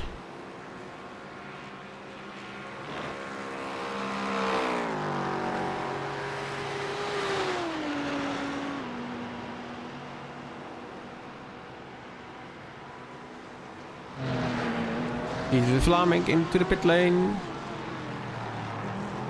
Did a long stint, came from P2 all the way up to P2.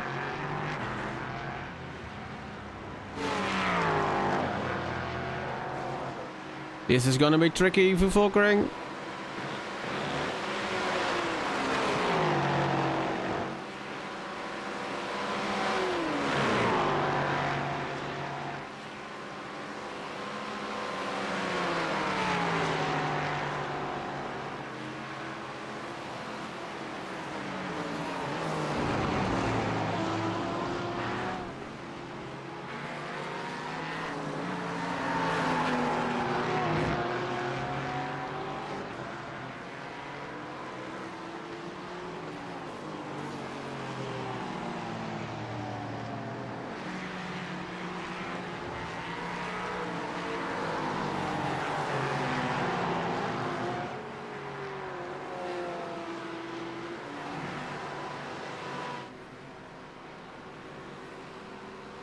Ricardo Michalewski, race leader in pit lane.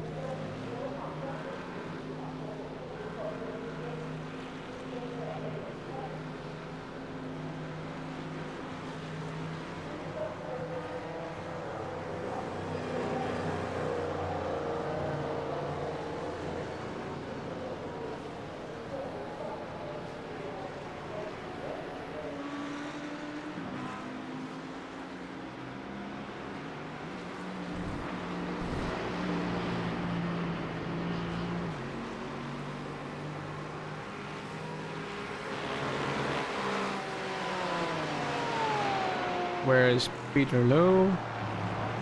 Now coming up to start finish.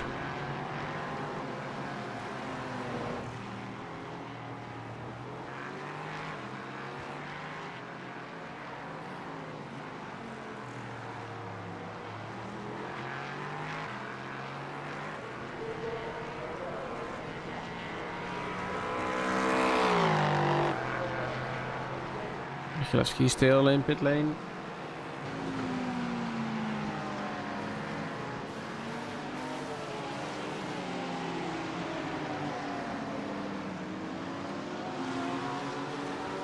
I think Islas de Vries, just having stopped, doesn't need to stop again this race. Let me just check if it's true. Yeah, we're in lap 82, left the pits in lap 87, 78, sorry. And then Jeroen Nickman also left the pits at 87, so I think it's gonna be a P2 for the 144 car if nothing else happens with 51 minutes to go. Alright, so we're under an hour. I think we're gonna go to the side-by-side for the last time this evening, and then we'll be with you until the flag.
Oui, l'aimerais mais bien. je peux pas. Tu peux pas? Pourquoi? Parce que j'ai une maladie.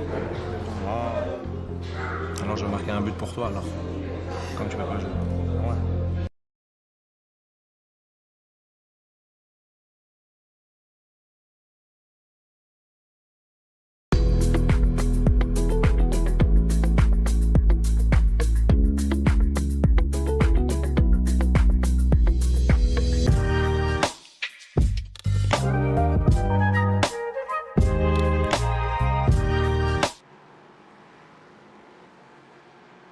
En we zijn weer terug hier op Spa.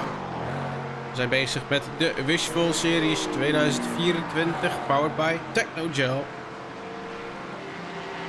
En het is tijd voor een Nederlandse update.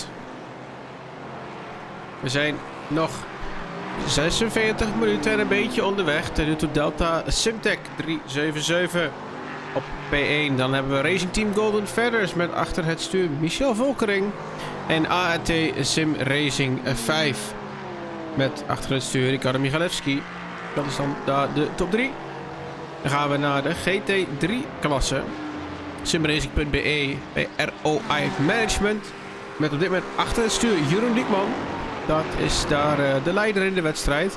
AAT Sim Racing 1 bestuurd door Aylas de Vries op de tweede positie. En de Digitrax Black met Yves van Zande achter het stuur is dan P3. En dan pakken wij even de laatste klasse. Dat is de Porsche Cup klas. Volk Racing eSports met achter het stuur de geweldige Gordon Marshall. €100 gedoneerd vlak voor de wedstrijd. Absoluut geweldig. Rijdt ook een prachtige wedstrijd en staat op de koppositie. Dan twee teams van Eagle Speed Academy. Team B en Team P. Met als rijders Loïc Lamol en Thomas Potprocki. Die maken het podium compleet. En dan gaan we snel weer door naar de wedstrijd. And then it's also back in English. Peter Lowe still in front of Michel Volkering, but only by 2 point something seconds. So it's not that much.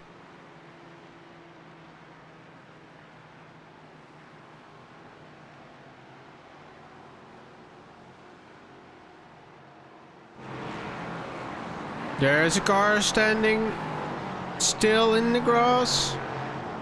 I think it's Potprocki. I do think. Yeah, that car is...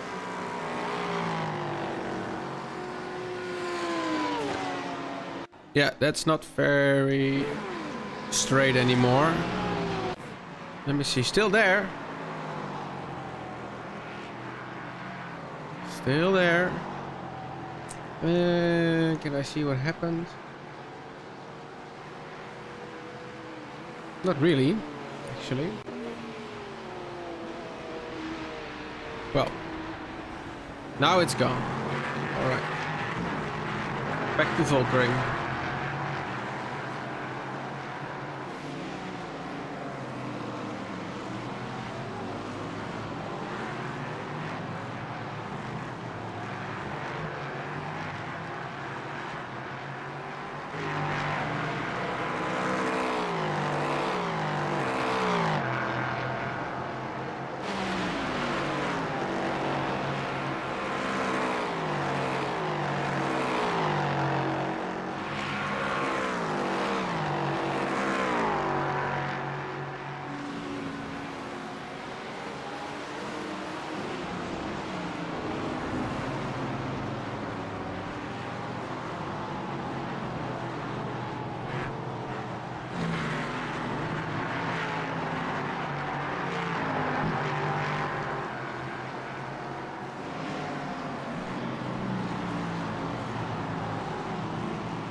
This is the battle for the lead.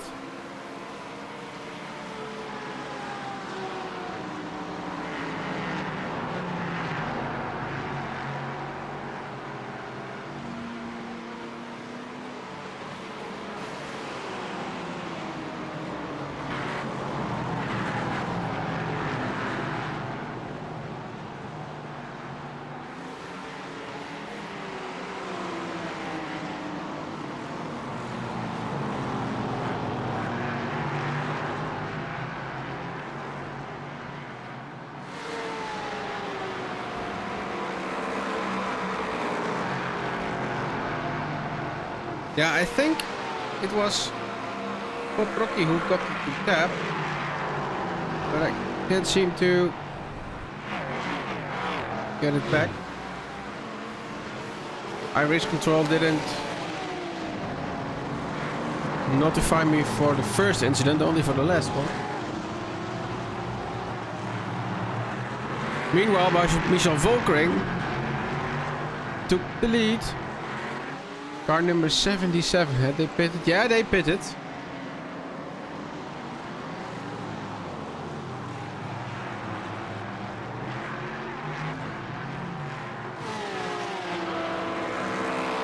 Car with Jeroen Diekman driving. And they did pit in the same lap as that Eilas de Vries pitted.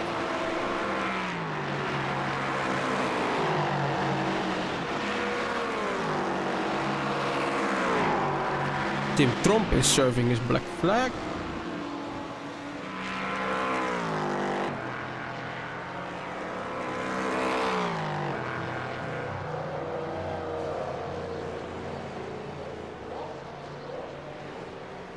And there is Meatball Valois, which is now out of the race. There he goes.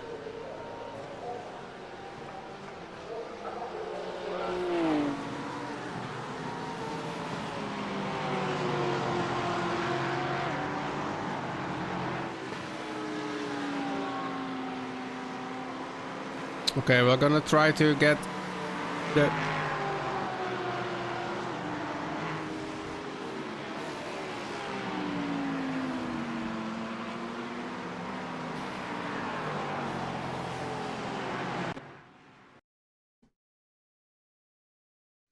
Not here.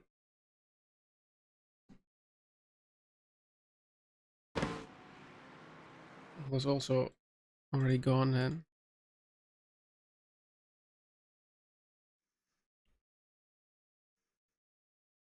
Let's just use the rewind function to see if we can... He's been standing there for quite a while, actually.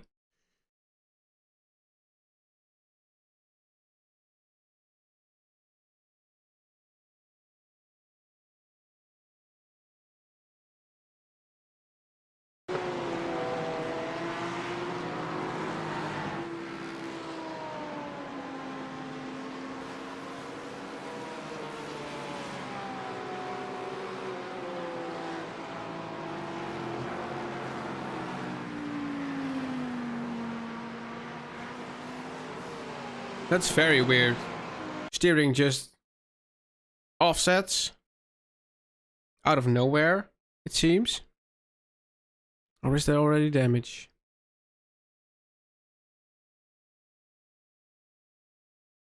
No one around.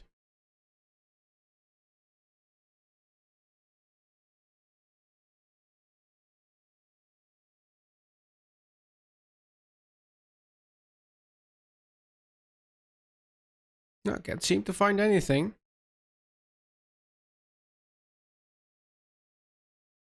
No, that's about it.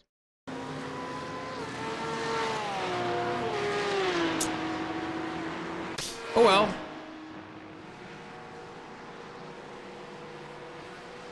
He is driving again.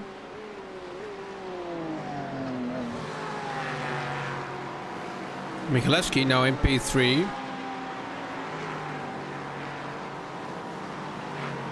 4 seconds behind Peter Lowe.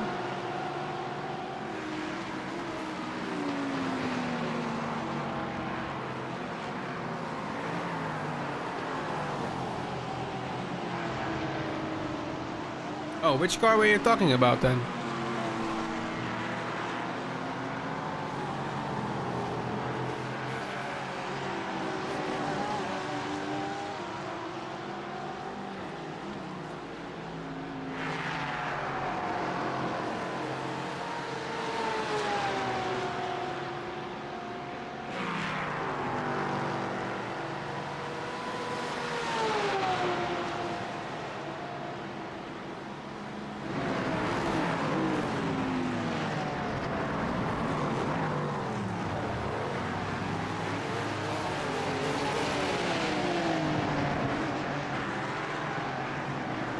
Oh, Kevin Deckers. Okay. Let's see.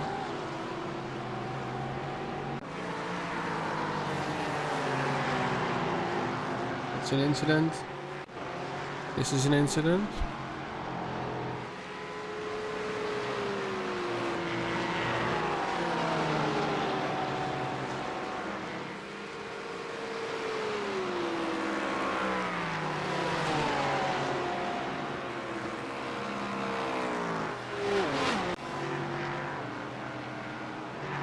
Oh, it's not Gordon, is it? Oh, it's Gordon.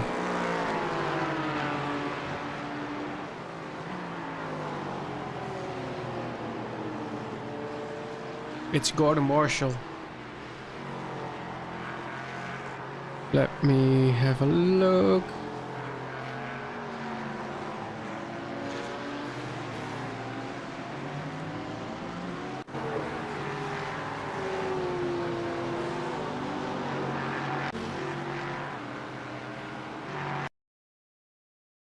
I think he loses it by himself, or does he get tapped? Can't really see.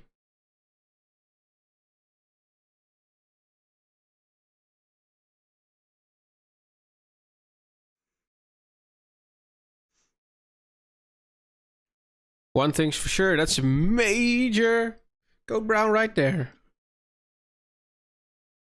Absolutely got lucky. Damn.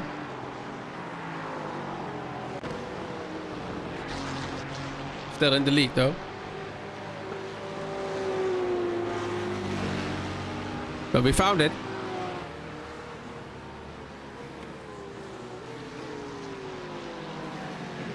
Thanks Keith, thanks Bert, parting it out to me.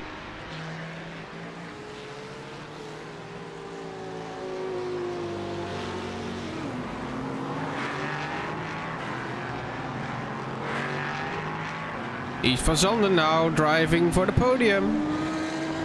Volkering is in pit. Didn't know he had to pit still.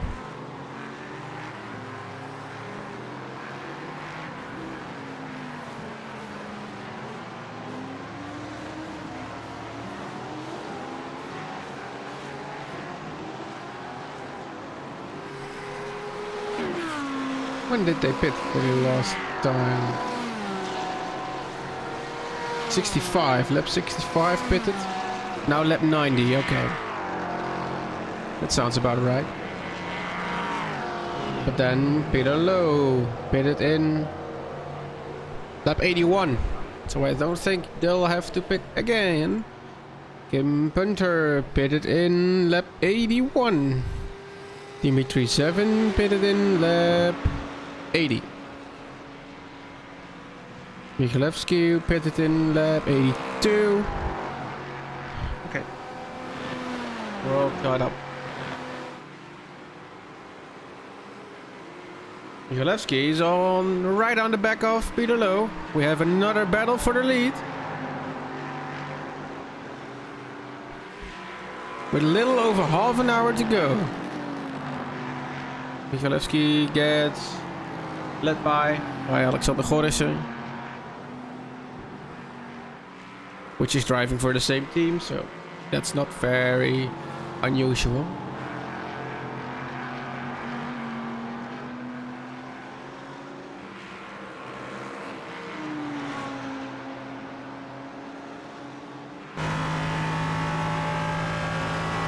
On board with Ricardo having Peter Lowe in our sights.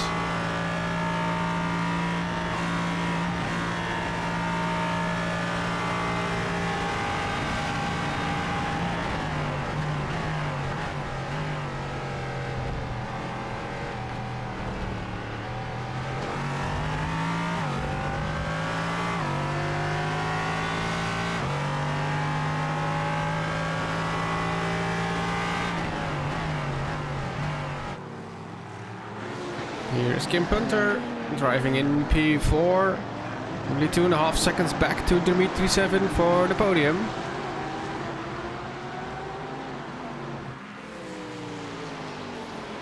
Dirk Bouts. Didn't think we saw him earlier today. Driving for Vortex Yellow.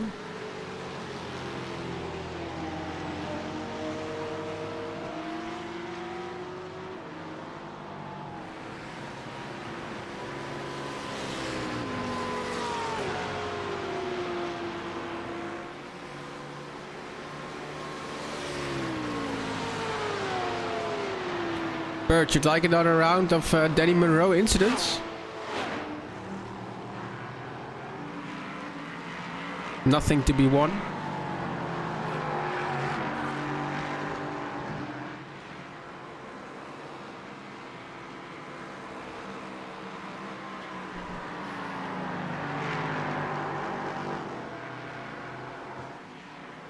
Seven tenths.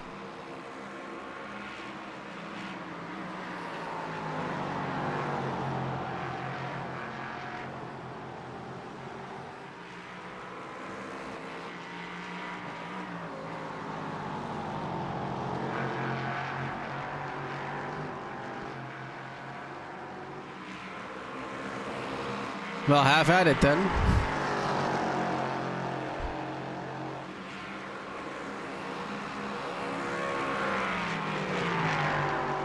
Keith can make a guess too.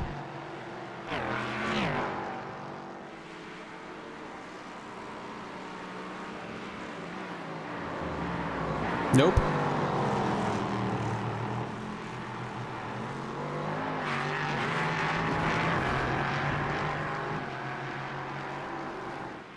I figured you learned the first time.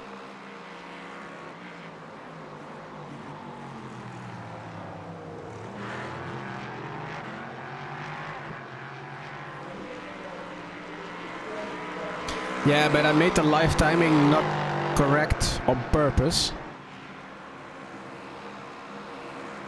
Because some drivers from other teams could be opening the live timing as well and count incidents.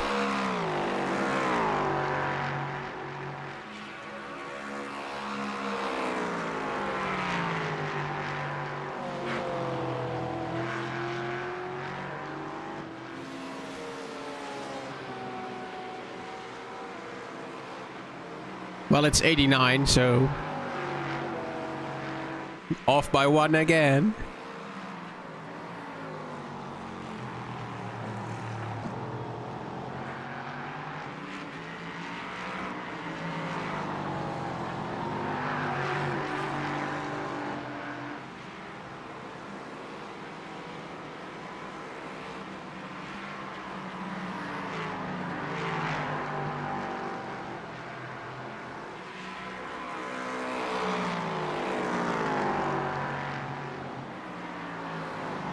Yeah, that 90 number, that's his car number. The incident number is now 89.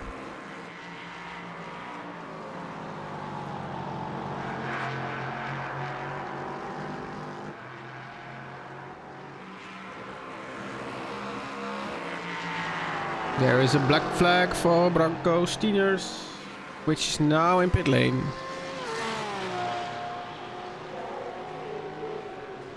This is the only black flag in the field now.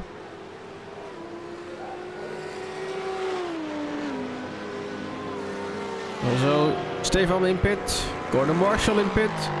Branko Stieners is P2 in the P Cup class. But I don't think it will hurt him, given the fact that Thomas Poprocki is 2 laps down. Yeah, absolutely, Angelo.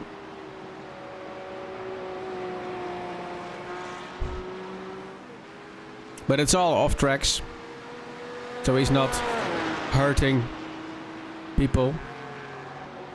And driving solo indeed.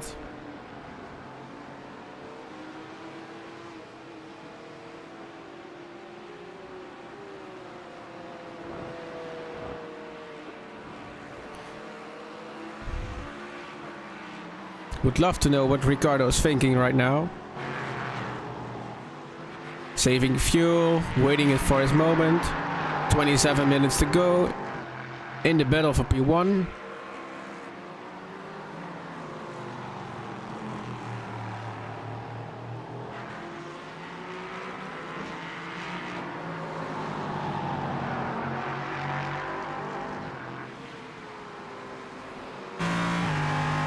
Let's try and see if there is some lifting, ghosting, fuel saving.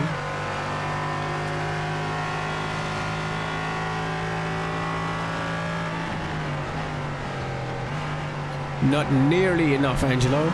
Not nearly enough.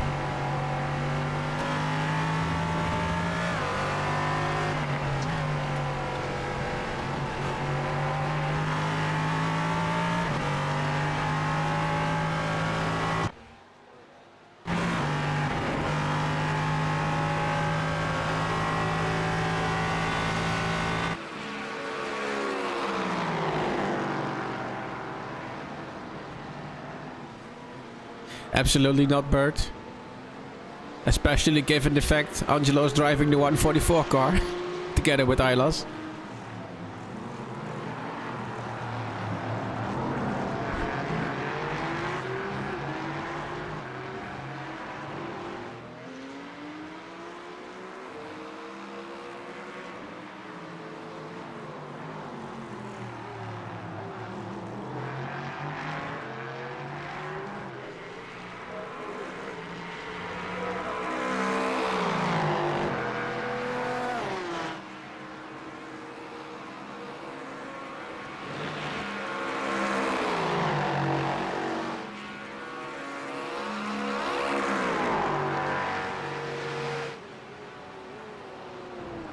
Yeah, absolute great pace. But you guys as well, the 144 team.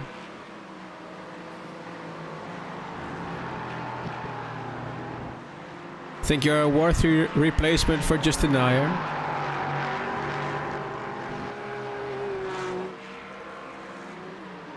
I think I can see these incidents, Bert, because I'm a host admin, and I'm in the host as a spectator.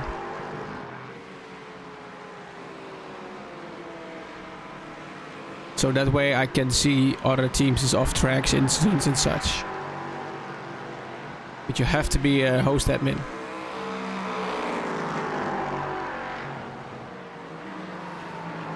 Otherwise I would just watch an iRacing official 24 hours of Daytona, for instance, and just tell my team how many incidents everybody else has.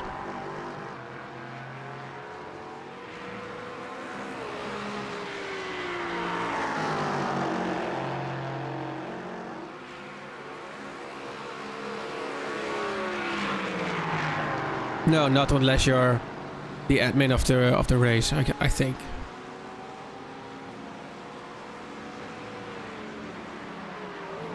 And I think while driving yourself, while Ricardo gets a move, tries a move on the outside. Now there's a Porsche. Getting out of the way, does it nicely.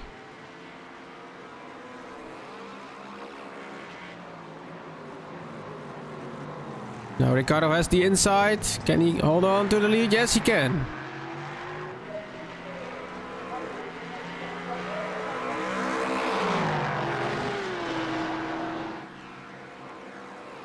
Now it's defending time for the ART Sim Racing driver. Needs to hold off Peter Lowe for 23 minutes and a little bit.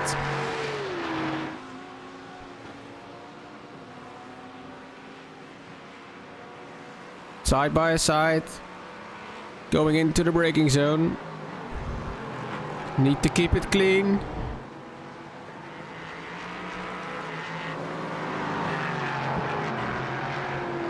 Peter Lowe that comes up on top again. Nice fair fight.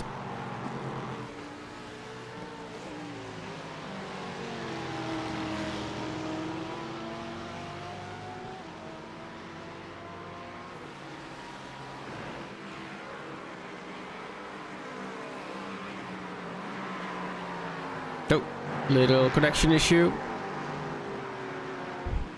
It's been an issue with Ricardo throughout the race.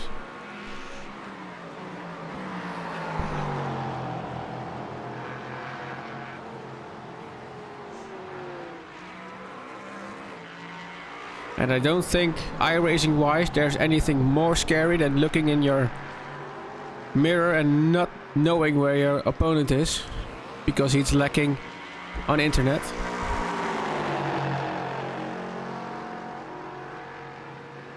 Or driving right behind it and him just disappearing.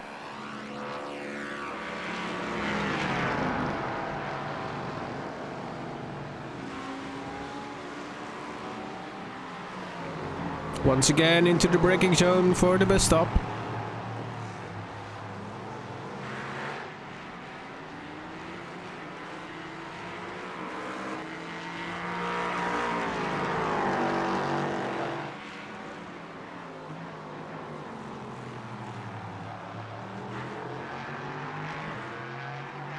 What do you think, chat? Should he go for it and just try to drive away, or should he just wait, take his chance right at the last moment?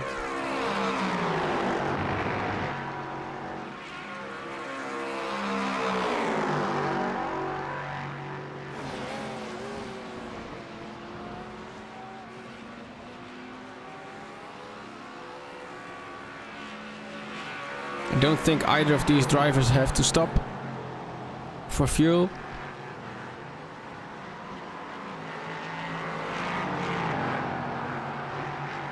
Oh!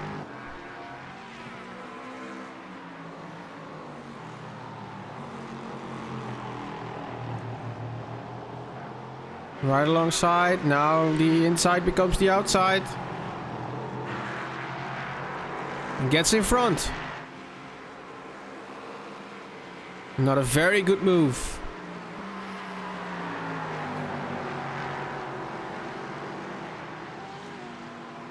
Recognized the bad exit and took advantage of it.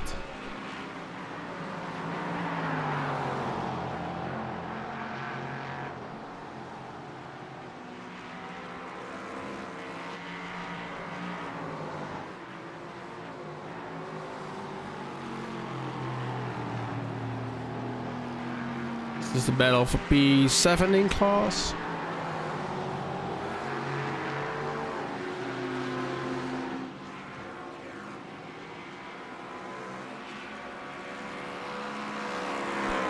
All Ricardo has to do now is drive away. But it seems like an impossible task to get Peter Lowe out of the slipstream.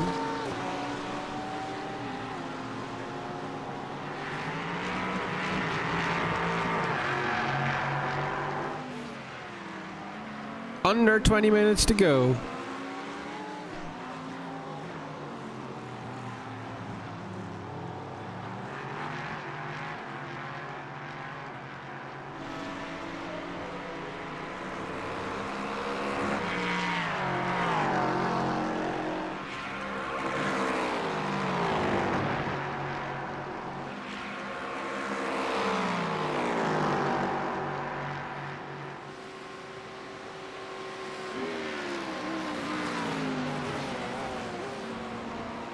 First time Camel Straight with Ricardo Michalewski as leader, and he survives it.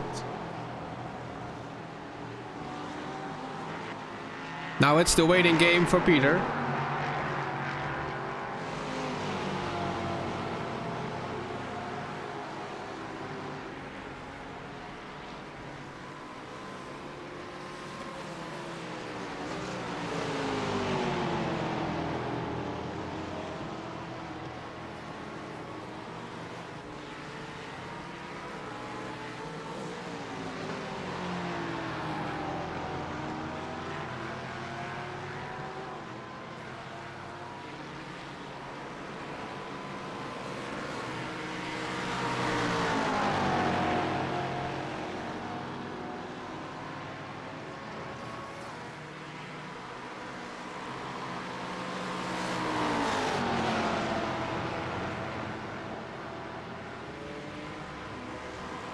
Zlambrook going past on the outside.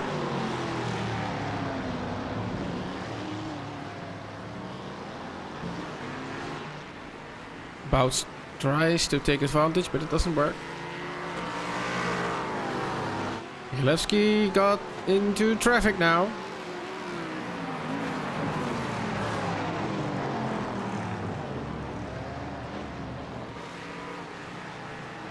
The GT3 car is waiting.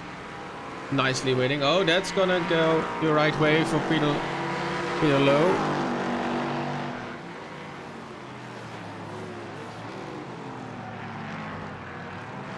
That's 2 seconds right there. Just with a bit of traffic management.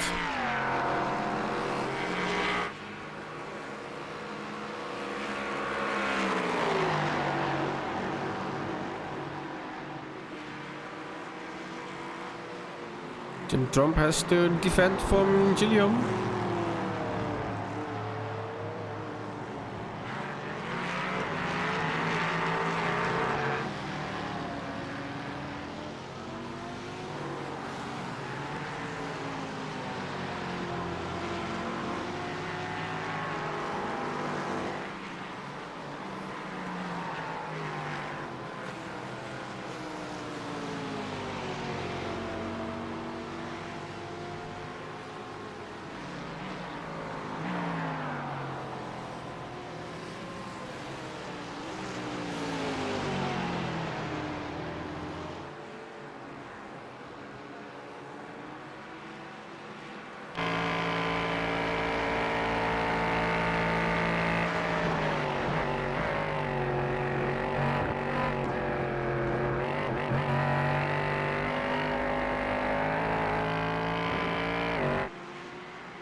Gordon Marshall.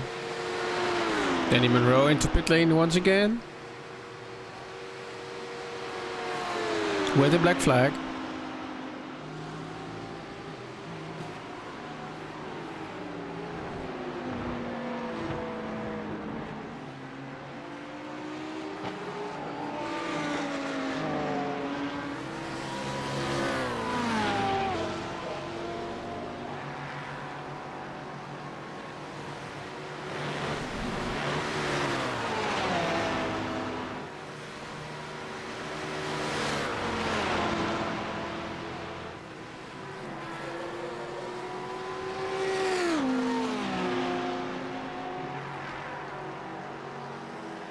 Alright, Evo, I'll see you on Thursday. Thanks for joining tonight.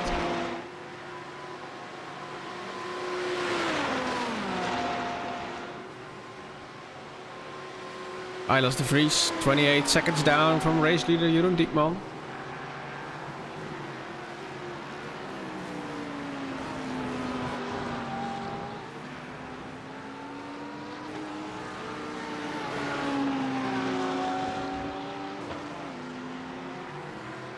Almost a minute clear to Yves van Zande, who just right now going into pit lane.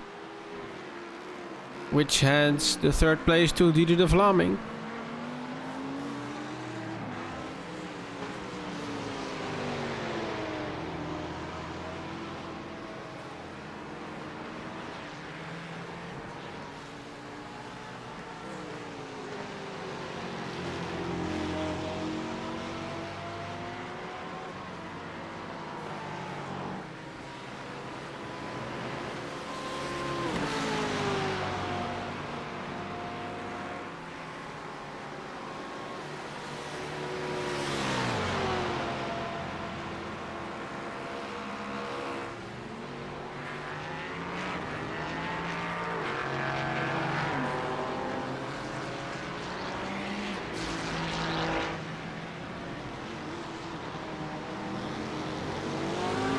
Are these guys also gonna pass Yves van Zand?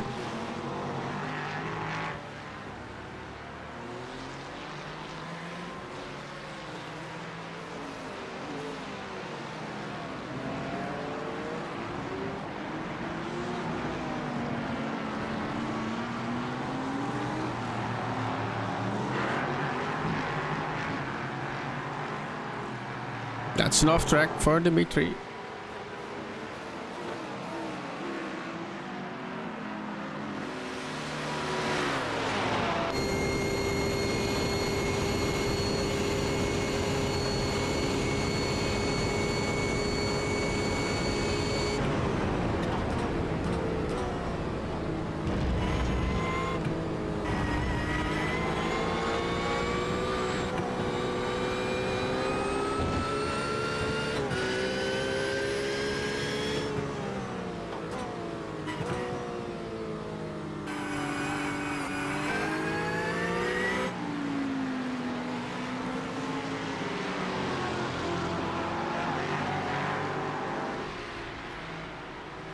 There goes Ricardo Michalewski.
I don't think that's Jeroen. That you think that's Jeroen Diekman, Bert.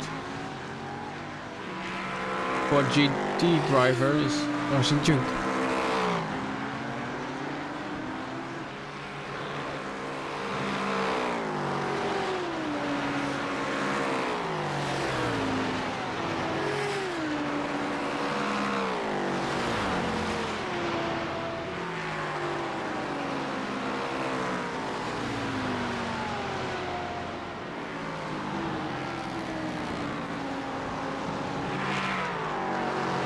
Punter got by Eilers de Vries. Yeah, the 77 is Jeroen Diekman indeed.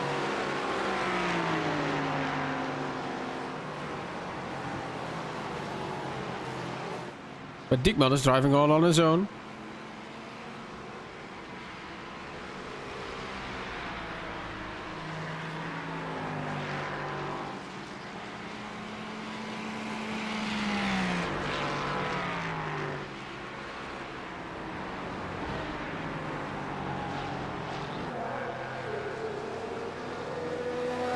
Duglien in pit. Driving for E-Paddock Pink.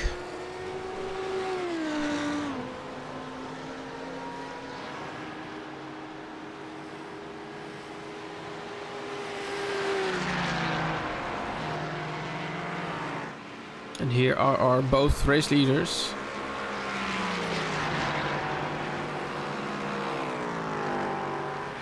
Then I think we need to take a look at the Porsche Cup race leader for good measure. Here he is.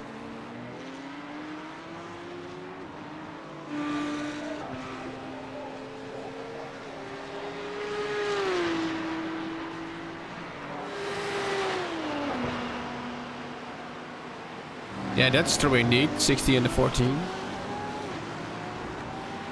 Seeing them right behind each other forever.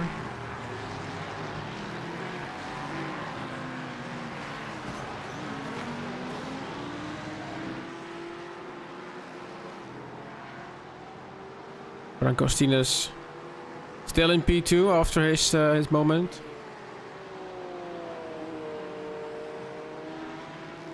And Danny Munro managed to get past Thomas van der Bosche, so he is in 4th position right now.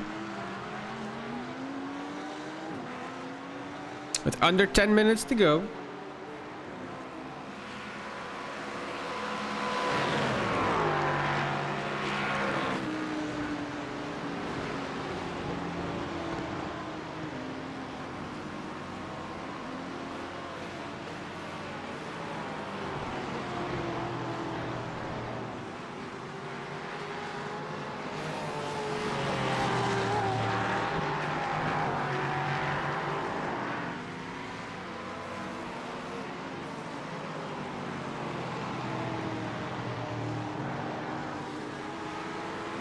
Well, he wins most incidents by a landslide.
think it's about time we recognize the amazing job that Peter Lowe is doing. He is driving solo. And he only has 2 incident points. Absolutely amazing. And also interesting, Ricardo Michalewski took 4 pit stops and is the leader of the race. While all the others, in Peter Lowe, Dimitri Seven and Kim Punter, only took 3. And indeed, Jeroen Diekman is also doing a stellar job today. Together with David.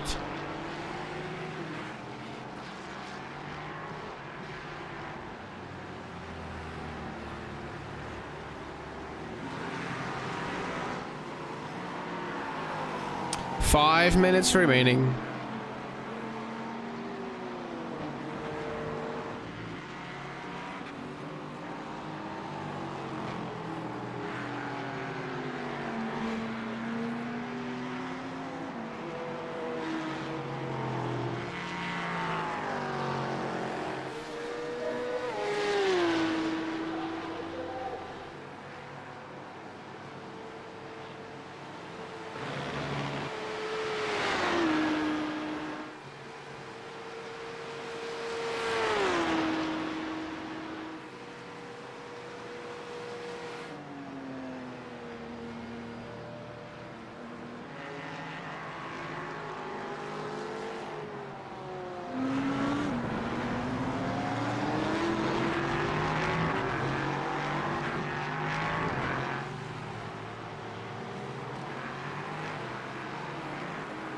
Kim Punter came close to Dimitri Seven.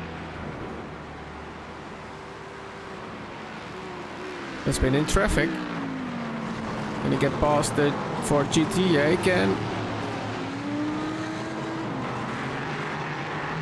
Now there's Stefan in between him.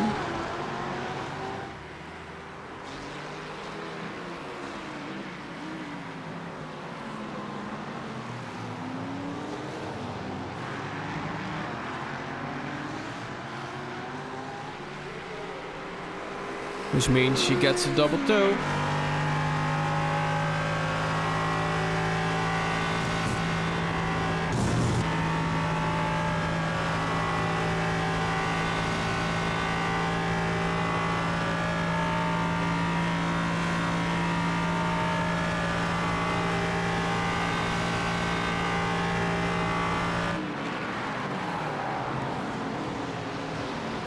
Seven is a bit stuck behind the GT3 driver again. Stefan gets out of his way. That's good. Fair fighting.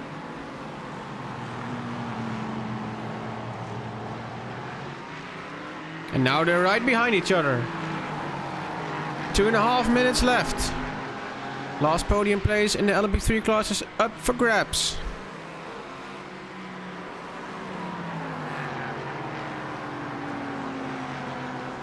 Punter is going for the outside, trying to make a move. There's blocking, there's defending.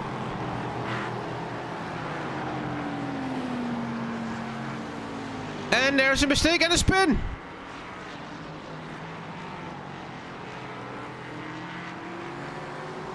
And there goes your podium.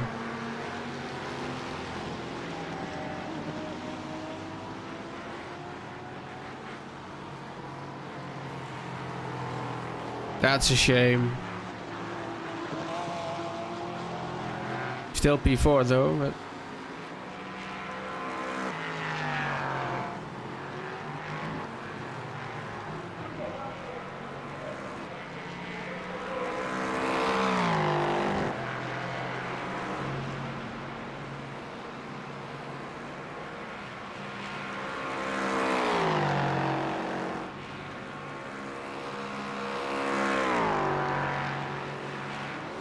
There's also a black flag for Lawrence de Vlieger.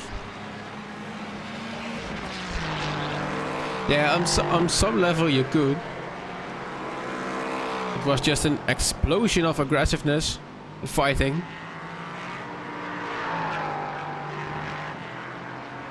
Gap to Peter Low, 3.5 seconds.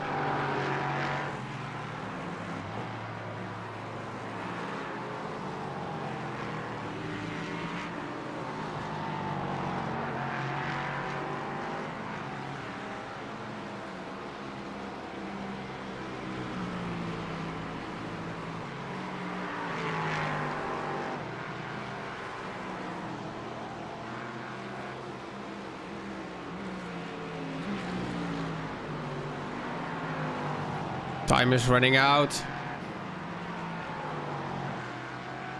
In 10 seconds. Which means Ricardo Michalewski will have been waved the white flag last time by.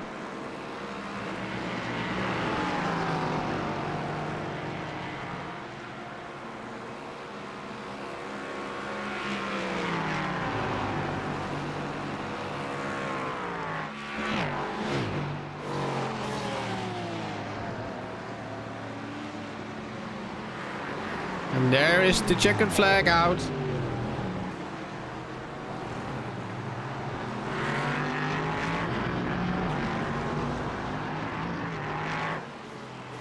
And there we have our winner. Race 3 in the Wishful 2024 series. LMP3 class win by Ricardo Michalewski. Waiting for the winner in GT3 is Jeroen Diekman for simracing.be. By ROI Management. Amazing race. And victory is here. Jeroen Diekman.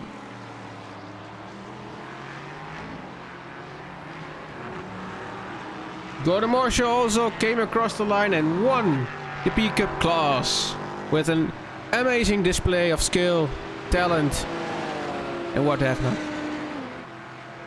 Absolutely amazing. Let's head over to Ricardo Michalewski. Try and fetch an interview.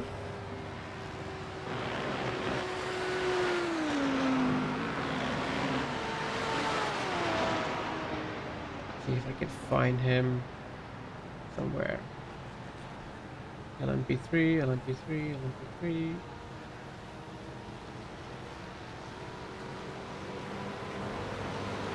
No, it's not in Discord, so that's gonna be a little shame. But we do have Jeroen, I think.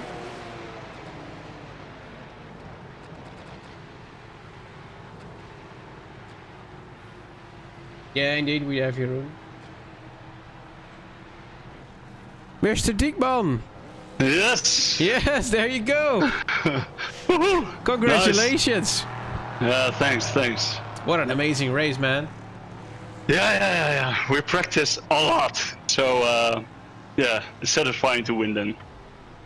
Yeah, absolutely, and the pace was just good, and then well, the last two stints we saved a lot of fuel to make sure we were safe actually. Yeah, and, but, and in the end it's like a half a minute in front of the 144 team. I'm with Eilas de Vries. How much? Just over half a minute. Ah, half a minute. Yeah. Correct. Yeah, we were looking at the timings to make sure we containing the gap actually around 30 seconds. Fuel saving, and then yeah, well, there we go. Absolutely great result. Also for your teammates, of course, not just you. But then yeah, I think I think it's off to the next one. Yep, for sure. David is really quick, but yeah, we'll see if he wants to join us again next race. But yeah, it has been a pleasure for us. We'll see. Now, well, the next race is the 8 hours, so. Yep. Yeah. Probably Le Mans. He will drive as well. Afterwards, it's a question mark, but we try to convince him to drive with us because he's really good. We'll have to wait and see. Yep. Anyway, it has been a pleasure tonight, and I'd like to see you in the next one. For sure. Thank you. Okay. Have a nice evening. Thanks,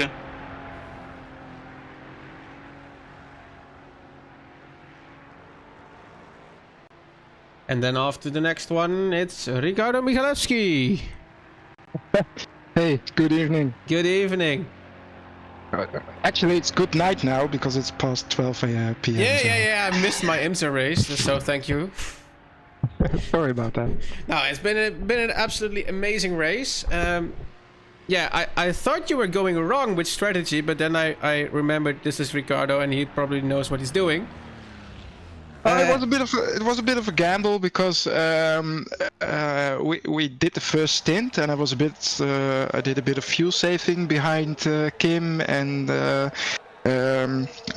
Peter, and then I went into the pits and Kim and Peter did another lap, and Peter even did 2 laps.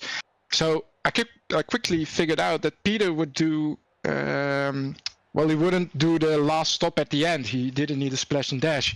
So that got me thinking that I was running very high downforce, so I couldn't save the fuel. So I needed to do an extra pit stop. And that's when I decided, when I came across the GT3 field, that I would do an extra splash and dash then, and then save the time going through the GT3 field. And the stint after coming out of the pits was just nothing short of amazing. Yeah, did best lap after best lap after best lap, and closed the gap to Peter. Then the third stint I had to do a little bit of fuel saving because I wasn't sure if I was going to make it. And then the last stint was just going flat out, and we caught up, and we had a bit of a tussle here and there. We had a bit of contact 2 times, I believe, both 0x. But yeah, it was hard but fair, and I got past, managed to get Peter out of the slipstream and pull a bit of a gap, and then cross the checkered line. But it was very hard. Needed to push a lot because I did an extra pit stop in the end. Yeah, absolutely. Great race, great plan. And I think it's just amazing that you can come up with such strategies all on the go. So that's great. Yeah, and you really need to thank the boys back at the team because we did a lot of practice sessions. I knew what the car was capable of, and we tested some scenarios, compared telemetry, and that really helped in the end. So that was the winning factor for me. Also, great to hear. So is this also a little bit redemption for Laguna Seca? Oh yeah, most definitely. You know, past 2 races the pace was okay, but of course in Laguna I was in the lead, and then with I believe 45 minutes to go, it all ended in tears. And but at Imola the pace was also good, but the qualification of the qualifier was bad. And I got hit from behind at the hairpin, spun around, had some damage, and never came close to Alexandra in the end. And here, we all had a clean race. Peter had a clean race. I don't know what happened to Macri setup shop, because they were long in the pits the first stint. Yeah, there was an unusually long pit stop, if I recall. There was some sort of penalty. Oh, okay. Yeah, that's a shame, but they were really on pace too. So yeah, bad luck stayed out, and I managed to grab the win, which feels awesome. Absolutely great. All I can do is thank you for joining us tonight and congratulate you. And I think eyes to the next race, the 8 Hours of Le Mans. Yeah, thank you for the broadcast. Thank you for the great race, and see you at the next one. Okay, Ricardo, have a good one. And then also the next one is already waiting for us, which is Mr. Gordon Marshall. Good evening. Good evening. Hold on, I'll turn that volume down a bit. And congratulations, Gordon. And may I just start by giving you a massive thank you for the donation earlier tonight. Oh, no problem at all. Because €100 is not just about something. That's a great donation and it really helps. And I think your race was nothing short of awesome tonight. Thanks very much. Had a great time. The whole race was brilliant. Although driving that P Cup on on Spa is like Bambi on ice. The Yeah. whole race from start to finish, it was crazy. I mean, guys were trying to go around the outside, and there's just no way you can pull it in tighter. It was mad, but I thoroughly enjoyed it. You just need every inch of the track. Every inch. Alright. There's just, I mean, really, and even at that, it was, the wheel was going from 180 to 180, 9 o'clock to 3 the whole time. It was crazy, but thoroughly enjoyed it. And then I think it's about 3 hours into the race, or just a little bit less, that in the middle of the track, you got a quite an off track, half spin even. Yeah, can't really remember. I had a few incidents, some self-inflicted, others not.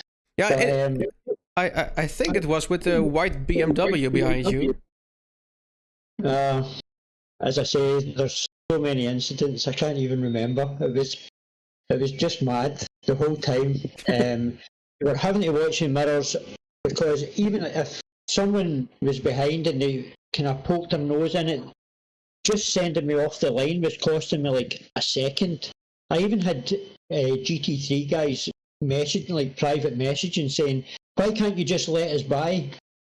Well, it's costing me like a second every time I do it. Yeah. So, Yeah, I absolutely agree. It's just, I think it's multi-class racing, and it's multi-class racing with classes that are just so close together at tracks like this.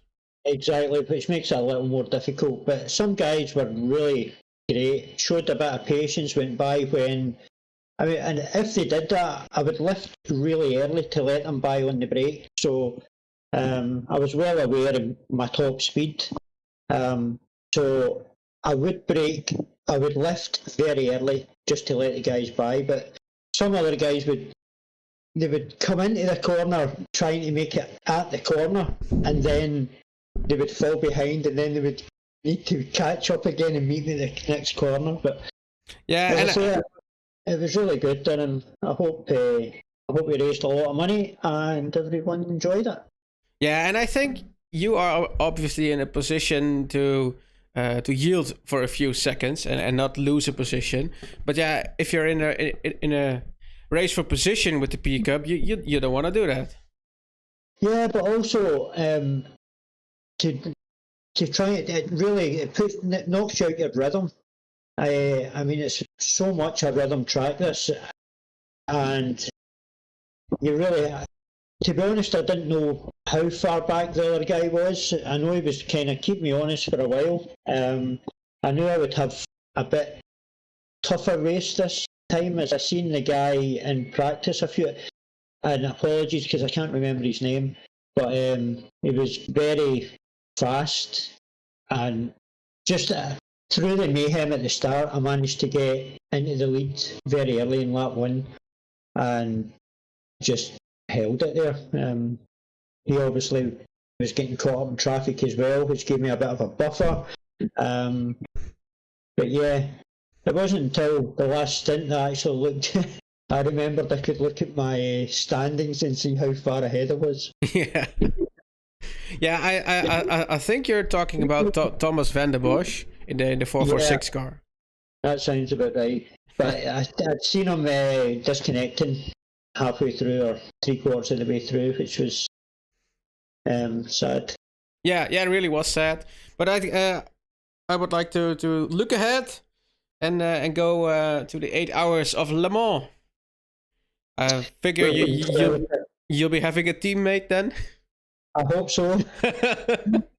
Yeah, I hope so. I have given plenty of notice this time. To be honest, I wasn't even supposed to be racing tonight, but things in work changed, and I managed to be home. Yeah, I've read something about that, so I'm just glad you were here tonight to show us how it's done. Well, I was glad just to take part. I'm really committed to this cause and this league for the season, you know. So, yeah, I'm glad I'm home. Awesome. It's great to hear, and I'd love to speak to you again in the next one. I'm looking forward to it. Okay, have a good one. Thank you. Cheers. And I think that will be all for tonight.